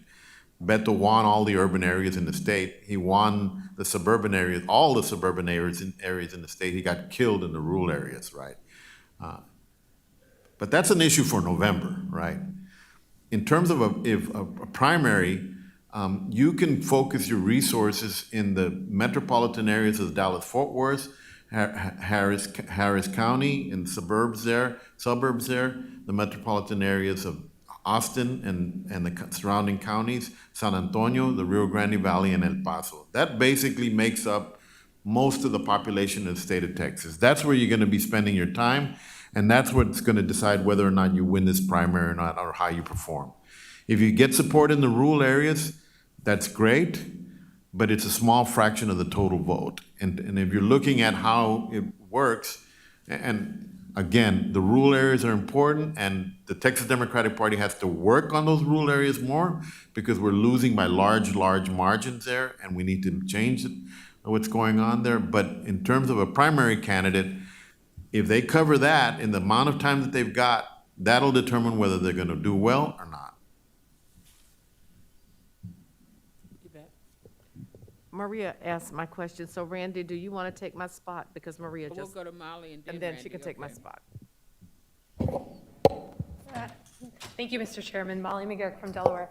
I just had a question about if you've contemplated how moving up early in the window would affect your voter file pricing. How would it affect our voter file? We have, I don't think it would affect us at all. We have, the Texas Democratic Party has probably the largest group of data scientists in a party in the nation. I have like 6 or 7 people working on developing and fixing up and making our voter activation, our van, as good as it can be. So I don't think it's going to change anything. We have our primary candidates use our voter file a lot, and so we're already gearing up and fixing and upgrading our voter file 365 days out of the year, every year, all the time. Randy? I am very inspired by what you've said. We, at the AFT, have now spent the last 5 years doing the same exact thing in terms of growing the labor movement there, and we're seeing huge results in the contract, or not, there's no collective bargaining, but in the settlements we've been able to get in terms of teacher salaries in Houston and El Paso and in other places. The question is, that I have, is given what the hostility that now is happening, not only by the governor, but what we saw last year in terms of the Rio Grande, and now with the flipping of that House seat, how do we keep on making the case that this really can change in the way in which you have persuasively made? The Rio Grande Valley, the Hispanic vote there in the last year, it certainly has changed my calculus. So I'm asking you to change my opinion again to where you are, given the numbers that I saw and how much we have invested, the AFT has invested in Texas. And let me just say, the largest union in the AFL-CIO in Texas is the AFT, and they're great. And in the Rio Grande Valley, that is the strongest union in the state right now for the teachers. Contrary to what you hear, the increases in voter turn for Republicans were primarily for Trump in the 2020 election. If you look at everywhere else, the only places where Trump did well is in little tiny counties like Zapata County and Jim Wells County. If you look everywhere else in the Rio Grande Valley, up all the way to Laredo, he's the only one that improved or got more Hispanic votes. In the entire Rio Grande Valley and Laredo, which is the area that you're concerned about, which is 95% Mexican American, the only legislator that switched parties was Guillen, because his district was gerrymandered into a heavily Republican district. Not one single county official has switched parties, not one, in the entire Rio Grande Valley.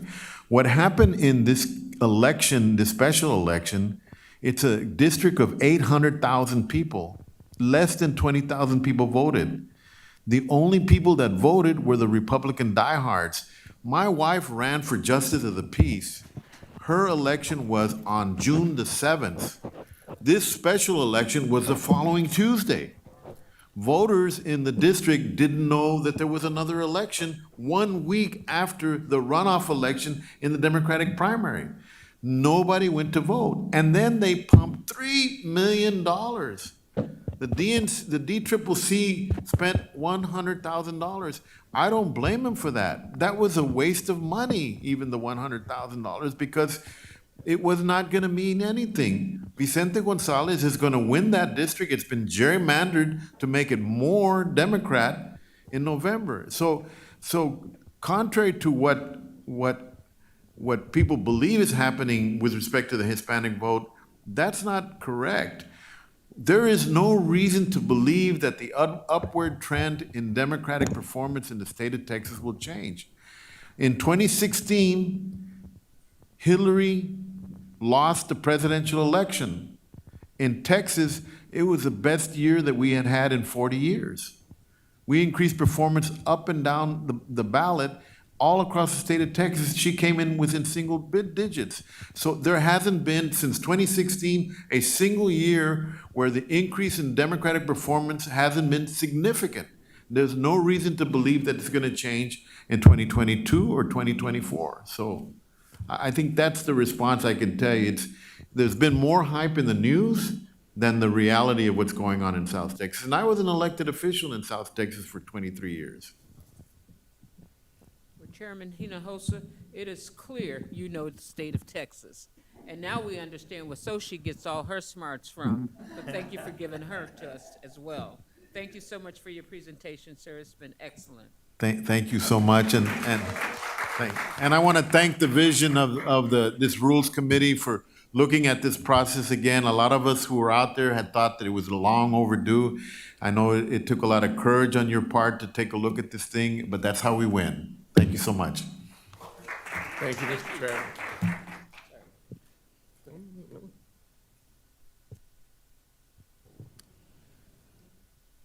All right, we are ready for the representatives from the state of Michigan.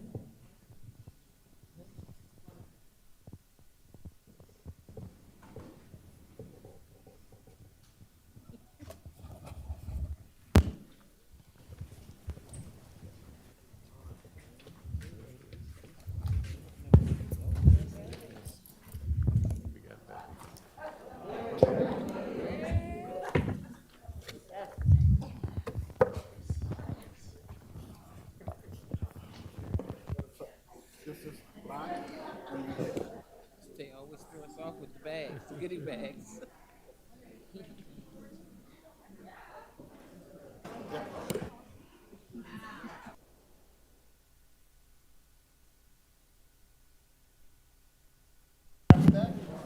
Green is green.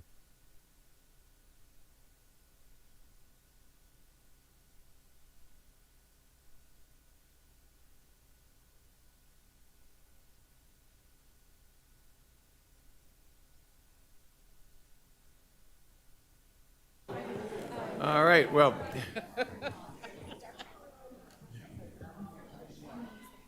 Thank you for being with us. And welcome. Good to see all of you, especially you, Congresswoman. Nice to see you. Each state has 15 minutes to present, and then that's followed by 20 minutes of questions from members. There is a countdown clock over there, as well as a timer right here to my right, who keeps me posted. So I will let you know when there's a 3-minute warning. And please go ahead. Chair Roosevelt and Chair Moore and DNC RMDC members, it's an honor for me to introduce this exciting delegation from the Midwestern state of Michigan. And I give you now our state party chair, LeVar Barnes. Thank you so much, President Curry. Thank you to the chairs of the RBC and all the members. It is so good to see good friends in the room in person again. I am indeed LeVar Barnes, proud chair of the Michigan Democratic Party. My presenting partners today are our terrific Lieutenant Governor Garland Gilchrist, U.S. Senator Debbie Stabenow, and my Congresswoman Debbie Dingell. I'm going to hand the floor now to our Lieutenant Governor. LG, it's yours.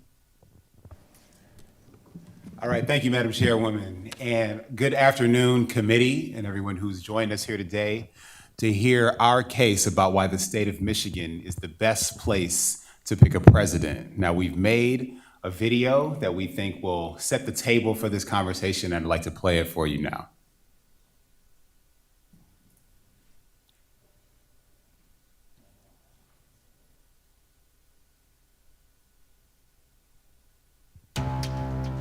Michigan, the best place to see what America really looks like, and the best place to pick a president.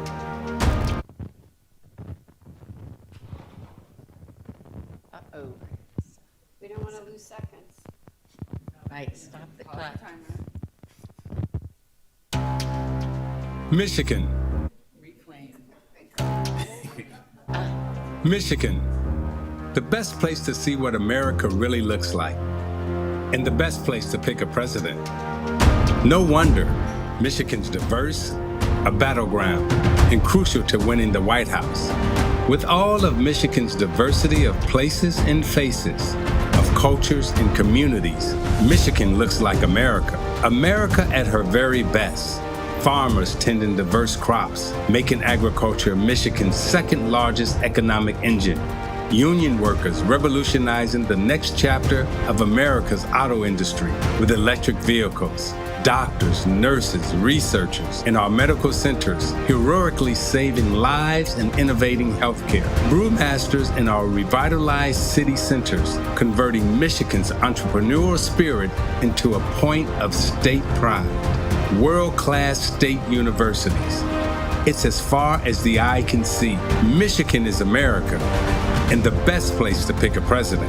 An early primary election in Michigan is also an early investment in the general election. It's a state candidates must win to get to the White House. And for the campaigners, Michigan isn't just diverse, it's an affordable and accessible place to campaign. Hop in your Ford in Detroit, you can be to Grand Rapids in about 2 hours. Barely enough time to listen to both the Supremes and Big Sean's most popular albums. Unlike other states, there's no singularly dominant, hyper-expensive media market that holds back campaigns with fewer resources. Michigan allows for organizing and real competition.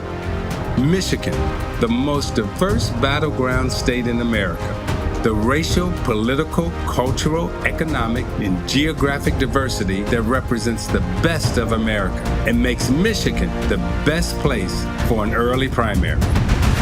Michigan, the best place to pick a president.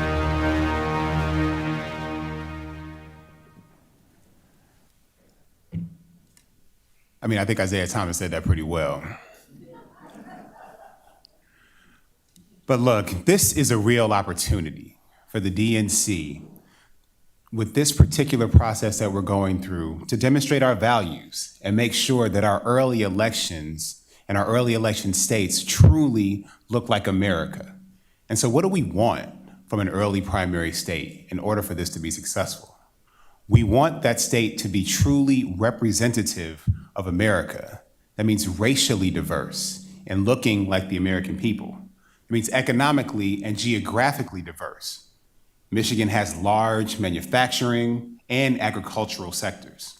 We are also a stronghold for the past, the present, and the future of labor organizing in the United States.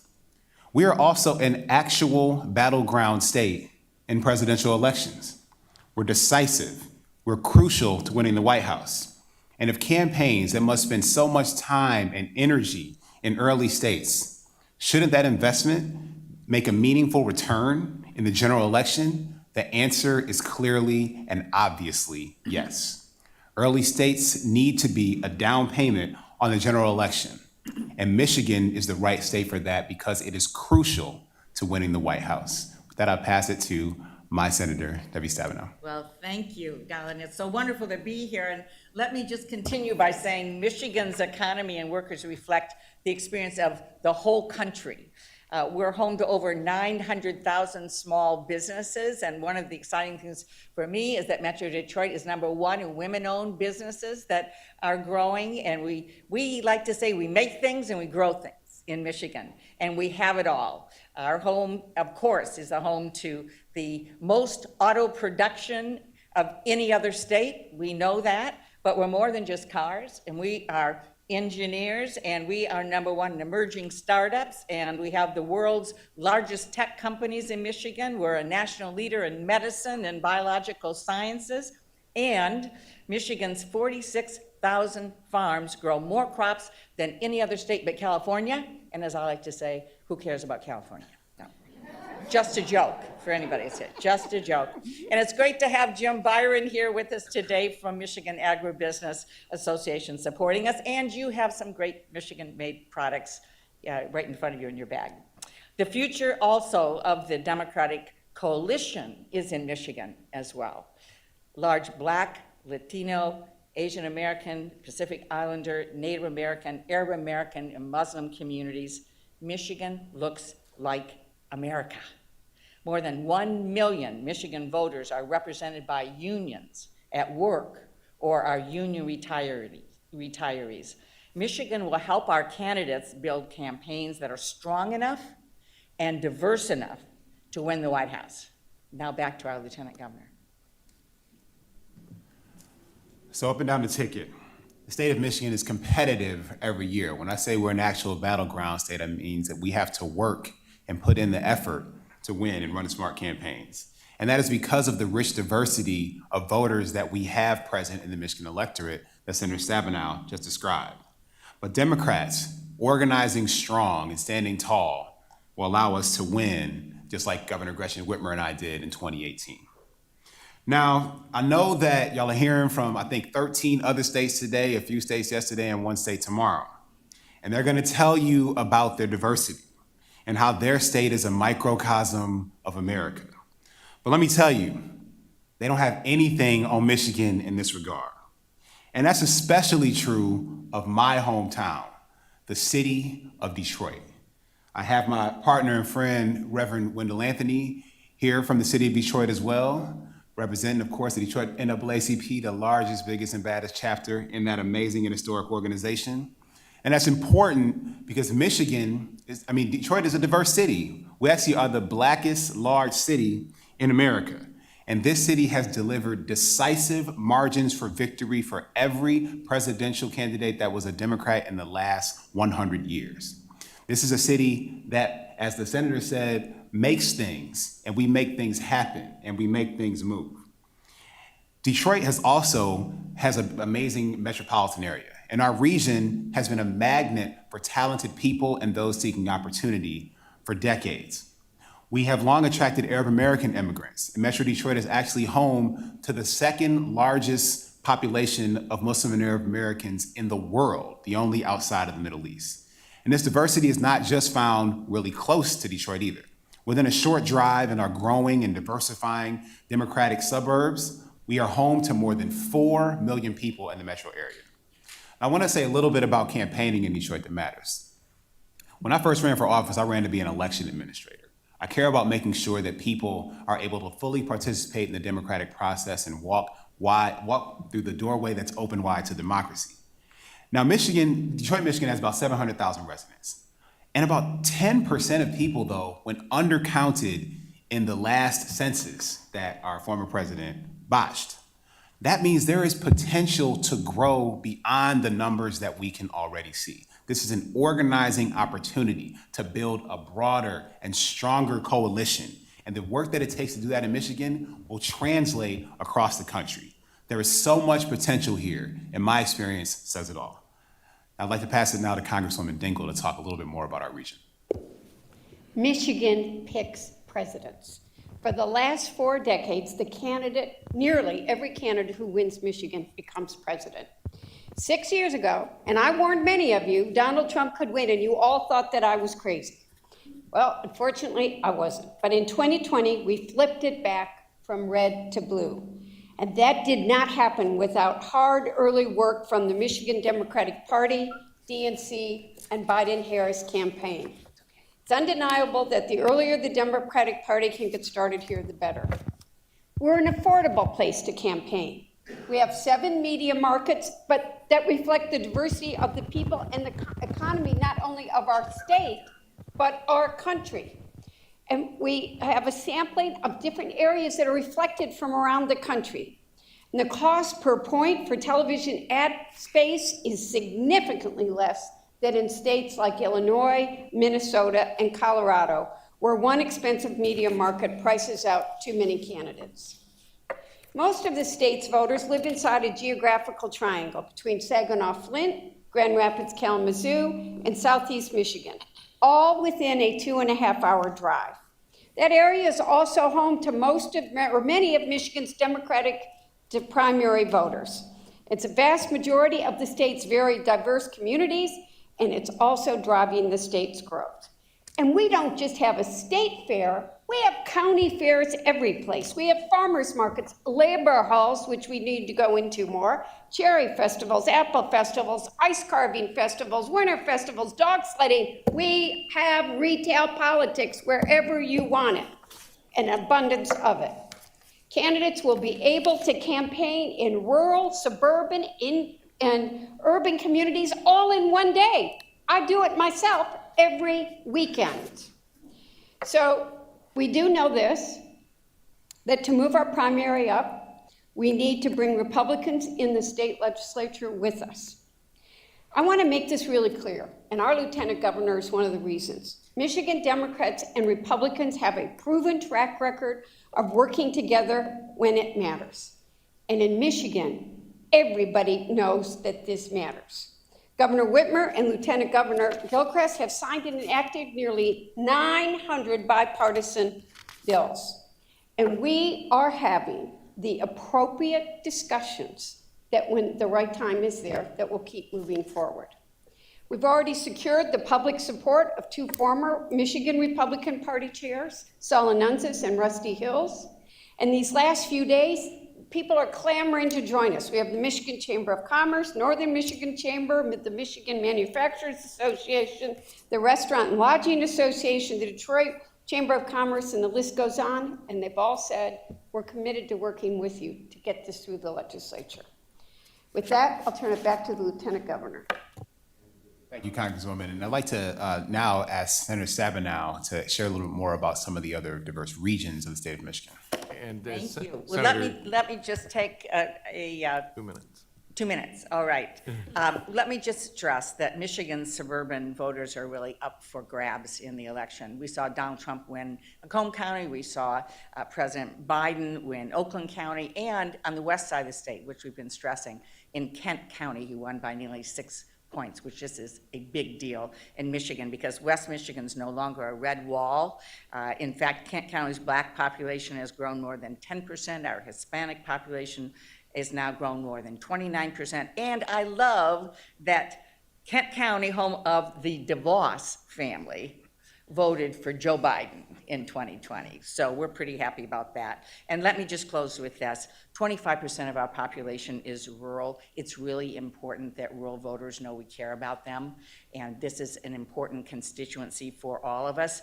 Remember, Trump only won Michigan in 2016 by 10,000 votes. President Biden won the rural voters in Michigan by 40%. We have to make sure if we don't win that we cut the margins, we keep it as close as possible. Being competitive in rural Michigan makes the difference between winning and losing an election. Thank you, Senator. And so just to close, we have everything that the party needs to win in Michigan. And so I want to thank this committee for giving us the opportunity to make this case. Michigan is the best place to pick the president. We move American people, we move American products, and we move presidential candidates forward to the next level. It's time to move up Michigan. Thank you very much. Thank you to all of you. And we'll open it up to questions from the committee. Mr. Burgos. Mr. Burgos was my father. I'm just simply Tony. Sure. Thank you, Mr. Chairman. Governor, I would be remiss if I didn't say how wonderful you treated us during the presidential debate in Detroit and your hosting of that, as well as the senator and the congresswoman. So that was a great, one of the great debates of our series of multiple debates in that cycle. Senator, you know that the paper industry in Michigan has been a very important place for people to find great work. Yes. And amongst those many people have been the Latino community that has come to Michigan in droves for that opportunity. What kind of an investment, Madam Chair of the party, are you making in terms of getting Latinos to vote? And what kind of an outreach, what media, what vendors, just to get people in the right place, because that is a critical and growing vote for the state of Michigan. I'm going to turn it to the party chair, but I just want to say first, you're absolutely right, and we have wonderful opportunities around Michigan, all over Michigan, for the Latino community. And we put together now for several years what we call the One Campaign for Michigan, and have a very important, aggressive outreach to the Latino community as part of our success. I'll turn it to our party chair. The senator's right. That's a big part of our success. And what we do is we believe in organizing where people are. So we hire folks from the community who are bilingual to work in the community and help us turn out those votes and help people understand. All of our materials are multilingual so that folks can access the information in those materials easily. And we also have, for our voter protection hotline, bilingual staffers on that hotline to answer questions and help folks find the materials they need. We do bilingual advertising. We advertise on Spanish language radio and Spanish language newspapers to make sure folks know about our candidates and also know how to access the vote. We recognize that a lot of folks need to realize how to get their absentee ballots, for instance, and how to place them, and we do all of that conversation in multi-languages, including in Spanish, to make sure we are reaching everyone who needs to hear that information.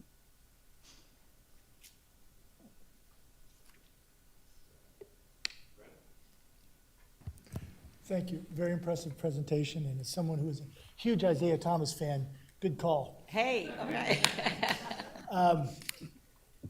I know you all indicated that there were 7 media markets. Can you talk a little bit about that, more about the cost per point and maybe where those rank among the top 50 media markets in the country? So Detroit is the 13th largest media market in the country.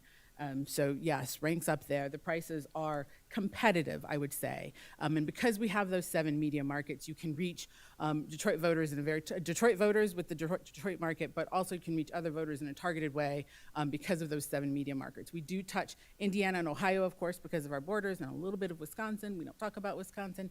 But if you need to buy time on television in Michigan, it is affordable, it is accessible. There's a strong cable buy program as well, although we think most folks will use broadcast media in Detroit to reach the largest number of voters.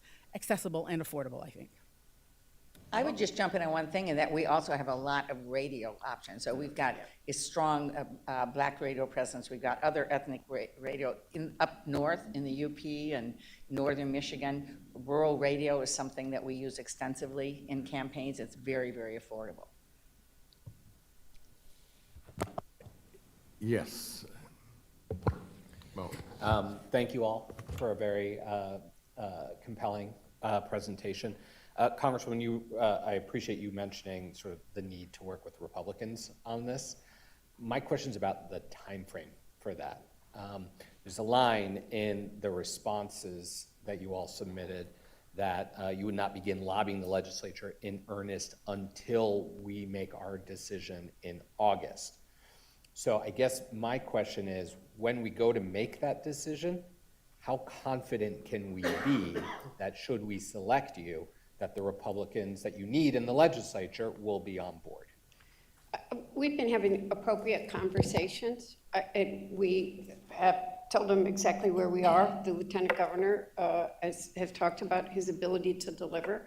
So I don't particularly want to talk about it in a public place, but I think we've been having very good, strong conversations, as you can tell by the people that have supported. Yeah, just to build on that from the Congresswoman, the conversations that need to happen have begun.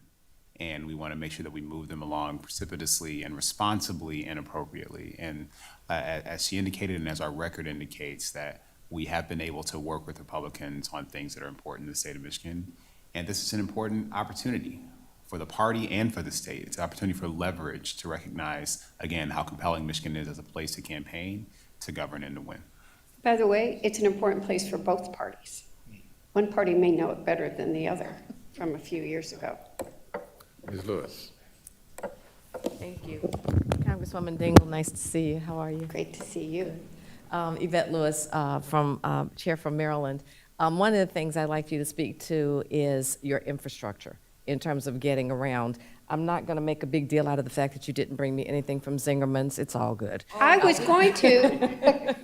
We talked about it. We ate it all. Yeah, it's all good. But Yvette, your package is in the mail. So we lived there, Congresswoman Dingell knows, for 4 or 5 years when my husband was working for Ford Motor Company. And I know that the weather can be challenging. But one of the things that I think you need to speak to that we were most impressed with, especially me being from North Carolina, is how efficient your system is when the weather is bad. And if we're going to do this early window consideration, it will hit, right at the time that Michigan may be experiencing some challenges as far as weather is concerned. Well, first of all, I want to say that March and April were worse in Michigan this year than January were. Really? But I hope the candidates are going to come a lot earlier. So we have 12 months, we have a lot of different seasons, but Michigan's used to bad weather. And I've got to tell you, I do the I-94 corridor. I go from my downriver Trumpers to Ann Arbor very quickly. And if Debbie does it, because she's got the bigger triangle, Lieutenant Governor does, we clear roads. We know how to take care of ice and snow. Yeah, I And just would think that's tell you, important to in the Upper highlight. Peninsula, it's 20 feet, they'll clear it overnight, and I'm actually not joking. She's not actually not joking. And so I would just add to that we, we have multiple ways and transportation. We know how to clear things as opposed to DC where they just wait for it to get warmer instead of clearing it. So, but we know how to move snow, we know how to move ice. And we have a lot of airports too. I mean, we do.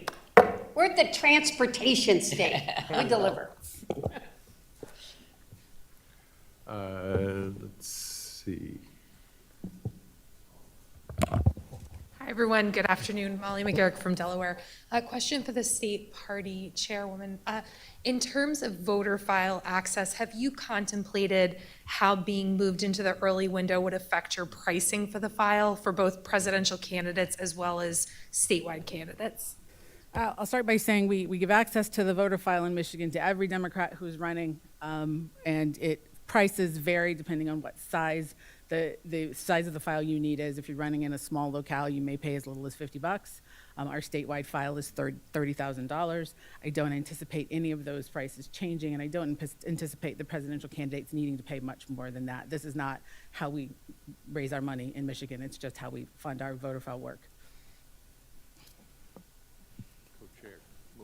Yes, actually, I'm going to direct this to Reverend Wendell Anthony because it's so good to see him here. And it's always good to know that the states bring their constituents with them.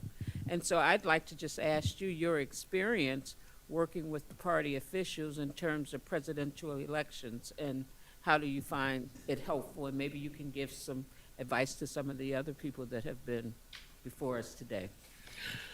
Well, thank you, Mignon. Good to see you and all the other members of the committee here today. Obviously, I'm very supportive of this initiative, and we work very closely together, Senator Stabenow and the Congresswoman and the Lieutenant Governor and the party chair. I also, as you know, pastor a church in Detroit, major church, as well as work with the NAACP. Many of you are familiar with Take Your Souls to the Polls because you've used them in your states. I'm the originator of that. We did that about 30 years ago. And so I encourage you to take your souls to the polls because our lives depend upon it.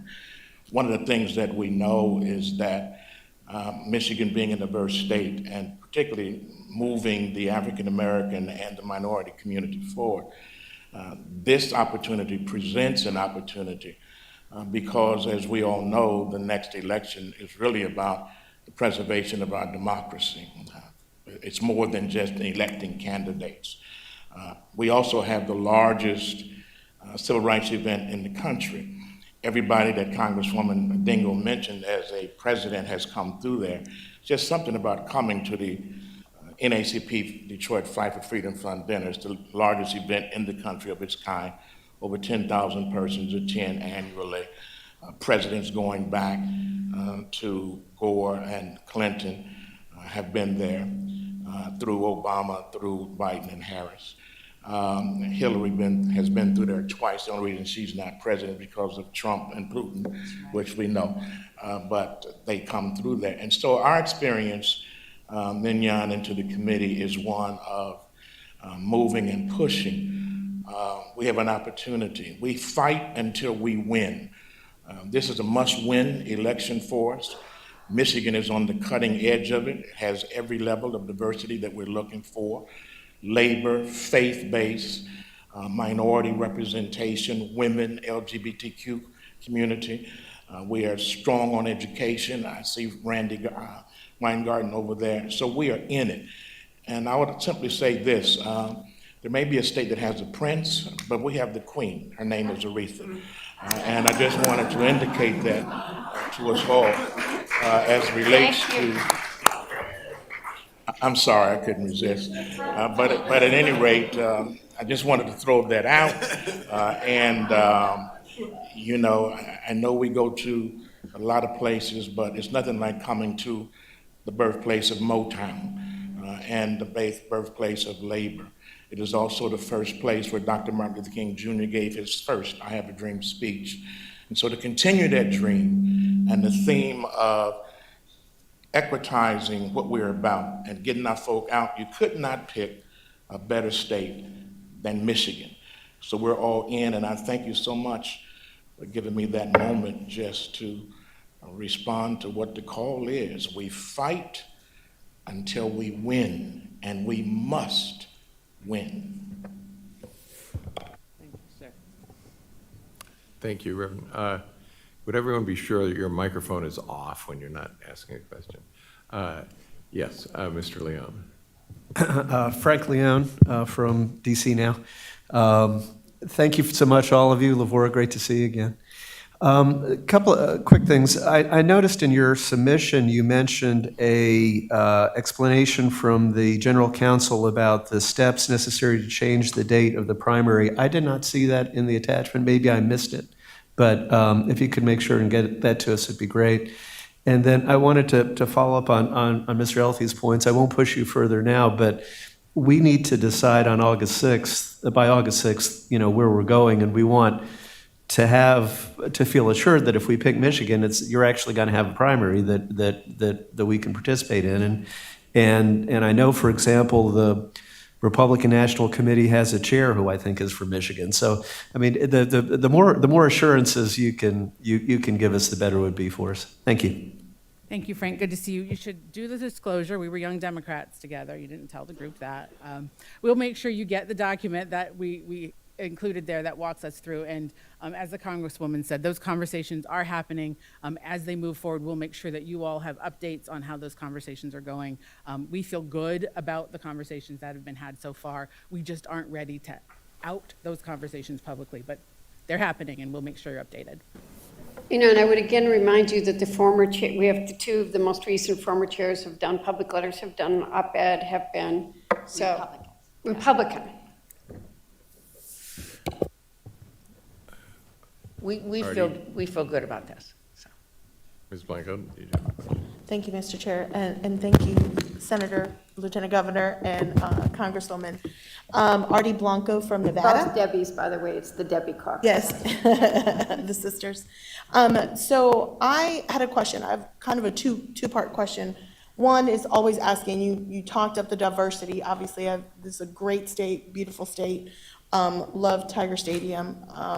But I want to understand what are the diversity breakdown numbers, one, of the electorate and population, and then two, what are the voting laws and access to the ballot for voters? Is there a voter ID law? Is there a mail ballot? How is the process? And then then to go with that voter access law, you talked about languages being accessible and documentations. Is it just Spanish and English? You know, what are the languages? Appreciate it. So let me speak to the voting laws in the state of Michigan. And this is an important story because in 2018, on the same ballot that elected me and Governor Gretchen Whitmer, our Secretary of State and Attorney General, reelected Senator Stabenow, the voters of Michigan passed something called Promote the Vote, which really widened ballot access in Michigan significantly. It did several things. One, it enabled no excuse absentee voting, which allowed us to scale up voting by mail significantly, something that was very timely during the pandemic where we saw record voter turnout in 2020. It allowed for voter registration to happen every day, up to and including on election day for the first time in the state of Michigan. It enabled us to have a voter registration process begin online. It enabled us to do straight party voting, which is really important for many of our down ballot races for you to basically circle one bubble and vote for everyone in a particular party. So we have made ballot access a priority, and the voters of Michigan made it a priority in 2018, and we've seen the benefits of that in 2020. And for There have been other states that have tried to and successfully passed laws to make it more difficult to vote in Michigan. We have actively rejected those laws coming out of our Republican legislature. In fact, Governor Whitmer vetoed 4 bad voter ID laws at the NAACP Freedom Fund dinner in 2021, just to show how clear we are and the message that we are sending to voters. And we actually have a ballot initiative that will be on the ballot this year, hopefully, that's being organized for right now to further expand ballot access and the freedom and flexibility to vote. So this is really important value for us in the state of Michigan. We think it's going to be important to how we pick a president. To your question about numbers, we're about 13.5% African American, about 3.8%, 3.2% Asian, a smaller, just about 0.5% Native American, but home to 12 Native American tribes. And in terms of languages, we produce items in Spanish, in Arabic, and Bengali. And then other languages as requested, because we do have a vast number of folks who speak multiple languages who are part of our Michigan Democratic Party team. And the Hispanic population number? Missed that one. Sorry, did I skip Hispanic? I apologize for that. 3.77%. You're welcome. Can I make a comment as we're talking about it, though? Those are very important groups we've got to talk to, but we got to make sure we're in the union halls too. We have to be everywhere. We have to be in the rural areas. We have to be in the urban areas. We have to be with the suburban moms. We have to make sure as a party we're inclusive, and remember all the people that we want to be talking to. That's how we're going to win the country, and it's how we're going to win Michigan. Those are all I live in my hometown's the largest population of Arab Americans in the country, and they really matter. But Ray and I talk a lot about the importance of being in union halls. Ms. Weingarten.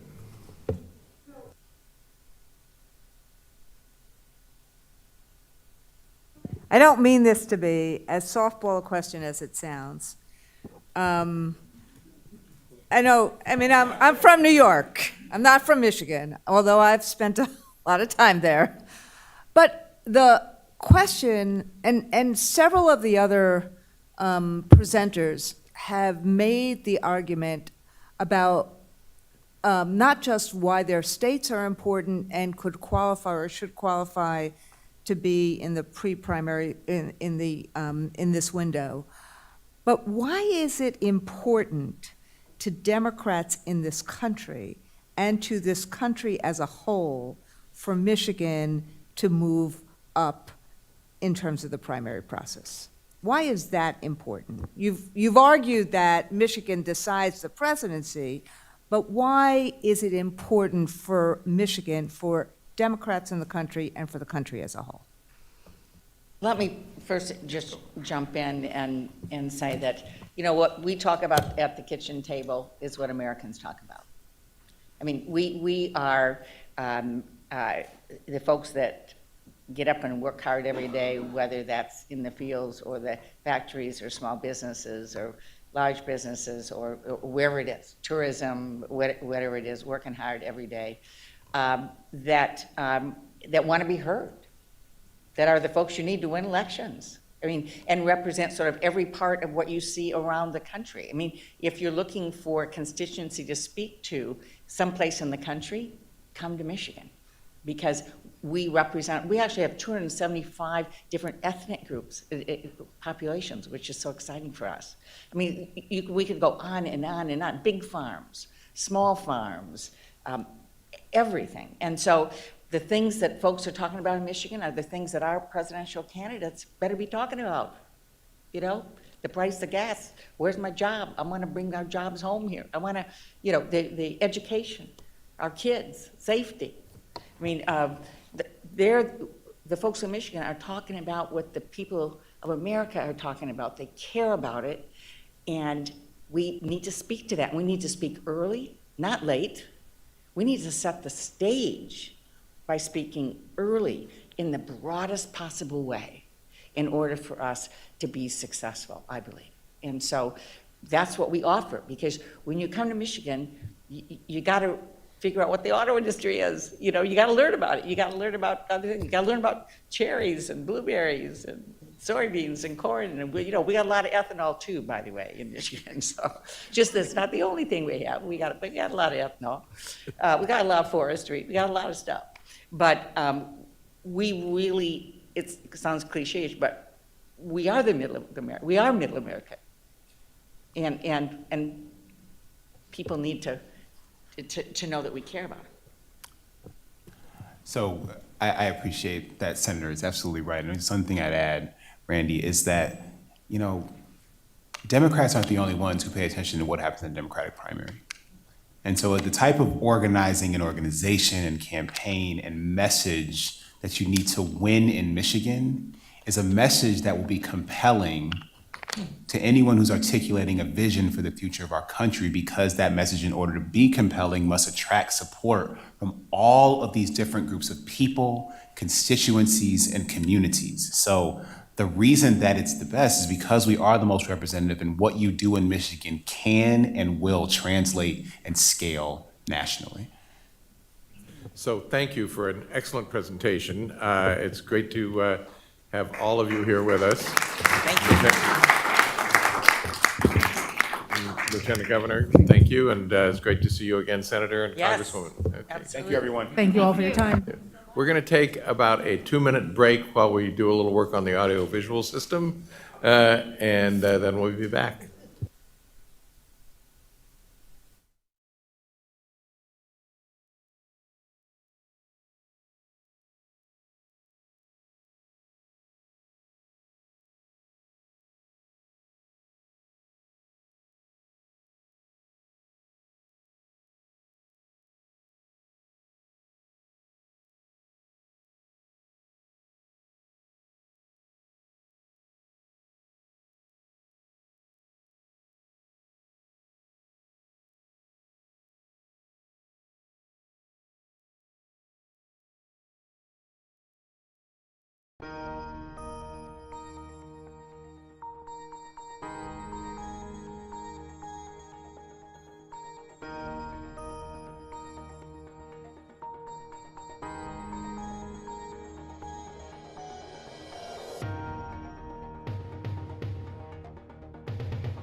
welcome Connecticut. We're happy to see you. You have been the first state that has been present before we were.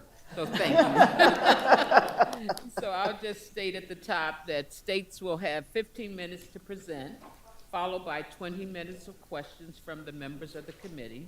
There's a countdown clock that you will see to your right, and we hope that you can stay on time, even though we weren't, so we recognize that. Thank you very much. Thank The you. floor is all yours. Good afternoon. My name is Nancy DiNardo, and I am the chairwoman of the Connecticut Democratic Party. And I'd like to thank you for this opportunity to present why Connecticut should be an early presidential primary state. But I'd like to first introduce the team with us here today. Congressman Jim Himes, State Representative and our candidate for Secretary of State, Stephanie Thomas, our Executive Director, Sarah Locke, our First Vice Chair, Jimmy Tickey, and somewhere in the back is our Digital Director, David Kostick. He's doing the video. So I also just now want to present Connecticut, the great state of Connecticut, and why we should be the presidential primary state.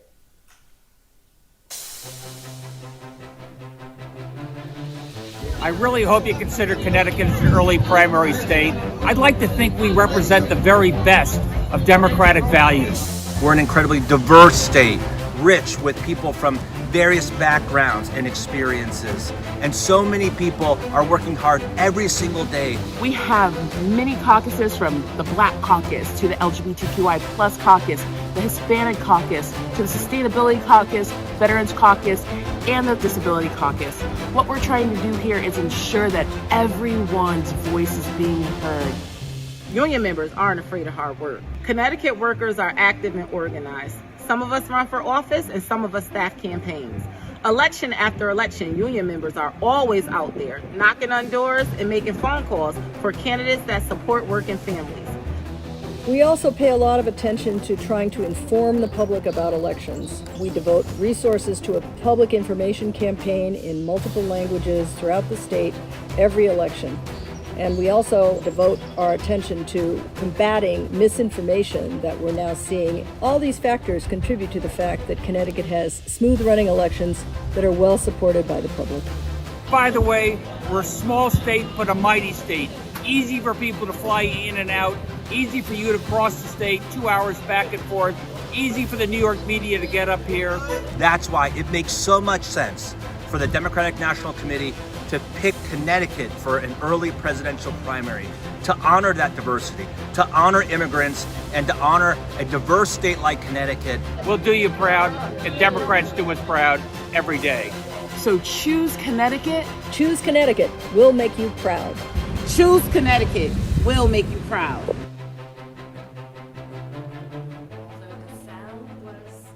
Sorry. Oops. Although the sound was quiet. What is happening? Sorry. I don't know why it's.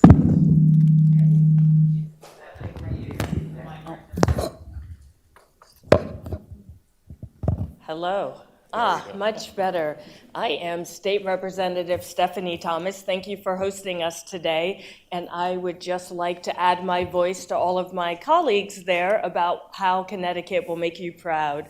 As you just heard, Connecticut is a small state geographically, but we are truly a microcosm of the country. From a candidate's perspective, we have population density in the center of the state, along our beautiful shoreline and adjacent to New York City, but in our northwest and northeast corners, it can be rural, agrarian, suburban.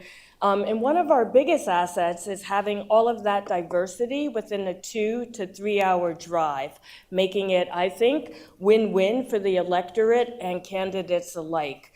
Voters are always just a short drive away from a meet and greet, and candidates can really economize on their time. We have 2.2 million registered voters in Connecticut, and not only can you reach them in an efficient manner, but they care deeply about their communities. We have Democratic town committees in each and every one of our 169 towns. And that body, along with engaged activists and advocacy organizations, create a grassroots structure that I think provides candidates with a remarkable, unparalleled opportunity for word of mouth, for conversation to be spread word of mouth, and voters hear directly from a trusted messenger. And my own political career has been a testament to the power of that structure. I think it represents the best of what the Democratic Party aspires to be. I'm the quintessential American success story, illiterate father, raised in poverty, worked my way through school, earning a bachelor's, master's, started my own business, helping nonprofits. And like so many other people, I got involved in politics following the 2016 election, and it was that grassroots support, a small army of town committee members that helped me flip a red district blue to become only the second Democrat to ever serve in my seat. And now I'm the endorsed candidate for Secretary of the State. I was the long shot candidate. I've only been in politics for 5 years. Many of the leaders didn't know me. I got in later than others, but the grassroots activated. They spread the word. And I think my message about the importance of civic education and engagement, along with that grassroots support, is why I'm sitting before you as the endorsed candidate. But this story isn't unique to me. I think the size of our state makes it possible to reach the community in a very short amount of time, so you can maximize retail politics. And the energy and know-how of that grassroots support helps to level the playing field and make all candidates viable, which I think is very important in this context. And to give you an idea of their power, our Shoreline Indivisible group has sent 350,000 postcards over the last 4 years alone, and we have many other groups doing similar type of outreach. The labor movement is also an important part of our secret sauce in Connecticut. We are ranked 10th in both union membership and representation rates. Our union leaders and members are both politically engaged and active, and they know how to organize.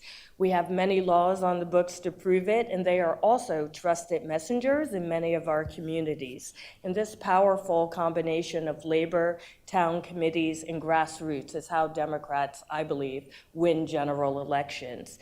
And these are just a few of the reasons, and I'm going to turn it over now to Congressman Himes to tell you a little more about our great state. Well, good afternoon, everybody. I'm Congressman Jim Himes. I'm in my 14th year, 7th term of representing the fantastic people of southwestern Connecticut, and I'm deeply grateful to each and every one of you and to the DNC for inviting Connecticut to make our case here today. I hope that we leave you with the sense that Connecticut could really push forward the party and give the presidential candidates an opportunity to really make their case to the American people. I beat a 9-term Republican in 2008, and one of the neat things about Connecticut is that I had really not been involved in politics, elected politics, other than serving my local Democratic Party much before doing that. It's really something I will tell you to arrive in Washington, D.C. without a lot of a political experience. But I also defeated a Republican incumbent 2 years after Chris Murphy and Joe Courtney beat Republican incumbents in the Northwest and the Northeast of our state as well. We have become a Democratic state of great diversity, of real progressivity, but also a really interesting state. We have that New England independence that means that all of us also need to think about how we appeal to our moderates and to our independents, because most of us can't win if we don't appeal to independents. I happen to represent one of the most diverse congressional seats in the country in every meaning of that word. I have some of the richest people in the world in places like Greenwich and Darien and New Canaan. I have inner cities with significant urban challenges. We have it all, and that's reflective of the state of Connecticut. I have a huge Puerto Rican population. One of the reasons I was able to win is that nací en Lima, Perú, y hablo español, y es muy importante en mi estado hablar español y contactarse con los latinos. And what's neat about Connecticut is that we demographically represent the United States. If you look at these numbers, we're plus or minus 2 or 3% on ethnic and racial representation in terms of how we compare to the rest of the country. We are also economically remarkably diverse. Where I come from, in the southwestern corner of the state, we've got insurance company, cryptocurrency exchanges, some very high-end manufacturing. If you go to the other side of the state, New London, Connecticut, you'll meet Joe Courtney's dairy farmers and manufacturers who build this nation's nuclear submarines. These are welders who don't just weld, they weld in radioactive environments. So they're some of the best manufacturing in the United States. In between those two geographic extremes, we've got unbelievable educational resources. Yale University, Wesleyan, UConn, in my own district, Fairfield, Sacred Heart, and the University of Bridgeport. And I make that point because Connecticut is a very highly educated state. And we're not bragging about that, but we're making the point that we have a state full of opinion leaders, of persuaders, of leaders in business and nonprofit, commentators and pundits. Though we are small, we are connected and influential in the way people think about politics throughout the rest of the country. Second point I want to make to you today is I guess a little bit of a double-edged sword for those of us who have to spend a lot of time on the phone. My own congressional district, the 4th Congressional District, is one of the top zip codes in the country for federal candidate fundraising. And in fact, the state as a whole in the 2020 cycle raised $100 million for federal candidates from the president on down. I say it's a double-edged sword, not just because I have to spend time on the phone, but because every single presidential candidate already comes to my district in the state of Connecticut for fundraising purposes, as do governors and senators and others. We either have in the state of Connecticut or are within 100 miles of 4 of the 5 top fundraising zip codes in the United States. Now, I don't want to close on that point because as a party, we ultimately want to figure out a way to get money out of politics, but we all know that that's important today. So what I want to close on is something that's really unique about Connecticut, and I see this every single day. We're not just a party, and I hope I give no one offense when I say we Democrats are not necessarily known for being perfectly aligned and organized. We're not just a party in the state of Connecticut, we're a family. I've known Nancy DiNardo for 2 decades now. Rosa DeLauro and I are family. We've got 5 members of Congress dividing up things. Chris Murphy, our senator, is leading on the issue of guns. Big day for that as we think about passing that. Joe Courtney is one of the country's leading experts on defense. John Larson is a leader on Social Security. Rosa DeLauro, what can I say? Chairwoman of the Appropriations Committee. And I want to give you one example as I close. Ned Lamont, our governor, I've also known him for 2 decades. We are a family. And to illustrate this, I want to just bring up probably the most divisive issue that our party has dealt with in the last 5 years, which of course is trade. Very, very challenging issue. And I want to tell a story that is about me and Rosa DeLauro on that. Trade is essential for my district, absolutely essential. And as a result, I was a supporter of President Obama's proposal that we move forward with the TPP. And I'm not going to try to convince anybody in the room that that was the right answer, but I want to tell you that right next door, Rosa DeLauro was the most aggressive opponent of the TPP. So here you had congressional leaders on opposite sides of the most divisive issue that our party encountered, and we never, ever did anything but treat each other with civility, respect, and goodwill, and our relationship is stronger than ever before. That is mirrored in the way that we Democrats in Connecticut think about how we have to be united in order to win elections. With that, I would just like to close and say I'm enormously grateful that we're being considered, and turn it back to my friend Stephanie Thomas. And let's talk about media. Our geographic proximity to New York City makes us, it's a real asset. You know, you could, as a candidate, you can do events all day, get to Manhattan for a fundraiser at 7 p.m., stay over, do a stint on Morning Joe, and be back in Connecticut the next morning by 10 a.m. It's hard to match that. And the proximity to the New York City market, I think, also has an equitable component to it. There's so much ethnic media that calls New York City home, and they can usually not afford to travel to primary states. So to have that access for $30 for a train ticket, I think is hugely important to our party. And our media market itself is very affordable. We have one broadcast television market that covers 75% of this state, and it's a very cost-effective market. The remaining 25% is in Fairfield County. You can hit that with cable. But if you're opting into the New York City market, you can also access it there. For example, a Biden spend of $8.7 million in Iowa. In Connecticut, for half of that, you can reach 100% of the population, covering broadcast, statewide cable, Spanish language television, 20 times a week for 2 full months. And larger campaigns, as I said, could go and access the New York City market. And also, Connecticut is ready to conduct an early primary. And with so much attention on elections these days, I think that's important.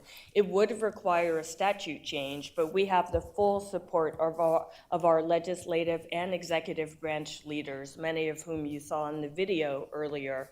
And we also have a history of smooth elections and accurate reporting. We're investing in public awareness campaigns.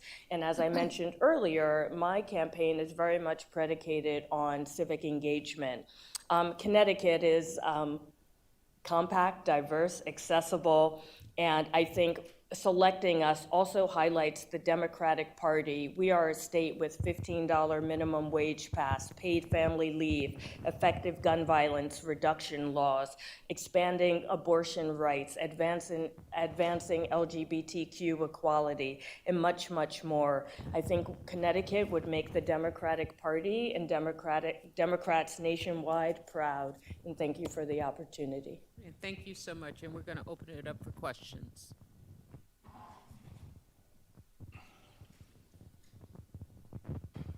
Molly?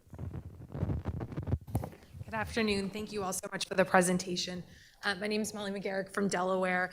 Question for Chairwoman DiNardo. Have you contemplated how moving up earlier in the primary calendar would impact your voter file pricing and access, not just for the presidential campaigns, but how it would potentially impact how you handle pricing for statewide candidates? Well, we haven't discussed it, but I don't see it, thank you. I don't see it as being a problem for us. We're pretty reasonable with our voter access, and we even, when people, different towns, because we don't have county form of government, so towns are the ones who are buying, town committees are the ones buying it, and we just make it reasonable so that it can be accessible to anybody who needs it. Obviously, presidential people want a statewide, but it's not a problem. It's very easy to do. And I'll just jump in. We actually just had a discussion last week about our pricing for the voter file and making it more equitable and accessible starting in the next calendar year, because I started in as executive director and looked at pricing with our chair. And so the highest price currently for our voter file for statewide access is $15,000. That's the most we charge. And like I said, I think even that's affordable probably for any presidential candidate, but we're looking at making everything more equitable and affordable, because our main goal as a state party is for everyone to have access to that voter file. So it's not about the money we collect. So we would make sure that no one would go without it. Tony? Thank you, Madam Chair. Madam Chair DiNardo, welcome. Thank you. Good to see you. Congresista, bienvenido a el Capitolio donde trabaja. Y siempre es una impresión bien buena que usted hace para nosotros los latinos. Thank you all for the great presentation you made. I'd like to ask, what are you doing in terms of an outreach program to Latino voters in the state? And I look at 3 components to that and how you would address it. Obviously, your media spend, and you spoke a little bit about that, Univision, Telemundo, but there are a whole variety of other things that you can do on the social media side as well. Secondly, in terms of actual field and engagement, political staff within the party and out on the campaign efforts.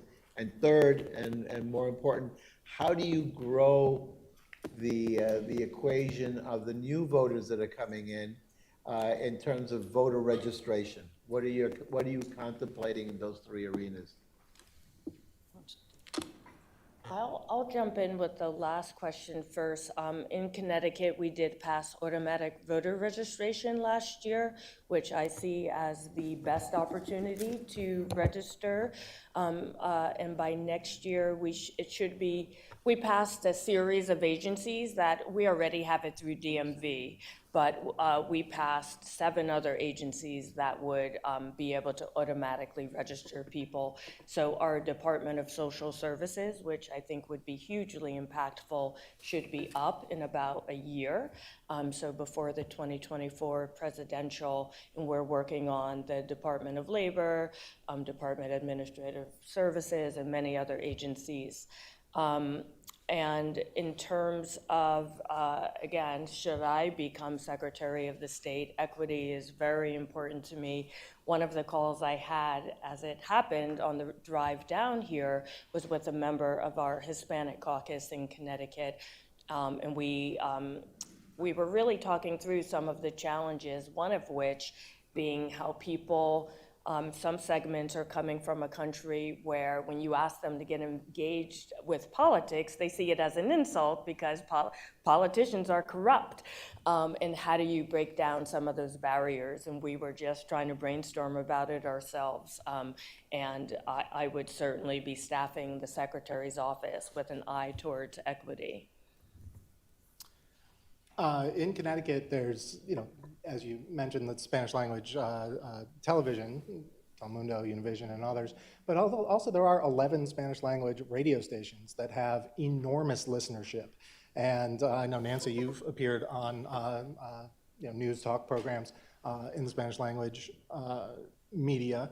There's also a chain of newspapers, La Voz, which are Connecticut-based, that have, I think, enormous sort of validation within the community when people appear in those and sit down and talk to reporters and the editors, and those endorsements carry a great deal of weight.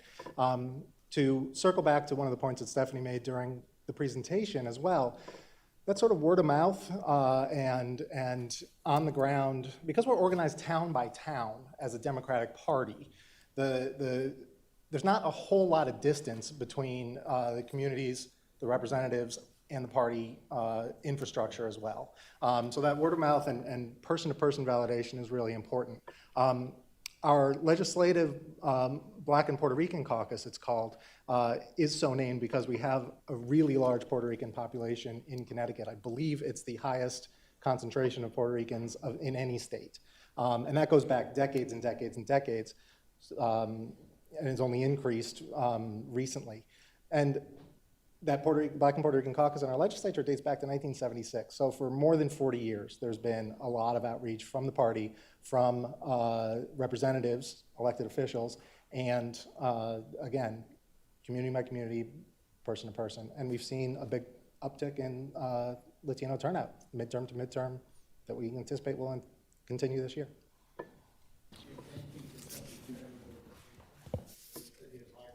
And that's true. Miguel Cardona, our National Secretary of Education, came from Meriden.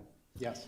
And I'll just add that speaking of Dave's turnout, we've had a 10% increase in turnout overall in the last 10 years of elections in the Latino population, 16% in a town like Ansonia alone. So we've been working hard on that, and the results have shown. Thank you. Any more questions from the committee?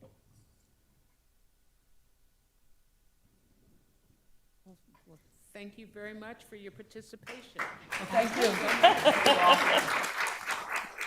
You were very thorough. Thank you.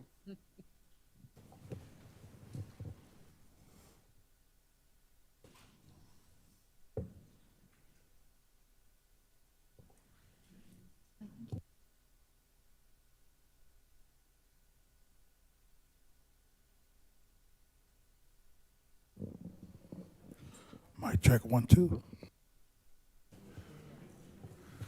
We are moving on to Oklahoma next. Due to flight cancellations, their chair has recorded a video presentation, and will be available over a conference line for questions. We are just checking on the connection right now.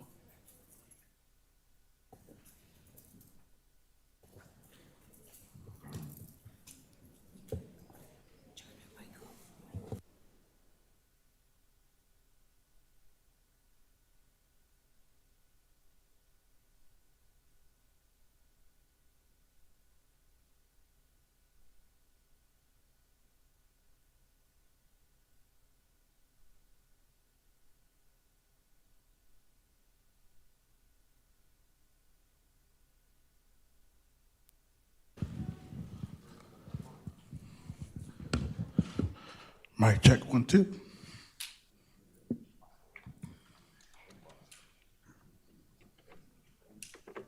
The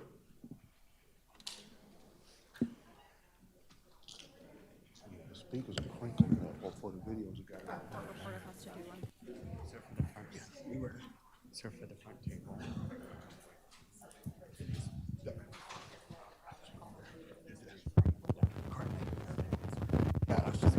So I'm told it's going to be about 3 minutes, just for your information.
All right, I think we are ready to go with the Oklahoma presentation.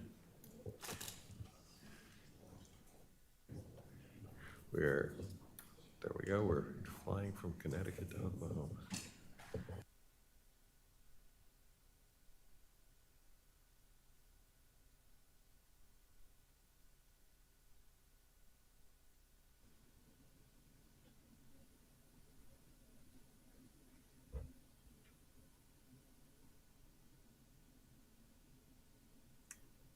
Good afternoon. Thank you for allowing me to make my presentation via video, though I'd hoped to be in town, but I guess the airline gods thought something else. So just to get started, right, Oklahoma is ready to become a pre-window primary state. So before we get into this, I am the chair of the Oklahoma Democratic Party, and I will be the primary contact as we go through this process. And we plan to run a state-run primary. My primary reason for applying to be a part of this process is to expand our base, not just in Oklahoma, but all over the United States. One of the things that we're doing in Oklahoma is we've initiated a GOTE, or Go Talk Early initiative that really is about encouraging our candidates to build outreach to underserved communities early in their plan. And it sounds a little counterintuitive because it doesn't go along with our traditional plan of locking down the 86%ers and then working our way down, because that way we absolutely leave out underserved communities. And I feel like that's kind of what's happening to Oklahoma. So we've got to reach out to build our base. Ignoring non-battleground voters and non-battleground states is not how you do that. Our strength is our diversity. The Oklahoma State Central Committee is made up of our officers, our chair, vice chair, treasurer, and secretary, 4 statewide affirmative action officers, 8 leaders of federations or constituency groups, 3 elected officials, 15 leaders of congressional districts, and this Central Committee is the most diverse that our state has seen to date. And all of that is part of our state constitution and bylaws. So our officers are me. I am an African-American woman. Eric Proctor, he qualifies as a young Democrat of Oklahoma, being under the age of 40. Rachel Hunsucker, our treasurer, and our secretary, Nana Dankwa. Nana Dankwa is a first-generation American with his parents immigrating from Africa. Our federations, our constituency groups represent our state's commitment to outreach to underserved communities. Our federations are African American, Disability, Latinx, Native American, Stonewall, Veterans, Women, and Young Democrats of Oklahoma. These are all federations that are recognized in our state and are aimed at building diversity and participation. This is a breakdown of all the members, and all the little dots represent how they break down into the diversity measure. I don't expect you to read that, but I just wanted you to see because I thought it was a beautiful picture of diversity. But I will say that a full 45% of our state central committee in Oklahoma is 45% is African American, 20% is LGBT. 17% are veterans, 57% are women. Our central committee is truly diverse. Our state is diverse. This is the information we got from the DNC. And as you can take these numbers and compare it to our state central committee, I think it paints the picture that Democrats are punching above our weight with regards to diversity. Our diversity carries the Republicans because they truly lack in diversity. Some of the direct plans that we're working on for the rest of the year, in addition to GOTV and GOTE, is that we've partnered with with Charles Rodriguez, the chair of the Puerto Rican Democratic Party. He's coming to Oklahoma to help us register Spanish-speaking voters and teach us some of those tricks so that we can continue that effort. We're also planning a Drag 'em to the Polls event to engage with and register voters from the LGBTQ community. Competitiveness. A lot of people don't think of competitive when they think about Oklahoma, but I'd like for you to think about it in a different way. Once again, I have to keep stating the primary purpose of this application is to broaden the base. If a national candidate can move the needle in Oklahoma, just a little, making gains in less red states, and if we're honest, that's every state but Oklahoma, it should be easier. If they can move the needle here, it'll be easier for them to move the needle basically anywhere else in the United States. Oklahoma voters are uniquely movable. Over the last 3 cycles, our voters, when they were able to participate in direct democracy, taking it out of the hands of our Republican-led legislature, they've passed 3 very liberal or progressive measures. 1, Medicaid expansion, medical marijuana, and criminal justice reform. They also defeated a measure called Right to Farm, which was misleading, and it would have exempted big agribusiness and including foreign-owned corporations from compliance with state laws in Oklahoma. So when voters get to pick what they're voting on, they vote liberally. It's just when they see the names on the ballot that they have a struggle. Oklahomans are independent and movable with the right message and frame, and when investments are made and communicated directly to them. Ballot initiative success can be partially contributed to the fact that those efforts are typically well-funded. The exceedingly affordable Oklahoma City and Tulsa media market reaches 90% of the electorate. Oklahoma's inexpensive and efficient media markets makes us the most affordable state to run and win if we run well-orchestrated campaigns.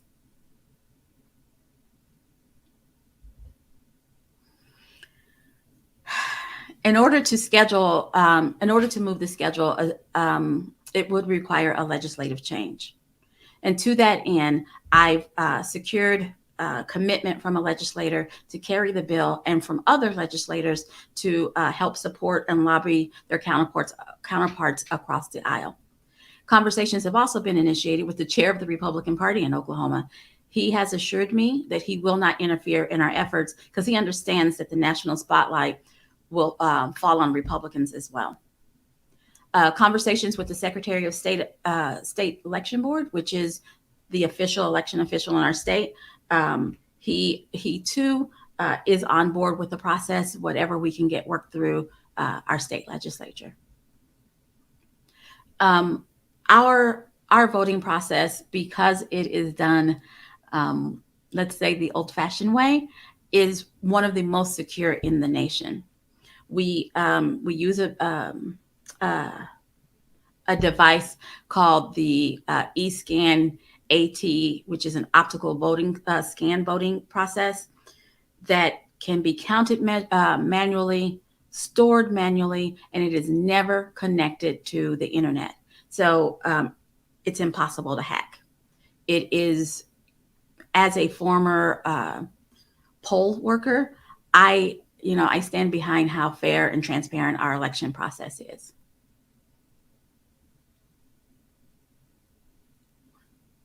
All righty. So it's also been written about in our newspapers. So the 2020 election, I live in Oklahoma. There's a lot of talk about voter integrity, blah, blah, blah. But it's not true. There is not a problem with voter integrity in Oklahoma. All over the state, there were 49 allegations of voter fraud, which amounts to 0.0031%, which is just negligible amount. The ease of campaign in our just getting around our state. Our highway system is pretty simple.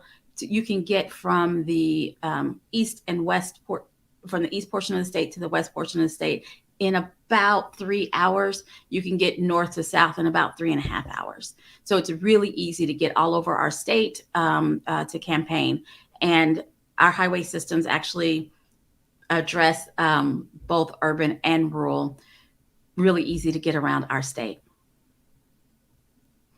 Our high density Democratic counties include Oklahoma County, Tulsa County, Cleveland, Comanche, Cherokee, and Payne counties. And coincidentally, not only are these high Democrat counties, but they're also counties with universities. And I think that that's how that works. But I just wanted to do a highlight so you can see where they are, and they are kind of spread out all over the state.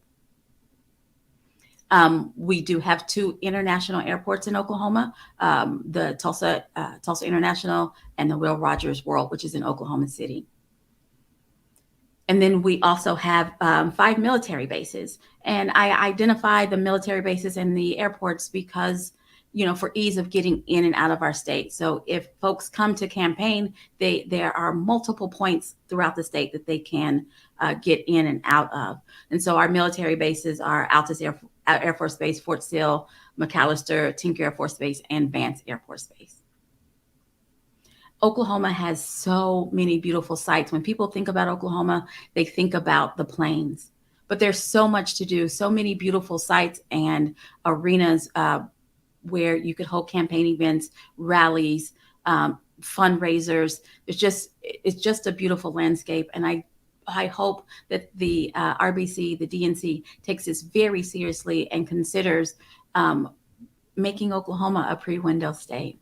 Thank you for your time, and I look forward to answering the questions in the question and answer session.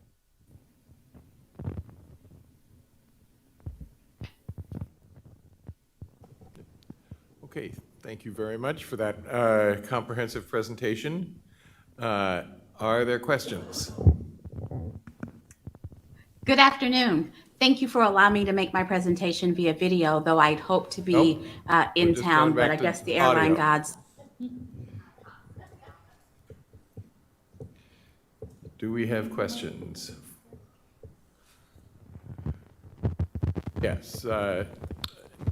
Lewis. So, Yvette Lewis, I guess my concern would be with it being such a red state and having to work with the legislature to get this done. What assurances do we have? I know conversations have begun, but I think Mo asked this question earlier, you know, if we decide to proceed this way, what assurances would we have that once this particular state is designated, that the rug isn't pulled out from under them or us, other than the conversations? Has there been anything more formal than conversations with a couple of legislatures? I mean, is it something that is sort of written down someplace, a formal understanding, some kind of something to say that these conversations are in fact serious, and that the Republicans aren't just paying lip service to the Democratic Party in making this request? That would be my question. Ms. Andrews, could you hear that, and would you like to respond?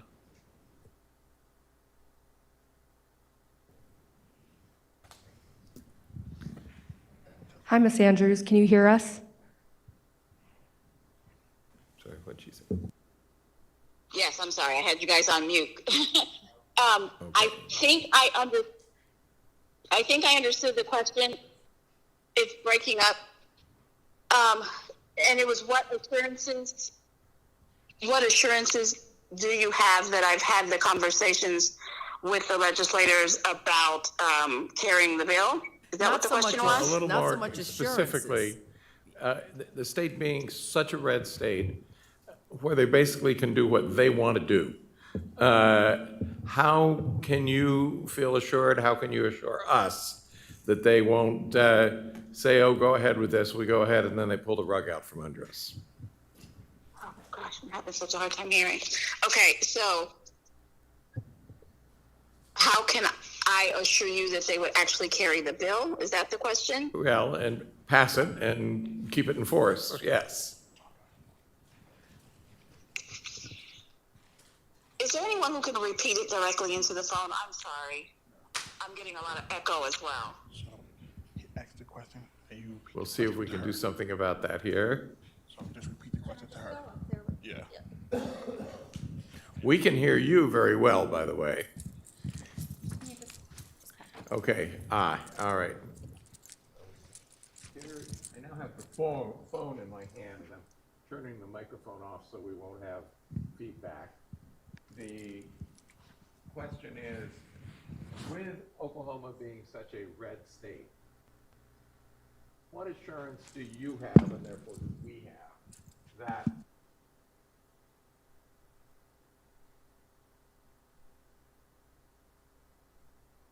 question. And so here's where I am. There's that fine line of, don't do anything until we tell you you can, right? And so I've had conversations with the Democrats, and I've had a conversation with the chair of the Republican Party. He's on it. The problem is if he is visibly seen assisting the process, they will take his.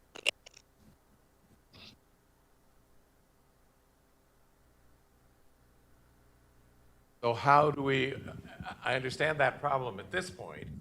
If we go forward based on his assurance, what do we have to let them know they won't, let us know that they won't do that to him after we go forward?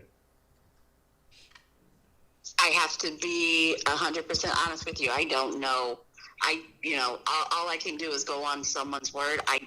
I can't promise that they won't backstab me. Okay, I guess the skepticism that I'm hearing here is we've all seen Senator Cotton and others, and although Senator Cotton and I were in the same, not the same year, but in the same Navy ROTC unit, I'm not sure that I trust him on this. Okay, so I'm in Oklahoma. Oh, okay. I understand what you're saying. I mean, Langford and whoever replaces in office. Okay, all right. That's who it is. All right, whatever. We've seen them. We don't trust them either. No, I understand. Okay.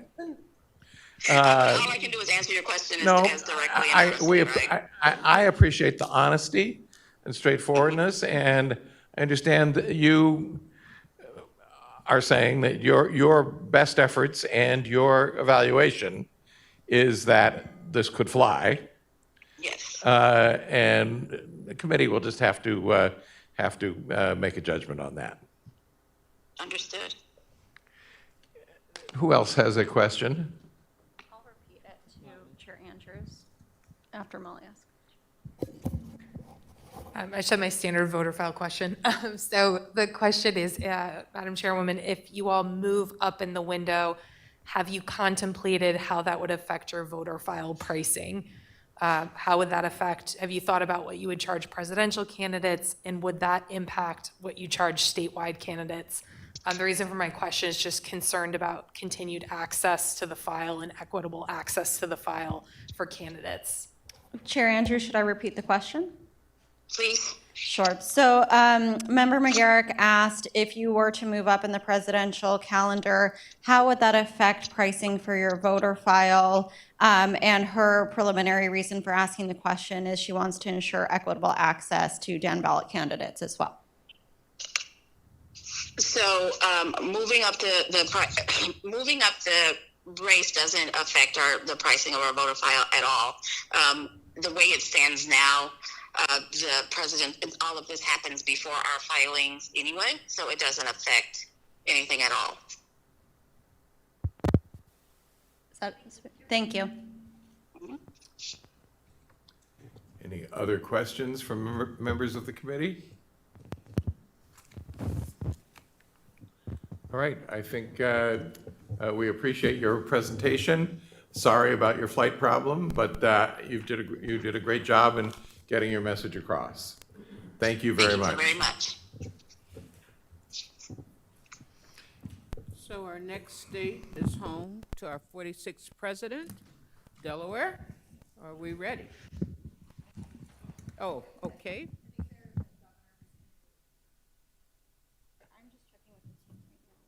Okay, we will hold for a second.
Welcome.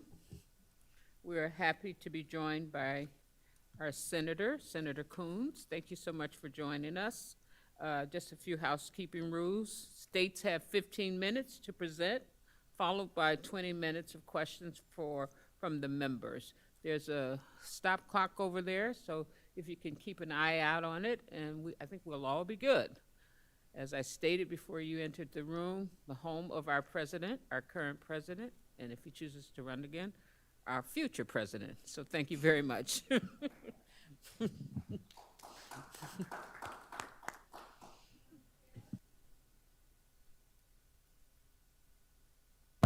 I'm here to introduce Senator Coons. We also have our Executive Director, Travis Williams, and my second Vice Chair, Debbie Harrington. The Governor of the state of Delaware is on his way. He's tied up with a meeting at the White House. Senator Coons. Thank you, Chair Mayor, and thank you so much, members of the DNC. Grateful for the opportunity to be with you and to help do our best to persuade you that Delaware is not just a good place, but a great place to hold an early presidential contest for 2024. I'm briefly speaking to introduce a film we made that helps make the case as someone goes around the state of Delaware, but I want you to look for a few simple things, if I could, in summarizing our application. One is we have a long history of running closed party primaries that are very well operated. Prompt results, no history of voter suppression, great predictability, very high voter registration, a tight and well-run electoral system. We are a state that has diversity of every kind one could hope for in an early primary state to help make sure that the candidates that are heard and are accessed by the people also hear all the voices that we need to have in the room for the Democratic Party to be well represented. We have urban, suburban, and rural. We have diversity both in terms of racial background, religious background, income, employment. We are a strong union state. We are a state that I think speaks well to the diversity of the Democratic Party. We're also a convenient location. Frankly, as someone who commuted from Delaware to Washington for my first decade in service, it is possible to get there for a day, to get from one end of the state to the other in just 2 hours. We are used to engaging with politicians, speaking as one now, in small group settings of 50 of exactly the type that Iowa and New Hampshire were long celebrated for, and we have a positive, collaborative political culture. The last point I'll make is that we help show what Democrats can accomplish. I grew up in a state that was mostly Republican, and then gradually it went from red to purple to now blue. It is just within the last few electoral cycles that we hunted out, that we removed every single existing statewide elected Republican, that we took over control of the House and the Senate, and now we are in a place to show what is possible in terms of robust and inclusive economic growth, in terms of a clean environment, a positive community, and being a state where we get good things done. So I think it is a good place, and I hope after viewing this brief film, you will too, and I hope you'll consider our application seriously. Thank you. We roll the film. Hi, DNC Rules and Bylaws Committee members. I'm Sarah McBride, proudly representing the 1st District in the Delaware State Senate. I am so excited and honored to be speaking with you today to help make Delaware's case for early primary consideration. My fellow First State Party members are diverse, engaged, and action-oriented. I sat down with a few of them, and through conversations, we'll show you why. I have the best job because I get to sit down with all of my favorite people in Delaware to talk about potentially thrilling development of Delaware being an early primary state if the DNC.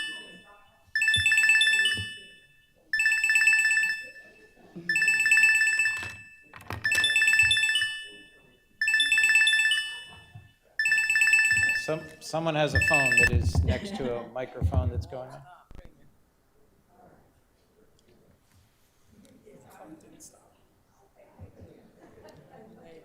In football rules, can we stop the clock? Get back our time.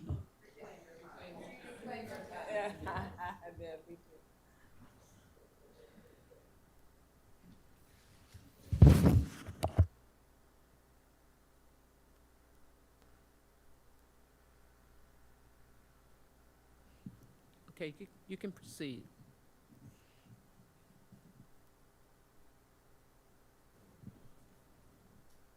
You ready? 1 second there. Yeah.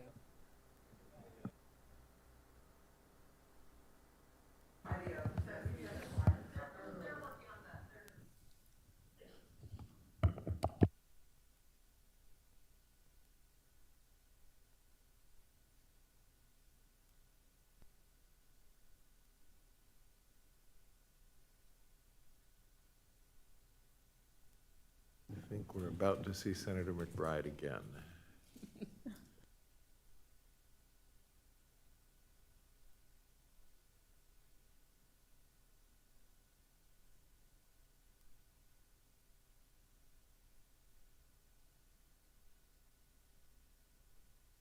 Hi, DNC Rules and Bylaws Committee members. I'm Sarah McBride, proudly representing the 1st District in the Delaware State Senate. I am so excited and honored to be speaking with you today to help make Delaware's case for early primary consideration. My fellow First State Party members are diverse, engaged, and action-oriented. I sat down with a few of them, and through conversations, we'll show you why. I have the best job because I get to sit down with all of my favorite people in Delaware to talk about potentially thrilling development of Delaware being an early primary state if the DNC so chooses. Why you personally believe Delaware would be perfect as an early primary state. Delaware is a very special place where relationships like ours are developed through the political process. You have the opportunity to meet candidates and to interact with so many different communities at the same time. Racially, we're diverse. We're diverse in terms of the industries that are represented here. We're diverse in terms of urban, rural, suburban. We have an opportunity here to bring all of that breadth of humanity together to have a say earlier on in the process. There are opportunities in Delaware to try policies that themselves could be applicable nationwide, to be an incubator for great ideas. Delaware reflects not only kind of a makeup of diversity, but also, I think, a diversity of thought that would be really instrumental in helping the party choose who would represent us in the election. We may be small, but because of our strong community ties, it allows for elected officials to truly get to see and reflect on what's truly going on in a citizen's everyday life. Geographically, it is easy to campaign here, and we're a state of neighbors, and it is easy to get from the city of Wilmington all the way down to Rehoboth and be able to get a candidate's message out. You actually can talk to the people that are going to be voting for you. One of the things that I love about Delaware is just how proud we are as Delawareans to be Delawareans. Well, I may be a little biased, but I think this state truly highlights and reflects the diversity of this nation. There are communities of color that are working hard, that are organizing, that's mobilizing, and I think that needs to be reflected on a national stage. We have gotten major gun reforms passed. We have opened up and created even more access for voters. We have more women in leadership than ever before, more minorities as RD chairs and committee chairs from all different walks of life. We have such a great diversity here. Diversity in my neighbors, from African Americans to Latinos to Asian, sexual orientation and what people believe. We have such a good representation and amazing mix. That's what makes us perfect. We said that it's a state of neighbors. But we need to go a little bit deeper because the neighbors all look different. That diversity is reflected up and down the state. If someone wants to represent us as a party, they need to be able to have FaceTime with that diversity. It's possible here. You can talk to everybody. Some states have diversity, some states have FaceTime. Delaware has both. We have it all. How united do you think Delaware Democrats are on making the needed reforms to make Delaware an early primary state if the DNC would choose us? I truly believe that the party is united in order to make this happen. So many times when I have brought issues to the General Assembly, whether it be automatic voting or expanded vote by mail, my colleagues don't skip a beat. There's an opportunity to showcase Delaware. I can't imagine they would say no. The Delaware legislature is committed to changing the statute once we are selected. All of the committee members, which we were recently reorganizing, would be excited to attend events, support candidates, and just be part of the process. I'm excited to see so many of my colleagues ready to just get to work on this and make sure that we can get it done expediently. So I don't have any doubts about our commitment to doing that and to bringing that to Delaware. Democrats are ready to go. I think we've been ready. And I think it's time. I think we're very united. I can tell you, just being in leadership in the House, as the whip, I get to talk to all our caucus members. I firmly believe that we are the best case scenario to do this. President Biden, when he was running, and he called for unity and continues to call for unity, and I think that that's a byproduct of his democratic approach, recognizing you can have unity and diversity. It doesn't mean we agree all the time. It doesn't mean that we gloss over our differences. In fact, we celebrate them. Yes. But that ultimately we recognize we have shared hopes and dreams and that we can try to work together to solve the challenges we face. How do you think the nation then benefits from having Delaware as an early primary state?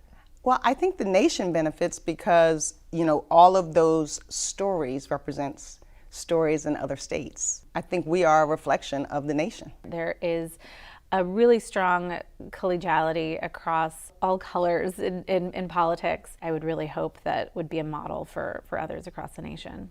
Between our physical location and our infrastructure, what does Delaware bring to that presidential competition? As we've seen in the 2020 convention, we have locations for a large event like the National Convention. In 2 hours, you can get anywhere here in Delaware. Anybody in Washington can get here in 2 hours on the Amtrak. We know that Amtrak route is very quick because Joe Biden did it every day for 3 or 4 decades. Within 2 hours, you can get to any major city on the East Coast, from New York to Philly to Baltimore to DC. But then also you look at what's right here in Delaware. We have a little bit of everything here. I think that just all plays into why we're such a great state. I think that Delaware has been preparing for this for a very long time with the Chase Center down at the riverfront, with the development of the riverfront. That's why we were able to handle the convention landing right here in downtown Wilmington.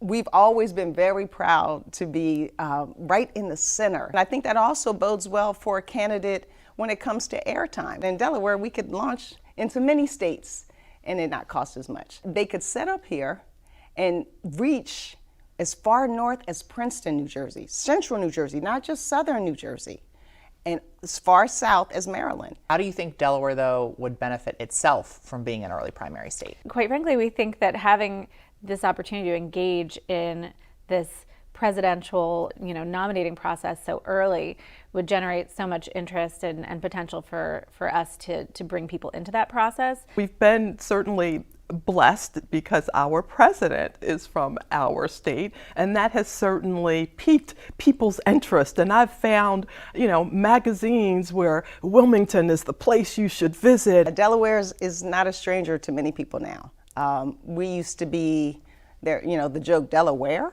But they don't say that anymore. If you give us the opportunity to be seen early on in the process, how that benefits everyone. The voters here, they are going to lose their minds.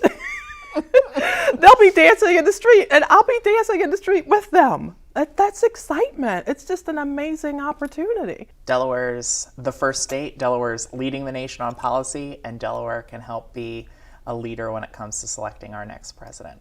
I can't wait to brag to all of my friends who don't live in Delaware, and being able to help shape the next presidential campaign. Being able to say, we helped.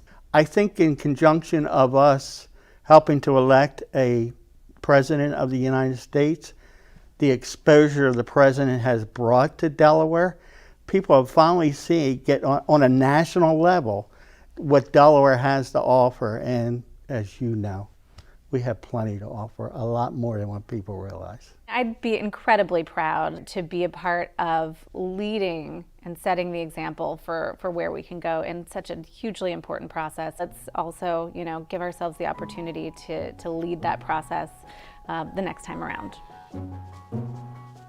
Thank you for taking the time to hear our case. And of course, we wouldn't end this video without a quote from Delaware's favorite son, Joe Biden, who said that Delaware is a true microcosm of America.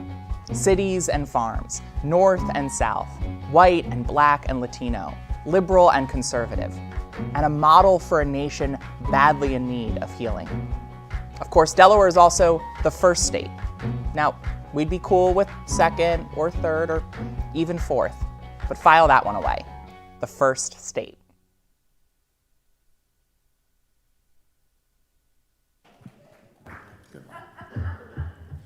The Governor of the State of Delaware. Good afternoon, everyone. My name is John Carney. I'm Delaware's governor. I'm looking at the clock. I have 2 minutes and 20 seconds. I've got 5 minutes of material here for you, so I'm going to try to cut it in half. Thank you for the opportunity to present our proposal for an early primary state. I know you've already heard from our junior United States Senator Chris Coons and party chair and our team up here. I thought it might be helpful from a candidate's perspective to give you a little flavor of what a day in the life of a future presidential candidate might be campaigning in Delaware. Last night I ate dinner in Harrington, Delaware at our state fairgrounds, about 20 minutes south of the Capitol. It was the Delaware Chicken Association dinner for poultry growers. We have a couple thousand family farmers across southern Delaware. The industry is supported by communities of Hispanic and Haitian Creole individuals who work on the farms and in the poultry plants. The night before that, I was at a community meeting at the Warner Elementary School about 2 blocks from my house in Wilmington. The school is a minority, as is the entire city. I've been knocking on doors in Wilmington a few times a month over the past year, talking to parents and grandparents in Black and brown neighborhoods about their schools. You can do that in Delaware. And in fact, people expect you to. Last week was the Italian Festival and the Greek Festival. Later this summer will be the Polish Festival. Wilmington's neighborhoods built up around ethnic, mostly Catholic immigrants working for the DuPont Company around the turn of the last century. Many of them still maintain their cultural character. At the Greek Festival, I met the head of Delaware's AFL-CIO. Organized labor in Delaware is alive and well. While you're campaigning in Delaware, you're effectively campaigning in New Jersey, Maryland, and Pennsylvania at the same time.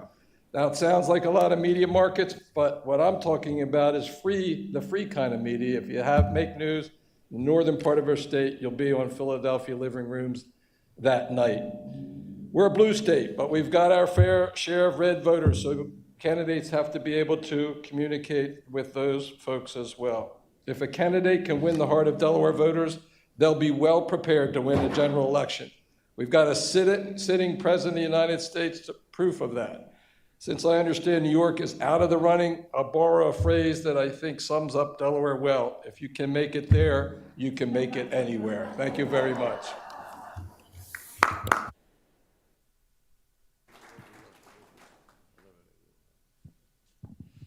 Thank you so much. So we will open it up to questions for those members from Delaware.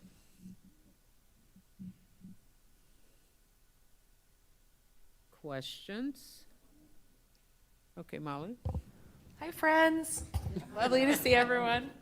I can't take it easy on you. I have to ask you the same voter file question that I've asked all other states. So curious, there's flexibility for early primary or currently caucus window states around pricing for presidential candidates with the voter file. Have you all contemplated if Delaware moves into an early window, how that would affect current voter file pricing, not just how you would treat equitably presidential candidates, but also how it would impact down ballot races? Thank you. Nice job with the presentation. I'm not biased, but great job. Yeah, so currently we charge $5,000 for the statewide voter file. If Delaware were to become an early primary state, we would likely consider upping that a little bit. Down ballot, I don't think it would have a huge effect. Currently, down ballot races only pay $250 at least for our voter file. So it's very cost effective for them, and most down ballot campaigns invest in vans. So they'd still be in pretty good shape if we were a presidential primary state. I believe our co-chair has a question.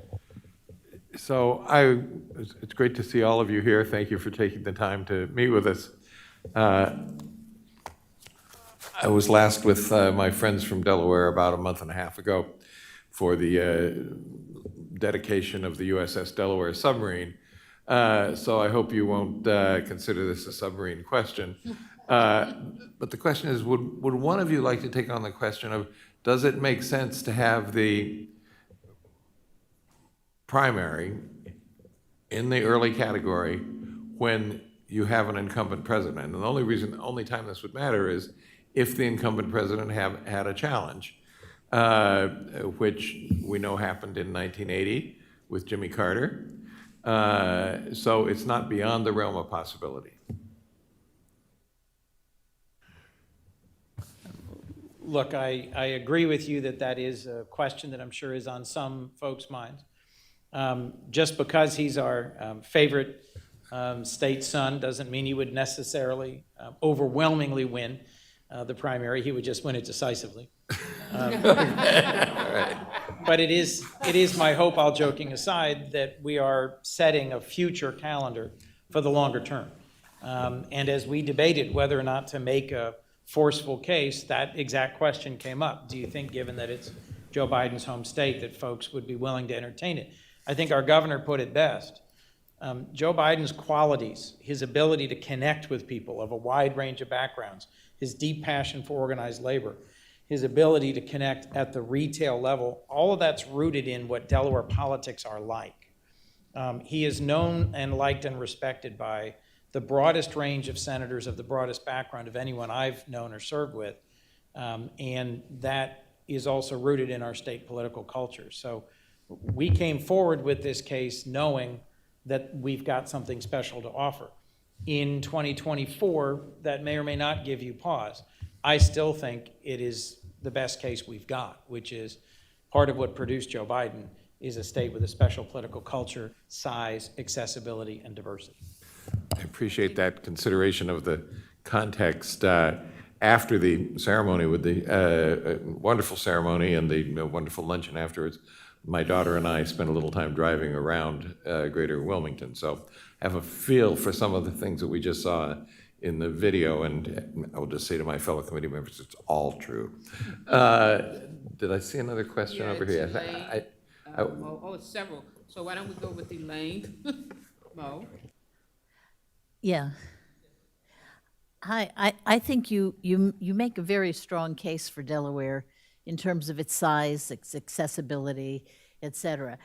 The only thing is, to build on what Jim answered, is the problem with the first state when there is a favorite son running is it doesn't do what the first state does for the nomination system. One of two things either happen. It could be 1992 in Iowa, where Tom Harkin was running for president, and no one came. There was no campaign in Iowa. And so Iowa didn't even play a role. We didn't have a first state in 1992 because nobody came. Why would you come if you thought, Tom Harkin was going to win? The flip side of that is that for an incumbent president or even for a favorite son, being first is only trouble. It is only trouble. I mean, historically, we can go back. It is just because you're expected to win decisively, overwhelmingly, right? And if you don't, and if you are first up in a small state, easy to run in, et cetera, then somebody's going to get the idea to take you on. So I just think that, while you've got a good story in the long run, I think in the short run, having a 2024 start in Delaware is a big problem, and it deprives the system of the historic value of the first test, which is a kind of winnowing and test of the candidates. We're going to move to Mo, unless somebody wants to respond. I'll just briefly respond and say, maybe I misunderstood. This was the part of Senator McBride's closing joke. I don't think we're here appealing to be the first, second, third, fourth, but in the first rank, first group, first window. And I'll say this, if the state that produced Joe Biden, who succeeded in beating Donald Trump, is the field on which there is a contest of other candidates, I think it might produce a similarly positive outcome. And my gut hunch, I do not speak for him, but my gut hunch is that the president would welcome the challenge of demonstrating that he could win his home state overwhelmingly. And just narrowly to your point about would they come, the advantage, as I tried to point out quickly, is when you're campaigning in Delaware, you're also campaigning in a pretty key state called Pennsylvania, because it's the Philadelphia media market, and South Jersey. Now, South Jersey is more of a blue state, but Pennsylvania is a key state. We used to get then President and candidate Clinton to come to Delaware several times, as little as we are, because he was really thinking about Pennsylvania and Philadelphia. If I may, thank as you. well, I believe Obama, in 2008, after he won the Iowa election, came for earned media and a fundraiser, or not a fundraiser, a rally at Romney Square for exactly that reason, recognizing the Mid-Atlantic stature of Delaware.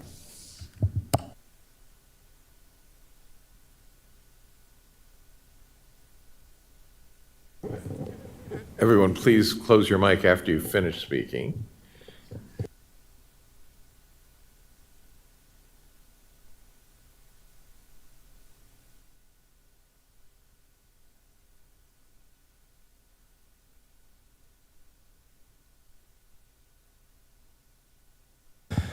How about the, yeah, there we go. Okay. Good to see you all. Thank you for the presentation. My family and I were in Rehoboth just last week. I'm still trying to work off all the Thrasher's fries, but we had a great time. Let me ask a question a little bit differently. It's less about the favorite son dynamic. And Governor, you may have just kind of touched on an answer to this question a little bit. But as we were putting together the framework for the early window and the values that would drive it, the things that we were hoping to accomplish, diversity was a big one. Inclusivity and an inclusive contest was a big one. But also getting our candidates in front of as many general election battleground state voters was a big one. Now, thanks to the incredibly hard work of the Delaware Democratic Party over the past 30 years, Delaware is a little bit less of a battleground state today than it once was. So I guess I'm asking how you see yourself fitting into that framework, particularly as it pertains to being a competitive battleground state. If I may, I would just go right back to my observation about Pennsylvania and Philadelphia media market, because that's really 2/3 or more of the viewers in northern part of our state. I mean, essentially, Newcastle County, where Chris was the county executive, is a suburb of Philadelphia. I mean, we're fans, we're Philly fans, we're Eagles fans, we're Flyers fans across the board. We get our nightly news. The good part about it is, for those of us who are elected officials, it's good and bad. We don't see ourselves on Philadelphia TV much. That's good and bad, right? But if you're a candidate, as President Clinton and President Obama, the event that you're referring to was a knockout killer event for then candidate Obama, and I think accelerated him out of that into other states. And a lot of that is the spillover into Pennsylvania. Pennsylvania, as you all know, is a critically competitive state. Then Brian.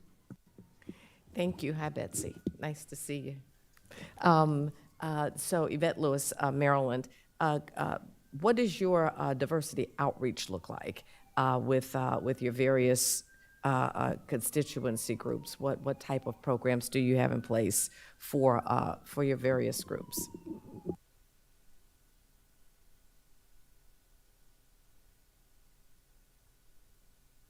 Second Vice Chair Debbie Harrington, who's the chair of our diversity outreach program. So, yeah, well, and we just thank you, Betsy. We've You've got to turn oh, on. sorry. Thank you. Yeah, we've actually Delaware is changing quite a bit in terms of diversity, and you can look at our legislature and see just how much it has changed.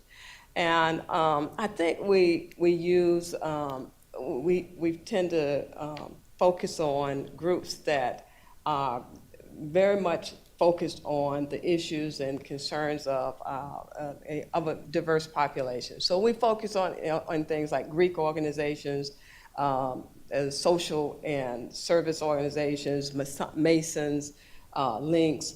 We focus on the governor, I think, talked earlier about all of the festivals, the Greek festival, the Hispanic festival that's coming up.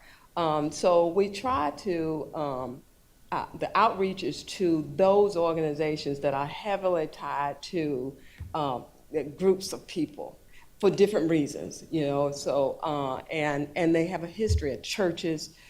They have a history of being tied to those groups of people. So that's our outreach to diverse. And the result of that, I mean, and we really haven't dug into it the way I hope to in the future, but we can see that using those organizations to focus our attention on how we make, just for instance, our legislature more diverse is paying off in that sense. Because, look, I remember in 2016, we had one African American in the Senate, and we had 3 African Americans in the House, and now we have 3 African Americans in the Senate, and we have 10, I believe it was 10, in the House. So it's drastically changed, and I think it's that connection with organizations, social and service organizations that are heavily linked to a very diverse population. Brian? To echo Molly, hello, friends. I'm beaming with pride, and I know I speak for Molly when I say this. Delaware's come a long way. I remember not too long ago fighting the good fight in Brandywine 100, which is now, at the time, was an overwhelmingly Republican area. You would never hear of a Democrat ever being elected there, and now Democrats are entrenched in the General Assembly in northern Newcastle County. As usual, my good friend, the governor, was 3 steps ahead of me. I was going to mention the Philadelphia media market, but he's mentioned that point already. But I was wondering if, in terms of the elected officials, if they could share with the group today their experience in terms of being battle tested. In Delaware, the governor goes to the Greek festival, he meets the head of the AFL-CIO. People asking questions, real questions, and there's real debate. And in Delaware, we're really spoiled, to be honest with you. Hence, everyone calling the president Joe, the familiarity aspect of Delaware, where we get to see our elected officials in the supermarket and the union halls up and down the state at the beach. And I was just wondering if you could give some insight to the group here in terms of your experience running, each of you, from that perspective. Yeah, I'll give you 2 examples. You mentioned the Greek festival and Jimmy Marvellis, who's the head of the FL-CIO. It wasn't a casual conversation over a hero. It was a serious conversation about the legislative issues that were on his agenda. Just recently, just this morning, I went to my Wawa to get my coffee. And as I was putting the sugar in the coffee, the guy comes up to me and he says, so when are you going to sign that assault weapons ban? And I wasn't sure that it passed out of both houses yet. I knew that we had the votes and was going to pass out of both, but it's that kind of interaction on a very personal level. People expect to be able to go up to you in a convenience store like that or wherever at a community event, have a serious conversation about you. It goes to the question about diversity outreach. I mean, diversity outreach is about walking the talk while you are serving as an elected official, which is what we try to do. I was elected countywide for 10 years. John also served in county government. One thing that drives my chief of staff nuts, there's about 5,000 Delawareans who have my cell phone. I have not changed it since I was county council president, and they call me regularly about sewer backups, about their neighbor's fence, about someone parking a car too close to their front lawn. I'm not kidding. And I never say, do you not know that I'm a U.S. Senator? I'm like, thank you for calling. I'll get right back to you. I knock on doors. Here's how I know if I'm knocking on a door of a Delawarean. Oh, honey, it's Chris again. Look, we're busy right now. Could you come back in a little while? No exaggeration, a dozen times I've gone up to a door and the Delawarean expresses absolutely no surprise. If anything, they say, I haven't seen you in a little while. And I'm like, well, I'm busy. The one time a guy comes to the door and he goes, oh my God, I just saw you on MSNBC. What are you doing on my porch? I said, when did you move here from New Jersey? He says, oh, about 6 months ago. How did you know that? We go door knocking over and over and over and over. So whether it's going to the Wawa, going to the Acme, going to church, going to a farmer's market, or door knocking, our voters expect the kind of contact and engagement with their elected officials at all levels that for a long time made New Hampshire and Iowa actually important places. I have family in Iowa. One of the things I loved about the steak fry was you've got professional voters there who sit and watch every single candidate, and they know they're going to meet them 5 times. That's who our voters are right now, and they are not starstruck. Trust me. They expect you to have real answers to their tough questions. So Brian, I just wanted to add to that. I'm actually not a native Delawarean, and I came to Delaware by way of the military. After I retired from the military, I came to Delaware. And it was the craziest thing it really is in Delaware about relationships and very close relationships to people, that you would open your door and there is the governor standing there, or that you would open your door and there's a senator. And I remember the first time I met the senator, we lived there probably about a year, and the senator, she's now the lieutenant governor, she was running for senator at the time, knocked on my door. And it was crazy. My family couldn't believe it. But that is exactly what happens in Delaware. There are relationships that makes Delaware so strong. I'm originally from Virginia, and that just would not have happened in Virginia. They wouldn't be and I certainly wouldn't have my senator's phone number. So that is very much a part of the relationships and the closeness and the smaller part of Delaware, and the beauty of Delaware. Artie? Thank you, Senator and Governor, and Senator McBride's video is just amazing and outstanding. I loved it. Artie Blanco from Nevada. My question is really, I read on some of your letters about the recent expanded access to the ballot. I would like to find out about your voter registration laws, vote by mail access, is there early voting? I see that you've got same-day registration, so if you can just kind of run through what are those processes in Delaware, it'd be great, and thank you. Last year, thanks to Governor Carney, we have a 10-day early voting period, which will be in this year in place. We used it for a special election in March, and that was successful. We have an automatic voter registration at the motor vehicle. Today, I believe, passed automatic voter registration, or excuse me, same-day voter registration, and vote by mail is in front of the General Assembly this year, and Governor Carney, I speak for him, prepared to sign it. Signed.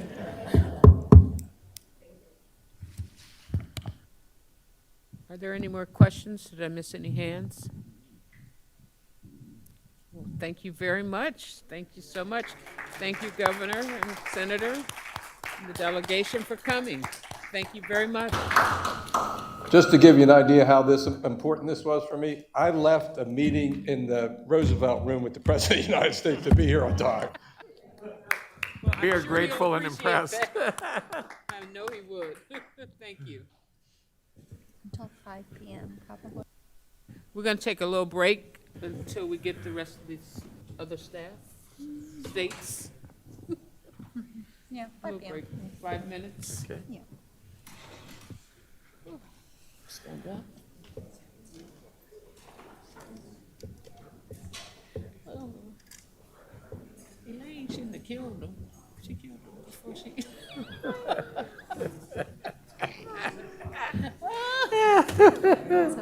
Elaine. Just killed him. What was that? We're taking a 5-minute break. Yeah, just 5 minutes. An email break, Yes.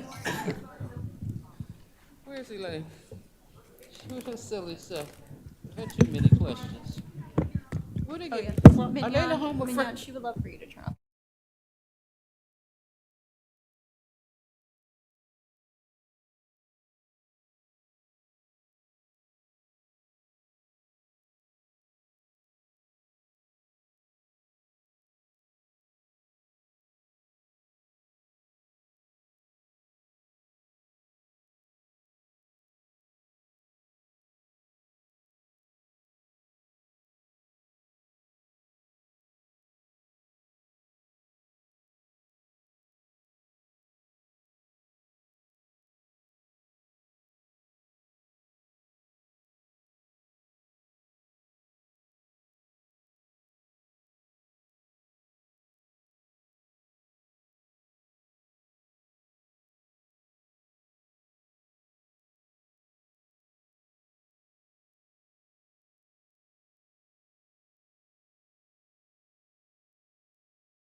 Ready to get back underway. Welcome to our friends from Maryland. Thank you for joining us. This is Illinois. Oh, Illinois, I mean, never mind. I got them reversed. Maryland's after you. But welcome to our friends from Illinois. Go ahead. Yes, you can start. Yeah. Well, you want to do the rules there? Oh, I will just quickly mention, as we mentioned for all the states, that each state has 10 minutes, 15 minutes to make a presentation, and then we'll have 20 minutes of questions and answers if people have questions. Ready? Well, good evening and hello from the great state of Illinois. I'm so proud to be before you as the chair of the Democratic Party of Illinois, and I want to thank all of you for the opportunity and for inviting us to present to you. And before we dive into it, I just want to say that as a chair, I've re-engaged Illinois with the DNC, that we are happy to be at the table again and to be a part of any party processes such as these, and we will be, I promise you, active, we will be present, and we will be at the table. So thank you again for the opportunity. Illinois is the heart of the Midwest. It's a region that is critical to Democrats in every election.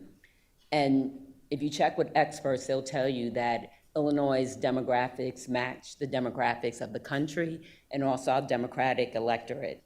Now, we know that the Democratic Party is a big tent party, very big tent party, and that also applies to Illinois. And don't let the idea that everyone says we're such a blue state fool you. Winning in Illinois is hard. I know, I ran statewide myself, and I have our comptroller right here and our senator. So they know how hard it is also. It takes building a diverse coalition of voters, and you have to be able to scale your work across our state. And Illinois Democrats fight very, very hard for our wins. And we know what to do when we win. We are leaders in leading economic policies, social policies, policies that make us the perfect location for candidates to explain how they'll move our country forward when he or she makes it to the White House. Our legislative leaders, including our Speaker, Chris Welch, who was going to be with us here, but his flight was canceled. You'll see him soon. Our Senate President, Don Harmon. They will ensure that Illinois remains a laboratory of democracy, and also they are unified in their commitment, if selected, that we will pass whatever legislation or whatever we need to do to make sure that this works, if we are lucky enough to be selected.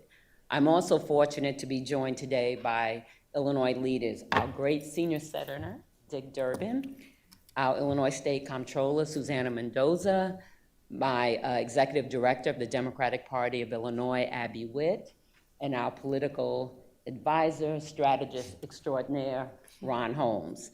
And with that, I see you're enjoying your popcorn, and we ask that the best, Illinois also has the best popcorn, Garrett's. That's true. And we want you to sit back and enjoy this video of a place that we call Home Sweet Home. Thank you.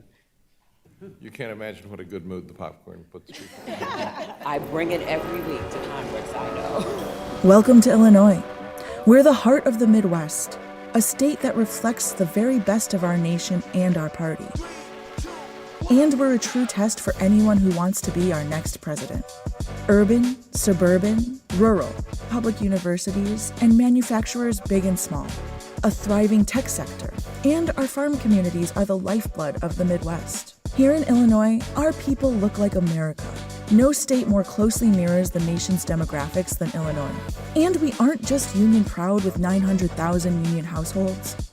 We are the birthplace of the modern labor movement.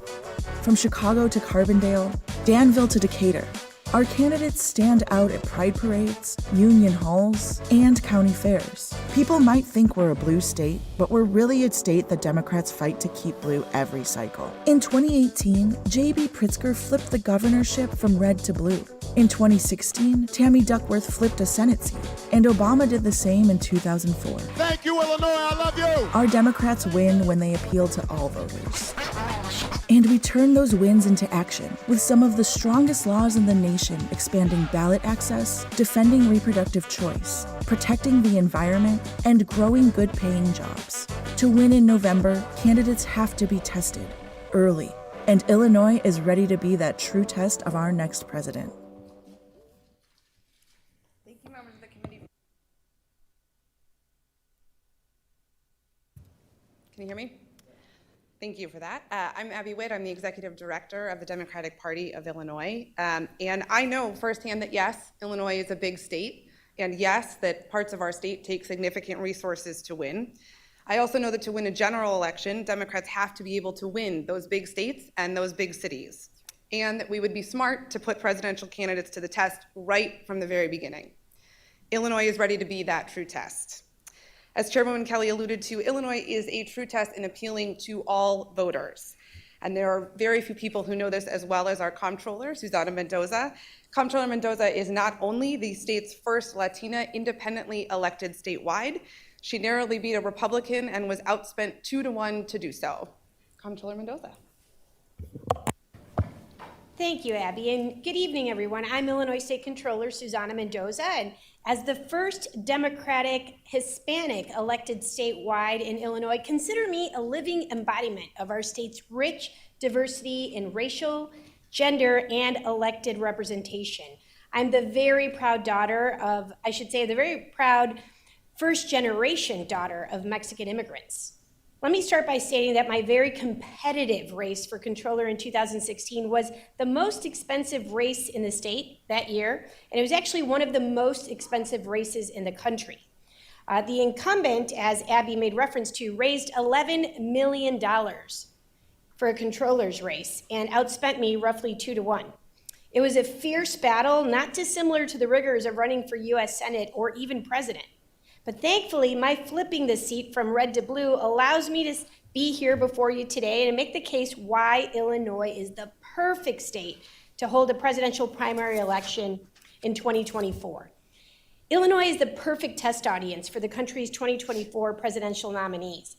We're the most diverse state in the Midwest, as you heard in this awesome video, and we have twice the minority population of the next closest state. So I know Michigan is vying, but hey, we're 4.8 million versus 2.4 million, we win.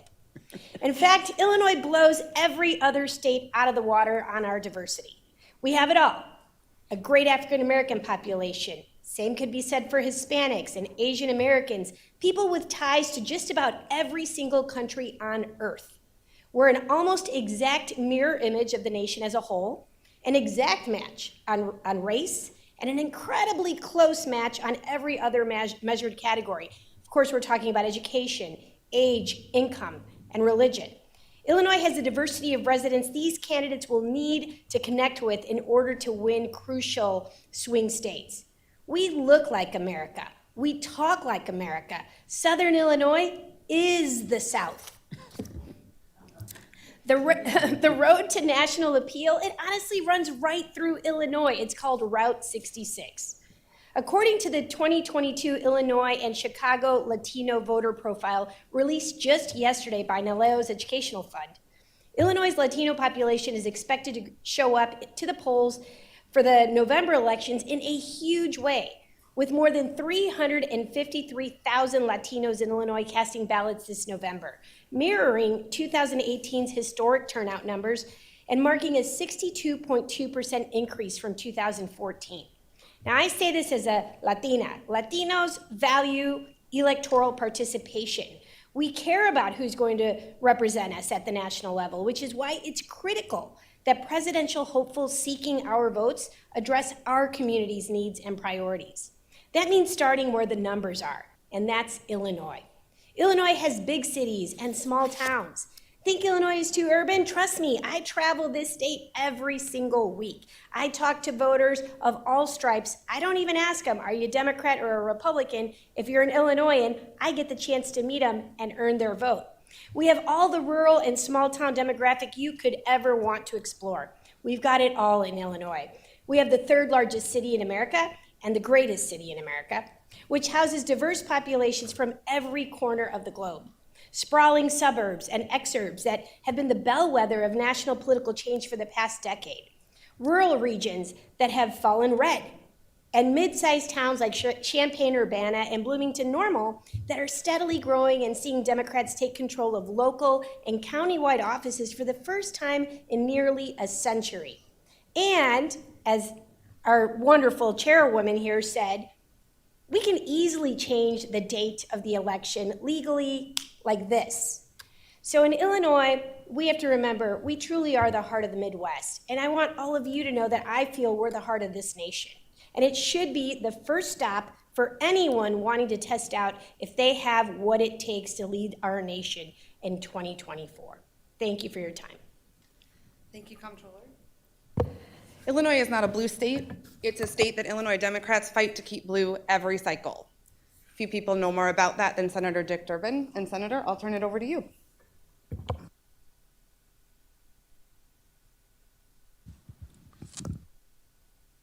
Thank you very much. It's great to be with you. I see Randy Weingarten. Hi, Randy. How you doing? Incidentally, Illinois is a labor state too, and proud of it. We are a blue island in a red sea if you look around us. There are states with good labor resources, but I think we have the best. And I think it's entirely appropriate for the Democratic National Committee to decide that a state with that kind of labor representation should be one of our startup states when it comes to the next presidential election. Let me tell you about the diversity of the state. Paul Simon was elected congressman from deep southern Illinois back in the day when Democrats could win it. And he described southern Illinois as a land of grits and gospel music, and it's a fact. And as you head north, you get into my part of the world, central Illinois.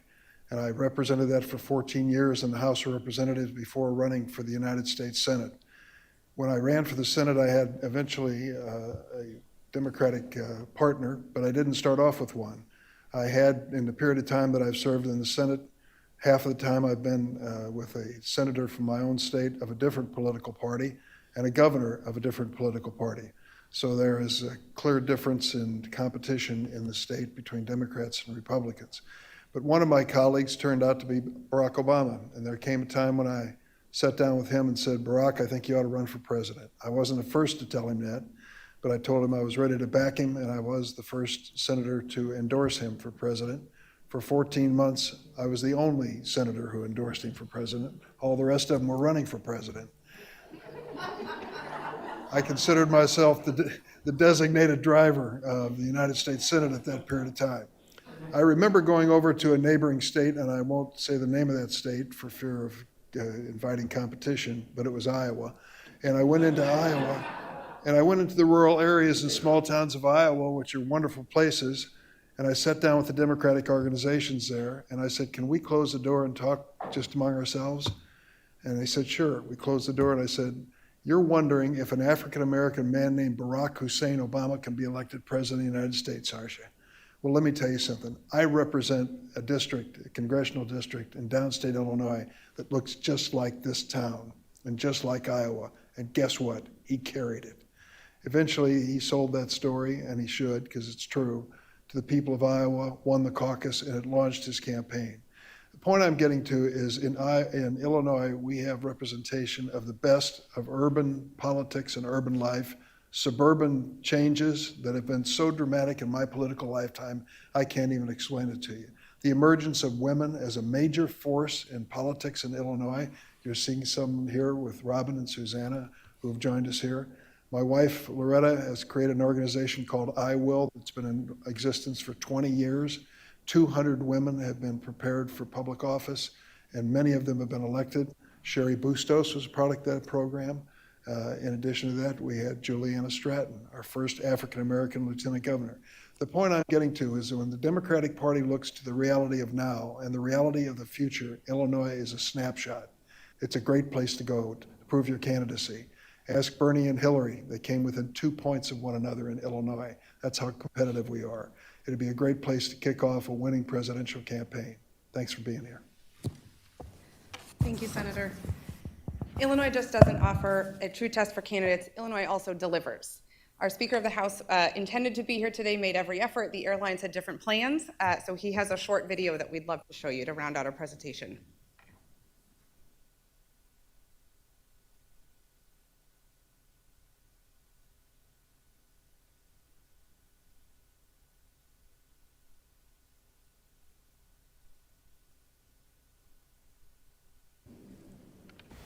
Hi, members of the committee.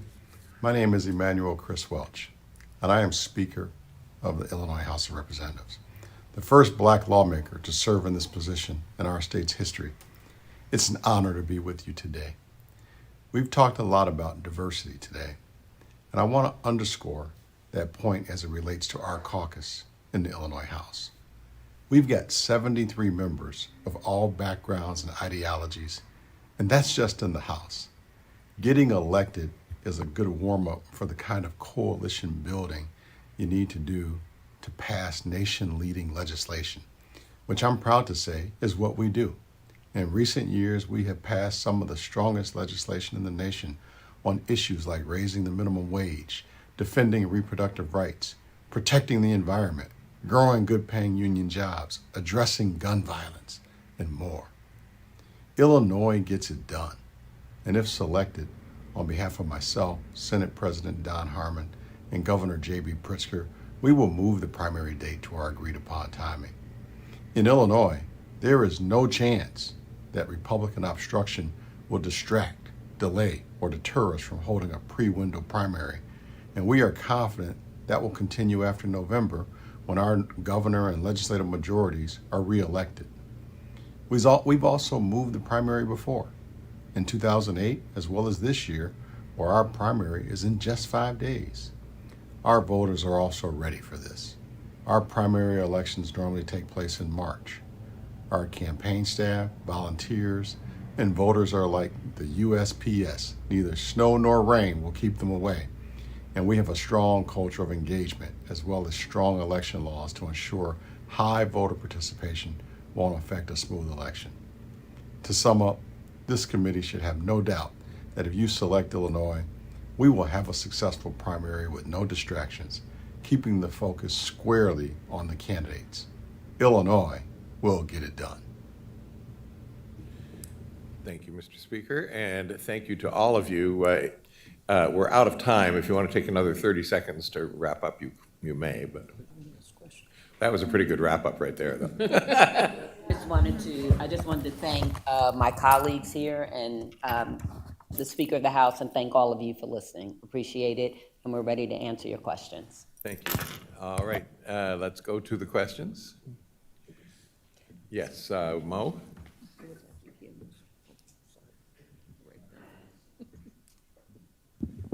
Thank you all. It's good to see you all. I have two questions, if I may. The first, one of the things that many members of this committee have talked about is that the states in the early window don't become cost prohibitive to some of the particularly lesser-known candidates who are just trying to get off the ground. Can you talk a little bit about that in the context of the Chicago media market and how you view that issue? Sure. Good evening, everybody. My name is Jake Lewis. I'm the Deputy Director for the Democratic Party of Illinois. It's a great question. We know that Illinois is a bigger state. We know that Chicago is a bigger media market, but we feel strongly that Democrats, in order to win in November, need to know how to win big states with big media markets. And if you look at the data, we pulled some comparable media markets through a local vendor, AL Media, and Chicago's Democratic primary share in the Chicago media market, in the Chicago media market of Illinois' primary voter share, it's comparable to a place like Phoenix, which has 74% of Arizona's Democrats. And if you look at the rates that you're paying, cost per point, they're very similar, if not a touch higher, actually, in places like Phoenix. Same goes for Atlanta. Same goes for places like Philadelphia, other large urban areas around the country. If you look at Michigan, the Detroit media market is over half of the state's, includes over half of the state's Democratic electorate. So we feel strongly like we have to win these states. We need to put Democratic candidates to the test early. And so let's test them out in a state like Illinois. Let's make sure that they can raise the resources, they can deploy the resources, they can build the coalitions to win. And the one last point I would make is we've had several Democratic nominees for governor in 1998 and in 2002 who came in third in Cook County, which is the county where Chicago is located, and won the Democratic primary. So you do not have to win Cook County or the city of Chicago in order to win a Democratic primary in the state of Illinois. One thing I would add to that quickly, as you all are familiar, I would say in addition to sort of the comparability of the Chicago media market to other media markets where we have to win, Chicago has a donor network that supports candidates raising the money to pay for the Chicago media market. We're not asking folks to come in and pull the money from elsewhere. We've got it. Great, thanks. And my second question, as we, as a committee, were putting together the framework for the early window, right? The values, the things that we cared about were diversity, which you've touched on quite compellingly, inclusivity, right? Having as inclusive of a process, but also getting our candidates in front of as many general election battleground voters as possible. I appreciate your point that this is not a blue state, it's a state that you're fighting to keep blue. But when I look at the recent presidential results, right? I mean, Illinois, Democrats are winning Illinois with at least 55% of the vote going back to 2000. So talk a little bit more about the competitiveness piece of this and how it fits into the overall framework that we're talking about.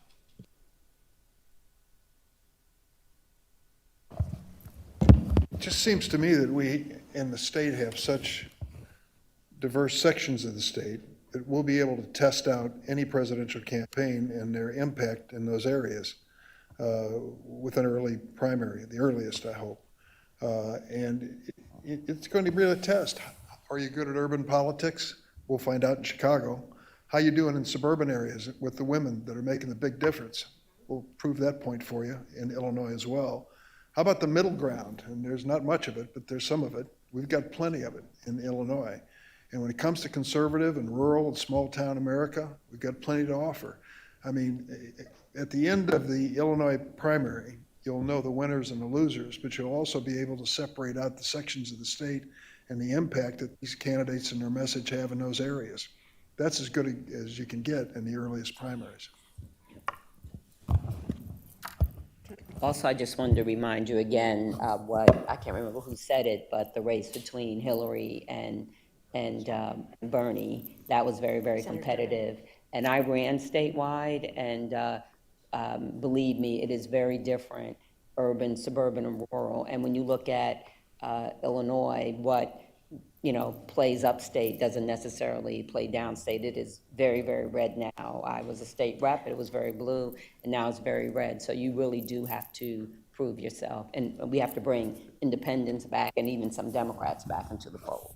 Yeah, I'd like to add to that because I actually have the experience kind of recently of turning a red seat blue. It was solidly in red hands, the controller's office in Illinois, during the most historic period of economic dismay for our state. And so for me to go up against an incumbent who was protected by a close to billionaire governor with another billionaire as a key donor who put $11 million together like this, that was a heavy lift. And so I can tell you from experience, first of all, let me just say that anybody running for president of the United States should have to work extra hard, right? Let's just start with that premise. It shouldn't be easy to go out and win votes.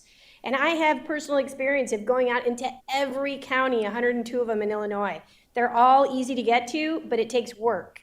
And meeting every single voter that you possibly can, whether it's at a county fair, a state fair, Elks Lodge, you name it. You've got to be there. If you want to win, you have to be in every single county of our state and make your case to voters as if you don't know what party they're in. And that's what it's going to take to find the strongest candidate for president of the United States, who I hope is going to be a Democrat that's going to be our next president. But Illinois is the perfect training ground. And to add to the financial aspect of that, you don't need to outraise your opponent. You just need to be a better candidate willing to press the flesh and raise enough money from an incredible donor network in Illinois that if you end up being the nominee, can then help that nominee in neighboring states, because our donor base is so close to some of these other competitive states around us that it's just a matter of getting in a car and driving a contribution over. or raising the funds in an easy way going from one border to another. So there's so many logistical advantages to having this primary early, or this election early, as Illinois being not just the, as I said, the heart of our state, but logistically perfectly situated with the infrastructure from a bus, rail, car, plane perspective to a donor base that is very mobile. And again, don't show up to, I would say don't come to our state if you don't want to win the presidency, because Illinois is where we're going to learn whether you've got some presidential teeth or not. Thank you. Ken Martin? Thank you very much, Mr. Chair. And my name's Ken Martin. I'm from Minnesota. I'm president of the Association of State Democratic Committees. I want to start with a comment, and then I have a question. My comment is, and I think I could probably speak on behalf of my predecessor, Chairman Buckley, that many of us lamented the fact that for years, a state like Illinois really did not have much of a strong party infrastructure. And I wanted to start with a comment just to compliment fantastic Chairwoman, Congresswoman Kelly, for her work, and of course, Abby and their staff, because what we've seen already since she's been elected has just been tremendous, and it gives me great hope that they're building the infrastructure needed to really continue to win up and down the ballot, but build beyond just Cook County. I was just in Indianapolis with her last weekend, seeing her traveling, helping to build in other parts of the country as well. I just wanted to say thank you, Robin, for your work. It's not easy being in Congress and trying to be a state party chair at the same time, so thank you. My question is really, it's a little bit of a leading question, but I want your senator and Robert in particular to comment on this. Minnesota and Illinois are similar in a couple of veins. The first is, when Roe falls, there'll be 2 states in the Midwest left that will actually provide abortion care to people throughout the Midwest. It will be Minnesota and Illinois. Secondly, where we're similar is Minnesota and Illinois are non-right-to-work states. There are only 4 non-right-to-work states left in the Midwest. It's Illinois, Minnesota, Ohio, and Missouri. All the rest of the states are right-to-work states. And so when we talk about unions, right, Minnesota and Illinois are 2 very strong union states. But can you comment on how important it is for our presidential candidates to be campaigning in union states, going after blue-collar voters, going after workers, and making sure that when we're campaigning there, we're using union resources? Can you just comment on that, Senator and Congresswoman? I'm glad you brought that up, because I think it does make a difference, and I hope the DNC believes it as I do. Labor is critical to our future. I wouldn't be sitting here today as a senator, having served in that capacity on representing our state, without the support of organized labor from the start. I acknowledge that every time I meet with them, Randy, and it's not just the obvious teachers and workers and state and local government, but it's also the building trades. And it's a battle for us. Let's be damned honest about it. You know, we didn't do as well with some of those union memberships in the last election as we should have. And I would like to think that from the kickoff of the next presidential election / re-election campaign, that is a critical element that we honor, and I think Illinois is a place to do it. If you look at those states, thank goodness for Minnesota and, as you mentioned, Ohio and Missouri, but by and large, we're a blue island when it comes to labor, and I'm proud of the fact, and I think our party ought to be sensitive to it. We've got work to do with rank and file, but we are committed to the union movement, collective bargaining. It's part of who we are, and I don't want to ever forget that. And I just wanted to add, a part of us being here is with the support of the Chicago Federation of Labor and AFL-CIO for the state of Illinois. So they are truly supportive of us, and we didn't want to make this move, even the move for the convention, without them playing a part in it. Thank you. Elaine? Mo asked my question. Okay. All right, Co-Chair Moore? Well, I'm going to deter for a second here, and this has nothing to do with rules and bylaws. I just want to say thank you to Senator Durbin for his masterful work recently with the Judiciary Committee. So in any I did not want it to go unnoticed that we owe you a debt of gratitude. Thank you, sir. Thank you for saying that. First, thanks go to Joe Biden. It was Joe Biden who made the promise and kept it, that we would have the first African-American woman on the Supreme Court. And the second credit certainly goes to this magnificent nominee. If you're going to be the first, you got to be the best. And most people watched that, and she was a pillar of strength. There were a couple times I looked up and I thought, she's going to stand up and say, you can keep this, I'm taking my family and going home. But she never did. She fought to the bitter end, and she was valiant in her hard work. Thank you for the kind words, but the whole committee should take credit for that. It was a magnificent, historic moment. And one last thing I'll tell you, I've been in politics for as long as I can remember. I've never done anything in my life that had such a profound impact on a group of people. African-American women, bless you, say those nice things about me over and over again. And I just say I was there when we needed to have somebody to try to guide this wonderful candidate to the Supreme Court. It's going to make history, and I'm glad that the Democrats did it. And going to make history for a long time to come. All right. Who else did we have? Randy?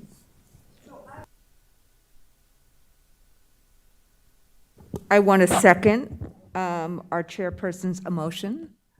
I have a question that I'm not quite sure how to ask yet, so you'll, I hope, excuse my awkwardness on asking it, which is that Chicago is a very interesting place.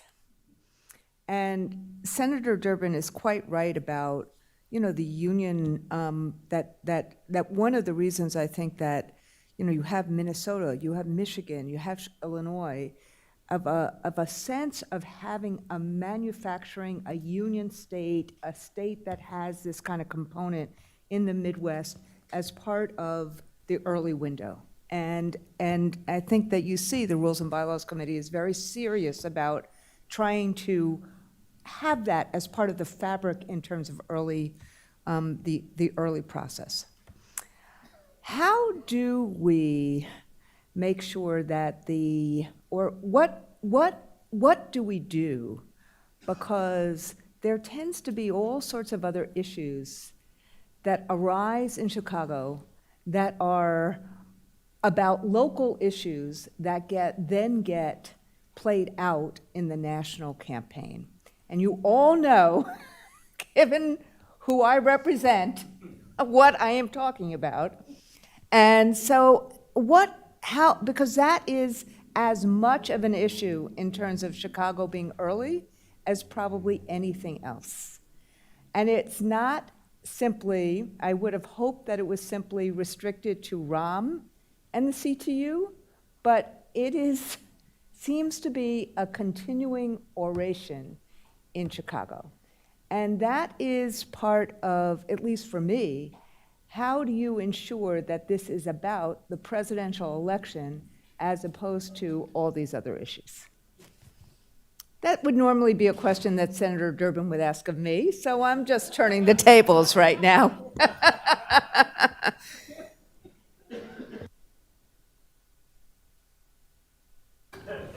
I asked Robin if she wanted to take that question, Randy, and she said, it's all yours. I can see some answers to that question, including how we make sure all the unions are on board and all of this stuff, but I'm curious as to your answer. You want to take it away? Don't open it once. We are absolutely union proud in Illinois. Illinois isn't a state where unions are on the defensive trying to stop, Republican encroachment or join the race to the bottom. We are proud, we are aggressive. There's a constitutional amendment on the ballot this year to protect the freedom to organize in our state's constitution. Nobody knows better than you in this room the power that unions have in Illinois and in Chicago. And we feel like Chicago is the capital of the Midwest, and that what happens in Chicago, what happens in Illinois, radiates out to other states in the Midwest. And I think this gets a little bit back to one of the questions earlier. What happens in Illinois has an impact on Minnesota, Wisconsin, Michigan, Indiana, Missouri, Iowa. And so we're proud that our labor unions are excited about this. Like we said, the Illinois AFL-CIO, the Chicago Federation of Labor are on board and are excited about this. And we feel strongly that bringing an early primary to Illinois lifts up labor in a way that probably isn't seen in a lot of other states. Thank you for that. All right. Yes, Molly McGarrick. Playing past the mic. Good afternoon. Thank you all so much for a wonderful presentation. Question about voter file access. If you move into the early window, how will that impact your pricing for presidential candidates? And do you expect that it'll have potential spillover effects on statewide and other down ballot races from the presidential? We have thought about it. We have considered it. I think, our state has a policy of sharing the voter file at a quite reasonable cost. Our statewide file right now is only $10,000, which is pretty moderate compared to some others. I do think we would want to reevaluate that in the context of a presidential primary, but we have been able, to keep our voter file cost quite relative to the geography that someone is running for, and I think we would, prioritize that value moving forward. May I say a word on that? Let me tell you a story. The state of Illinois was the last state in the nation to get the voter file. A previous chairman, who will go unnamed at this moment, didn't believe in it, thought it was unnecessary. So for the longest time, I would have chairs of the Democratic National Committee say to me, "What in the hell is wrong with you? What are you waiting for?" Well, he wasn't ready. And so it reached a point where I bought it, $70,000 from the DNC, and brought it to our state with the Democratic County Chairman's Association in charge of it, because the party didn't want any part of it. We proved exactly what's been, Abby has told you, that we could do it fairly, we could do it according to the rules of the DNC, and we could help everybody. It reached the point where that former chairman changed his mind, and the voter file came into the party, played by the same rules, and I'm proud that Robin has kept those same rules of fairness to make it as available as possible. So it was a bitter journey, and unfortunately we were the last in the country to reach it, but we're there, and it's developed, and it's ready for use for people at an affordable price. I think $10,000 isn't a bad cost in this day and age for that kind of a resource. Very interesting history and context. Thank you very much, and thank you to all of you for a very comprehensive presentation. We appreciate your taking the time to come and meet with us today.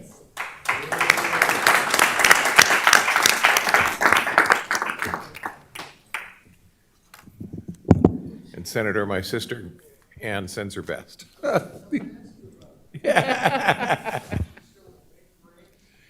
She is definitely with Maine Grains, yes, in Skowhegan, right?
Okay.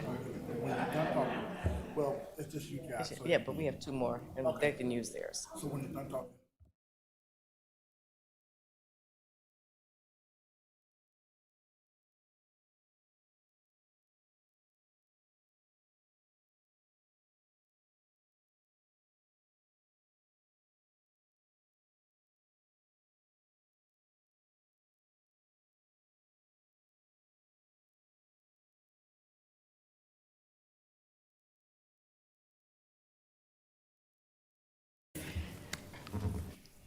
Shall we begin?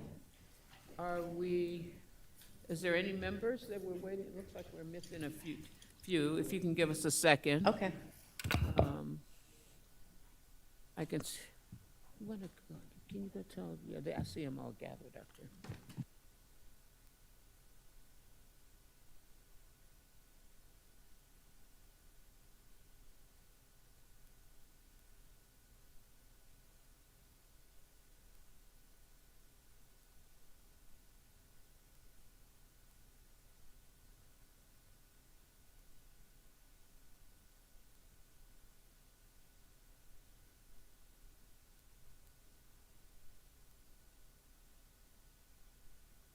Give us 1 second, we'll be right with you.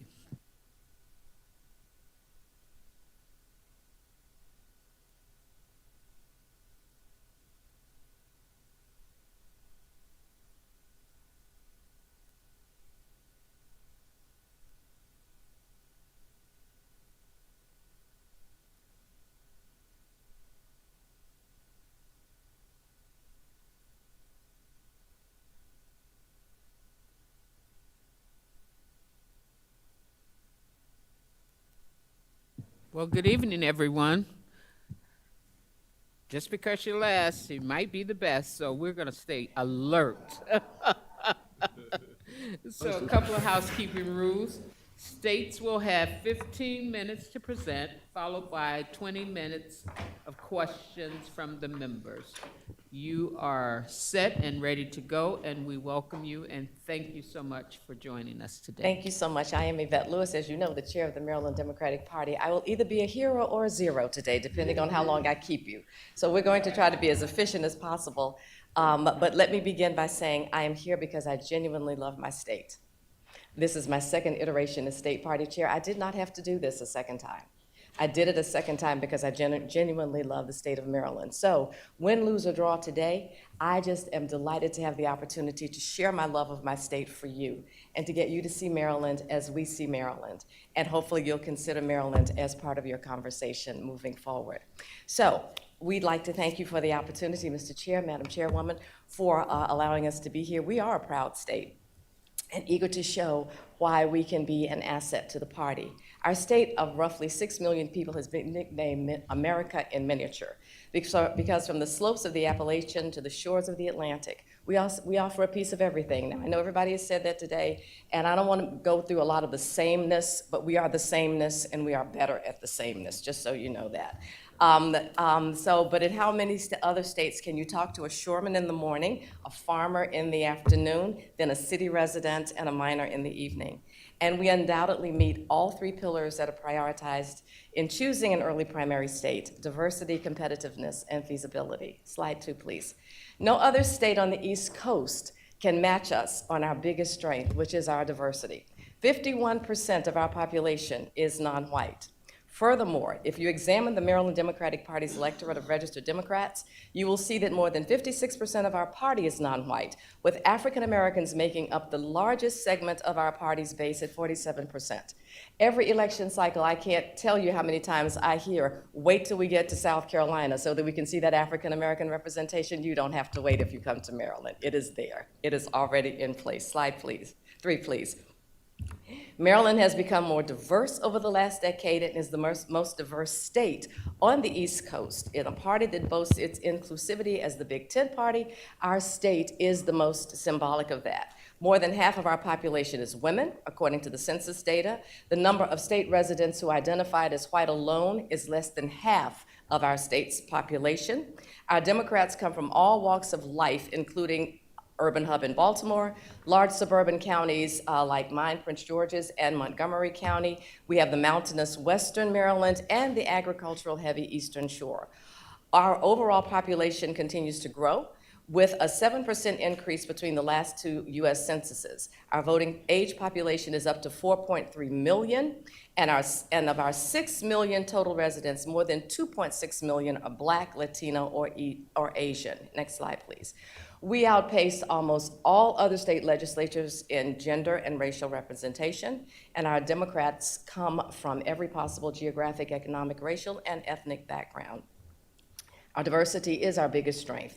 We have, and we amplify that at the state party, we have what we call our Maryland Diversity Leadership Councils, with volunteer leaders from Latino, LGBTQ+, progressives, African American, Asian American, Pacific Islander, Continental African, people with disabilities, seniors, and veterans. And these leaders help energize our communities across the state. We don't want Marylanders to just be included. We want them to feel included. They are a part of everything that we do. They play a huge role. Not only do they have a seat on our executive committee, they actually have a seat on our executive committee. We look to them for leadership and cross-community communication. In addition to having that seat on the executive committee, they provide reports to us at every single meeting so that they are held accountable and we know exactly what's happening in the community at all times. We know what the outreach looks like, we know the events that have been planned, we know every single step, and they bring those reports to every single executive committee that is available. And then those members of the executive committee take those reports back and share them with their central committees. And we also use that as part of recruiting as well, so that they can see what these groups are doing and they can be a part of it. We also believe that when you answer the phone with our phone bank or you open the door, you hear or see someone that looks like you. So what we've started doing is we have our DLCs, our groups canvassing together. So you may open your door and see a member of the AAPI community and the African American community canvassing together. We have nights where we dedicate to each community group where we phone bank, because we've been phone banking round the clock since I took over as state party chair recruiting volunteers. So Monday night may be AAPI night, Tuesday night may be Latino night, and so forth. But we do that because we want to be sure that not only are we reaching out to those communities, but that our volunteers develop an understanding of each other. And so we don't have these differences among ourselves and suspicions about each other's communities, because we work together all the time. And we foster that at the state party.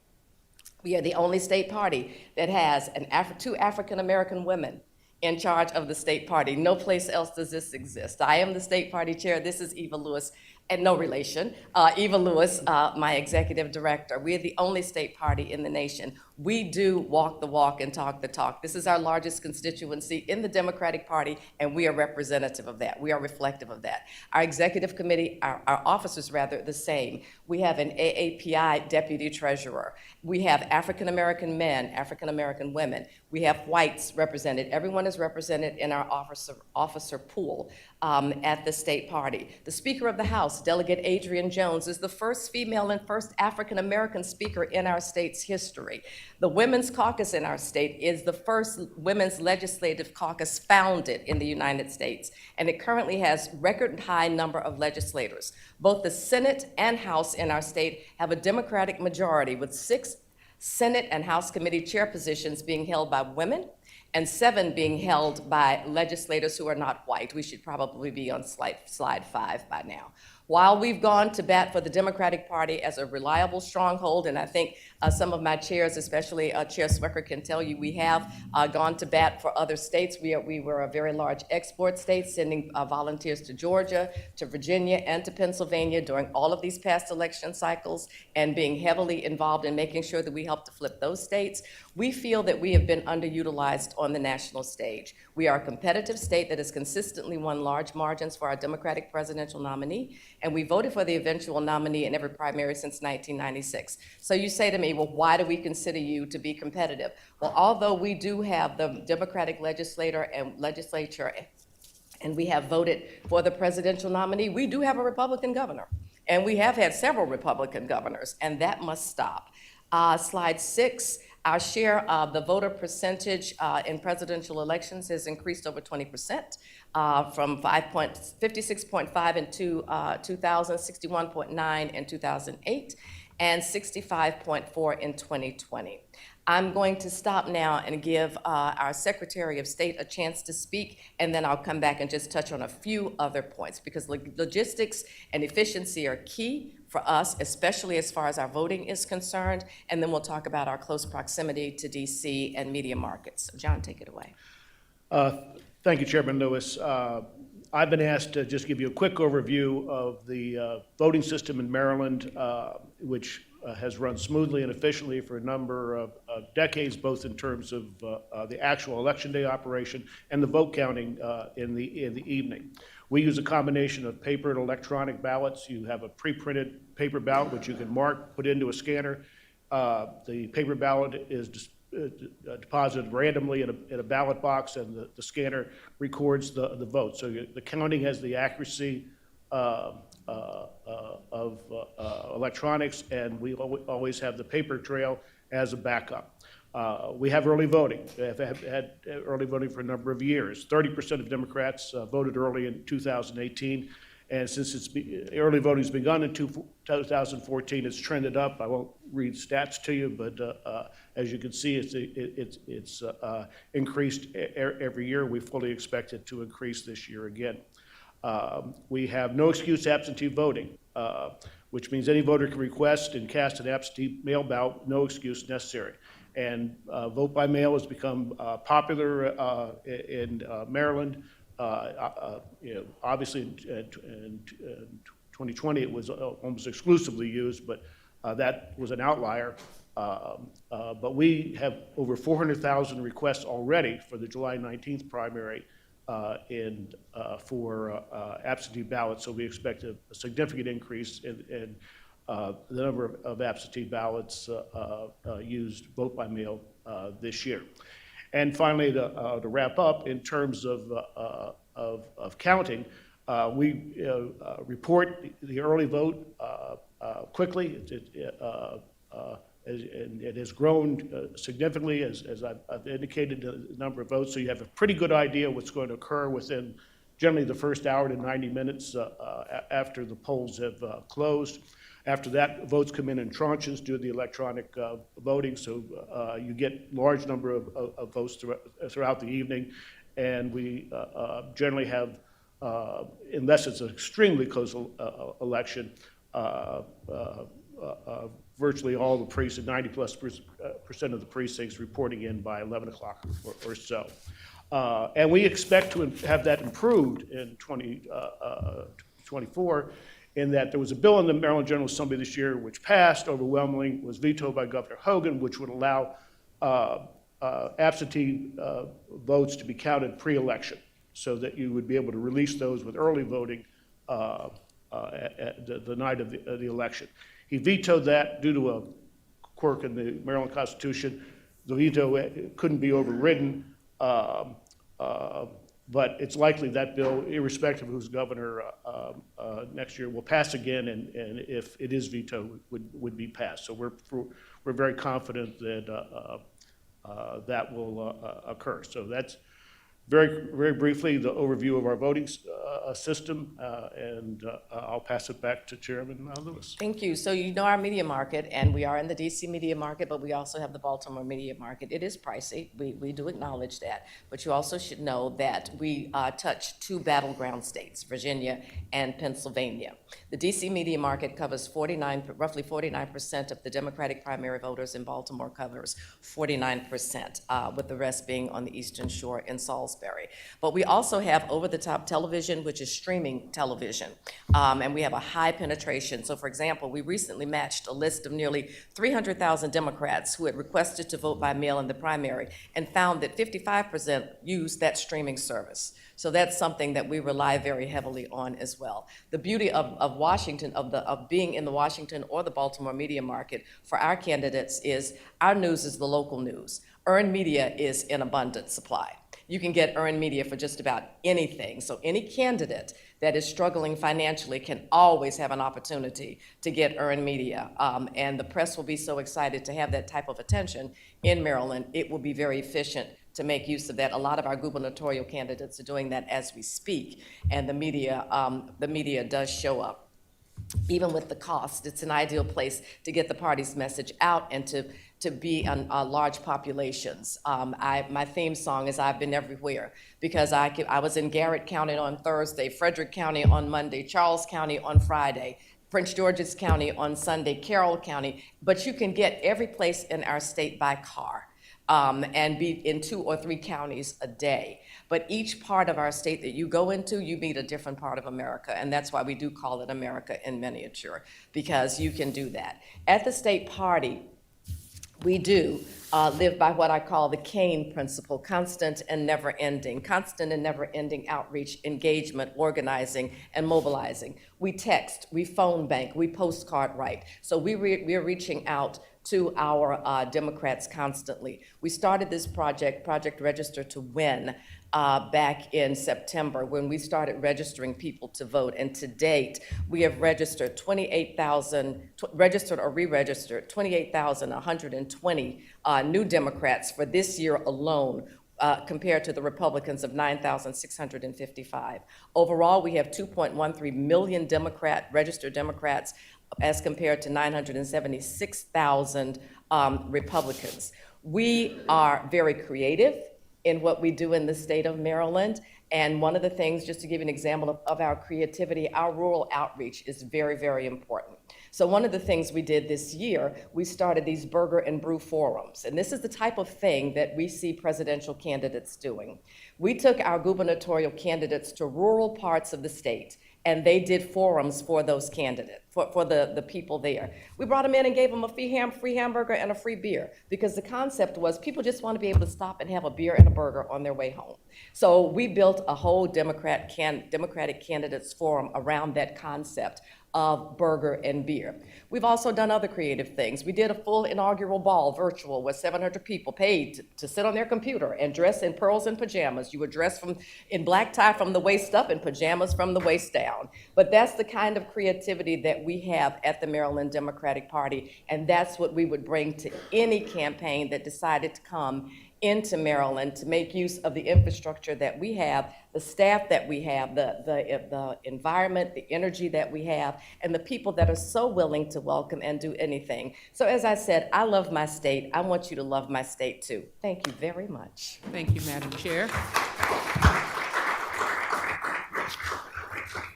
We will open it up for questions to the committee. Elaine. Yeah, as somebody who grew up in Maryland and lived in Maryland, I think Maryland's a great state. It is a very democratic state, though, even though you occasionally, like in Massachusetts, elect Republican governors. So is it a good test? Is it a good test for our presidential candidates? Talk about that. Yeah, actually, I think it is, and it's a good test because of the states that we touch, the states that we impact, the states that they can zip over to, the states that our media market will bleed into. It also gives them an opportunity to hone their message, and it gives them an opportunity to hone their message with different parts of the state that they will actually be visiting, that will touch other demographics in other states that they will actually visit. The personality of my 24 counties is just totally different. Whether you're down in Southern Maryland, Calvert County, Charles County, and St. Mary's County, even though that's Southern Maryland, they're totally different from each other.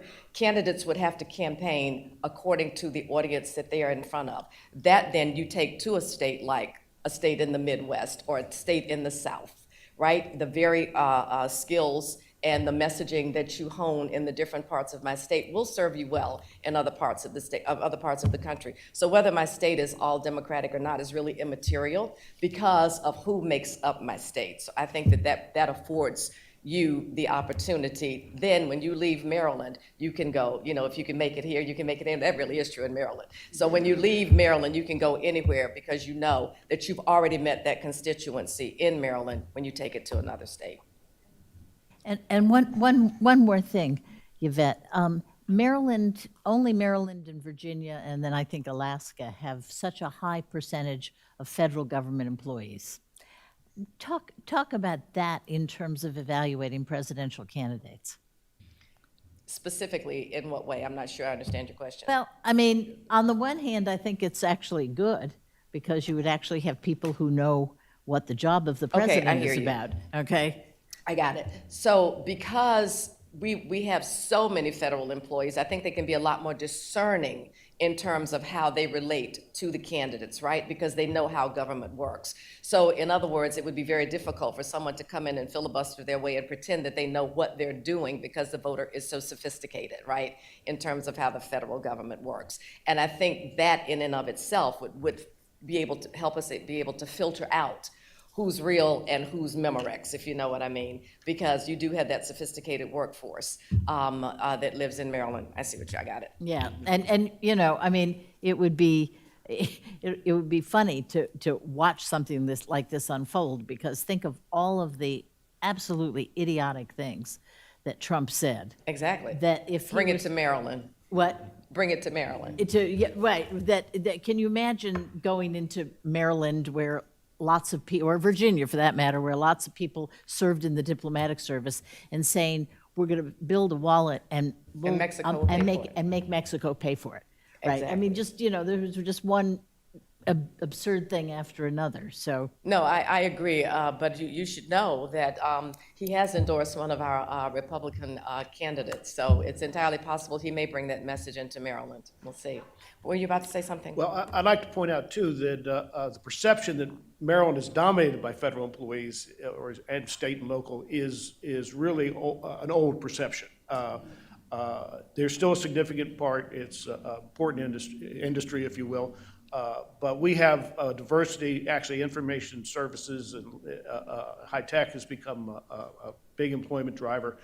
And we do have a strong presence of organized labor, not just, I actually, in addition to being Secretary of State, served as Governor O'Malley's labor liaison. We not only have two strong central labor councils, both Washington and Baltimore, but a number of national unions have headquarters in Maryland. And you should also know that labor actually has a seat on our executive committee at the state party as well, so that they are a part of our governing structure. So it's just a misnomer that it would be all federal employees. It's a wide variety of employment. And the one thing I don't know if I mentioned it, maybe I did, I was so busy looking at the clock, making sure that I don't go over time. We do, felons, we do have restorative rights for felons, so they can vote. And we have a robust program that we work with several of our organizations to get them retrained, right? And let them know exactly what they can expect so that they're not intimidated when they go and they try to vote. So we want everyone to be able to vote. I think, Mo, you had your hand up? Oh, perfect, okay. Marlon? The voter file. Ask me how I know. Weird. I have no idea. I just want to say you have amazing energy, especially after a very long day of sitting here. So kudos to you. Your passion came through for your state and your party. So what a wonderful way to end the day. So yes, voter file. So if you all move into the window, have you contemplated how that's going to affect your voter file pricing, both for presidential candidates as well as statewide and other down ballot offices? So yeah, we have started the discussions. You should know that as I was listening to pricing of the voter file, ours is relatively low. I mean, we just bumped it up, and it's on a scale. Depending on whether it's statewide or local. Obviously, we would have those discussions if we were selected, just to see what would be feasible. We certainly don't want to make it prohibitive for candidates so that they wouldn't even consider using our data in Maryland. So I think that's something that we would be open to discussion on. I really wouldn't want to negotiate it here or even speculate. I think it's something that we would really need to discuss. Any more? I see Artie? Artie Blanco, hi. Yes, I concur. Your energy level and your, I just love, I can watch you give presentations all the time, every day. But I have a question about the Latino community and the outreach. I remember when I lived in DC and the first Latino elected officials from the DC metro area were really in Maryland. And obviously that was more than a while, a couple decades, but how has the outreach expanded to the Latino community? You've got lots of Central Americans from different, immigrant communities, but also now that it's been a couple of decades, I mean, you're talking about generational now. How has the outreach been, and what kind of language and ways that you reach out to Latino voters in Maryland? And then the second part of that is, has the Latino community really stretched out to other parts of the state besides just the DC metro area? or the mayor? So that's where our DL Diversity Leadership Council comes in. And we just hired a new diversity Latino leader because the previous one had to step down. But she's Afro-Latina, and she's bilingual, and she has some wonderful ideas. And actually, she started organizing in, of all places, Charles County, Southern Maryland, where you would not expect that outreach to take place, rural area, which is why we're thrilled with her approach. So we're very active, and as I said, they have to actually give us some kind of documentation of what they've done, whether it's a meet or greet, whether it's a Zoom event that they did, to recruit phone banks, recruitment calls, anything that they've done. They have to bring that to us, and we evaluate it on a regular basis. So we do know that particular DLC is getting even more active now that we have this new chair of the DLC, because it has been active. We did actually phone banking with them during the presidential campaign, and I'm sorry, in Spanish as well. And so what we did, all of us, the staff, me included, we were on the phone. We phone banked together, which is what we try to do with our DLCs, with our young Democrats, because we want them to know that we see them, we sanction them, we sanction what they're doing, we agree with what they're doing, but we're supporting what they're doing. And I often say, I'm not gonna ask you to do something I'm not willing to do. So I marched in a pride parade 2 Saturdays ago, because that's what we did. We had our Maryland Democratic Party banner, and all of us got together and we marched in the Pride Parade. We have some of our staff marching in the Pride Parade tomorrow, as a matter of fact, Saturday, as a matter of fact. So we are on the ground, hands-on. And I'm constantly at these meetings. Eva is constantly at these meetings and interacting with the community, because we want them to see that the Maryland Democratic Party is truly invested in them. And so the only way they know that the investment is there is if they physically see our faces. And it's important for our groups to see our faces, because we're minorities. And they need to see that, we're all in this together. And so, no minority takes, precedent over another. We're all equal, and we all see us as part of the fabric of the Democratic Party. So the outreach is definitely there. We work with our Latino elected officials. Delegate Jocelyn Pena-Melnick is someone that we work very closely with. So we do everything we can, because we know that that's a group that we need to be sure that we tap. Our AAPI community is going gangbusters. We just did an AAPI event for AAPI Heritage Month, for example, and we had our gubernatorial candidates come, and they spoke. They had a dinner. We had over 300 people to participate in that. So we go for large numbers when we do these events. We do people raisers as much as possible to get the community together, so that we can do a nice big energizing hit, so that people see that, they want to be, and then that way more people want to be involved, because they see the energy in these various groups, and because we lift them up and we highlight them, and we allow them to do their own events. We allow them to do these Zoom calls. Our Seniors Council, for example, they just did a wonderful event on mental wellness with Congressman David Trone. So we try to do those and bring in high-profile people, not let them sit and just talk to themselves. We make sure that we connect them with their elected officials, so that they know that their elected officials see and hear them and support them as well. Yeah. And in terms of the actual election, we do mail a sample ballot to all voters. It's bilingual in both Spanish and English, as are voting instructions. So we as a state policy, the State Board of Elections has taken that step because of our large population.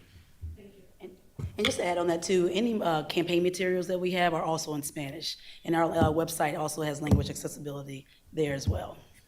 And I just want to put a point on how we walk the walk in Maryland as far as our diversity is concerned. One way or the other, we're going to make history with our gubernatorial nominee. We will either have an African-American man and an AAPI woman, or we will have a Latino man and an African-American woman, or we will have an African-American woman as lieutenant governor with the other candidates. So either way, we are going to make history with our next, not only nominee, but our next governor in Maryland, which is another reason to consider Maryland as part of this conversation, because we will raise our national profile with this upcoming election, and that's exactly the look that the Democratic Party should have going into a national election. This is what we look like. This is reflective of who we are as Democrats. Look at Maryland. Look at what Maryland has done, and we are going to do it. And I'll just, if I could just add, the fact that you have statewide candidates that will look like voters from your state is so key that many states do not have. Thank you. We're very excited about that, but we're particularly excited about the way it's been embraced and accepted in the state, but not highlighted in a way like, you know, it's an anomaly, right? It's because that's who we are as Marylanders, and that's what we're used to seeing, right? So that's why it was just accepted when all of these diverse candidates came forth to run for these positions in our state, because that's what we see, that's who we are. Come on now, give me 6 minutes. Let's go. That's it. I'm use the time. But let me just say also, the thing that's really beautiful about the state of Maryland is how, and a credit to my staff and our elected officials, both current and former, how willing they are to try new things. How willing they are to step outside of the box, to do things, to not do things the same cookie cutter way, to get people excited about being engaged in the party. We have a running joke at the party when I come to the office and I tell everybody that I didn't sleep the night before. They just take out their pad and pencil, they're like, oh Lord, here she comes with another idea. But then because that's when I get these inspirational ideas in the middle of the night, right? And so the first time they ever experienced it was when we were going to do a virtual rally. We were going to call it Dems Drive 95. And this was before COVID hit. I said, we'll have the presidential candidates, and it'll be the Acela primary. We'll start with a rally in Maryland. Then they'll hit 95 and they'll go to Delaware. Then they'll hit 95 and go to Pennsylvania. We were working with the state parties to try to make this work. But then COVID hit. But I didn't want to give up the idea. So we called it Dems at Distance. And so we had a virtual rally. And all of the candidates sent us videos. We had musical entertainment. We had comedy acts. All of this was virtual. And we had over 2,000 people to view it as we posted this, and we kept it up online. We've done virtual Black History Month celebrations with gospel music and all kinds of poetry readings and everything. We've done that twice. So COVID was challenging for us, but we found a way to work around it. We did a virtual convention where we featured a talent show and a comedy night and game night. And then we'd all get together at 11 o'clock after watching the convention. And then we, talk about everything that we had seen. So I'm saying all of this to say, Maryland finds a way to make it work. No matter what the situation is, Maryland finds a way to make it work and to make it be successful. I will also brag a little bit that we are very fiscally sound, that we have our trustees are investing in the party, we have trustees that invest in the party, and we have our federal and elected officials and our state elected officials who invest in the party. They are part of our, what we call our State Advisory Committee, SAC. And we meet with them regularly, they help us financially, and they also support us in every way possible. We're very excited to have that type of support and that type of faith in our from our elected officials. Today, when I left to go, when I had to leave the meeting, we have a call every 2 weeks with our trustees. Usually we try to do some, these are our people that invest in the party, and we try to bring them a high-profile person. Today, Senator Cardin was on, speaking with our trustees, and so I left to do the virtual meeting, and I thought that once we were able to get back together again, we would phase those out, and everybody said, no, we love those so much. We look forward to our meetings with the state party every 2 weeks. Those are the people, too, that would be investing as we bring this into our state, who would be excited, who would help get everything in place and mobilized so that we could run this efficiently. So win, lose, or draw, we're just happy to be here.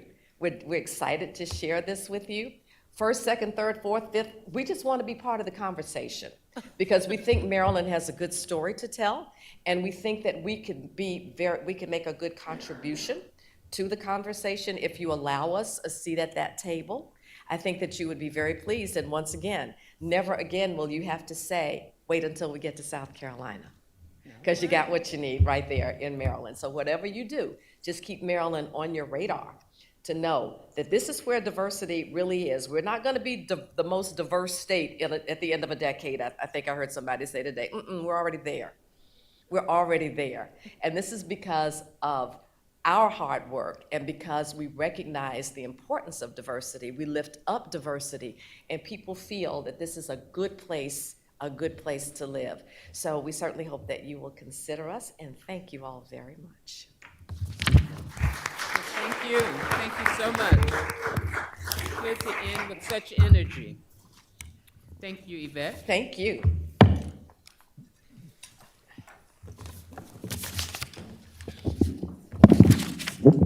Thank you again for that spirited presentation. Members, we have come to the end of our agenda for today's meeting.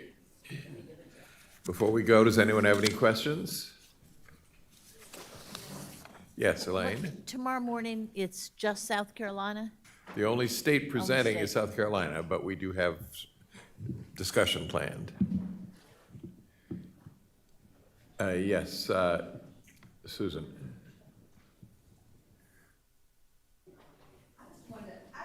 Thank you, the co-chairs, and DNC staff, for these obstacles that you've had with travel and schedules and how you kept us on track and on time, and we're getting out here a little bit ahead of schedule. And I know that wasn't easy, so thank you.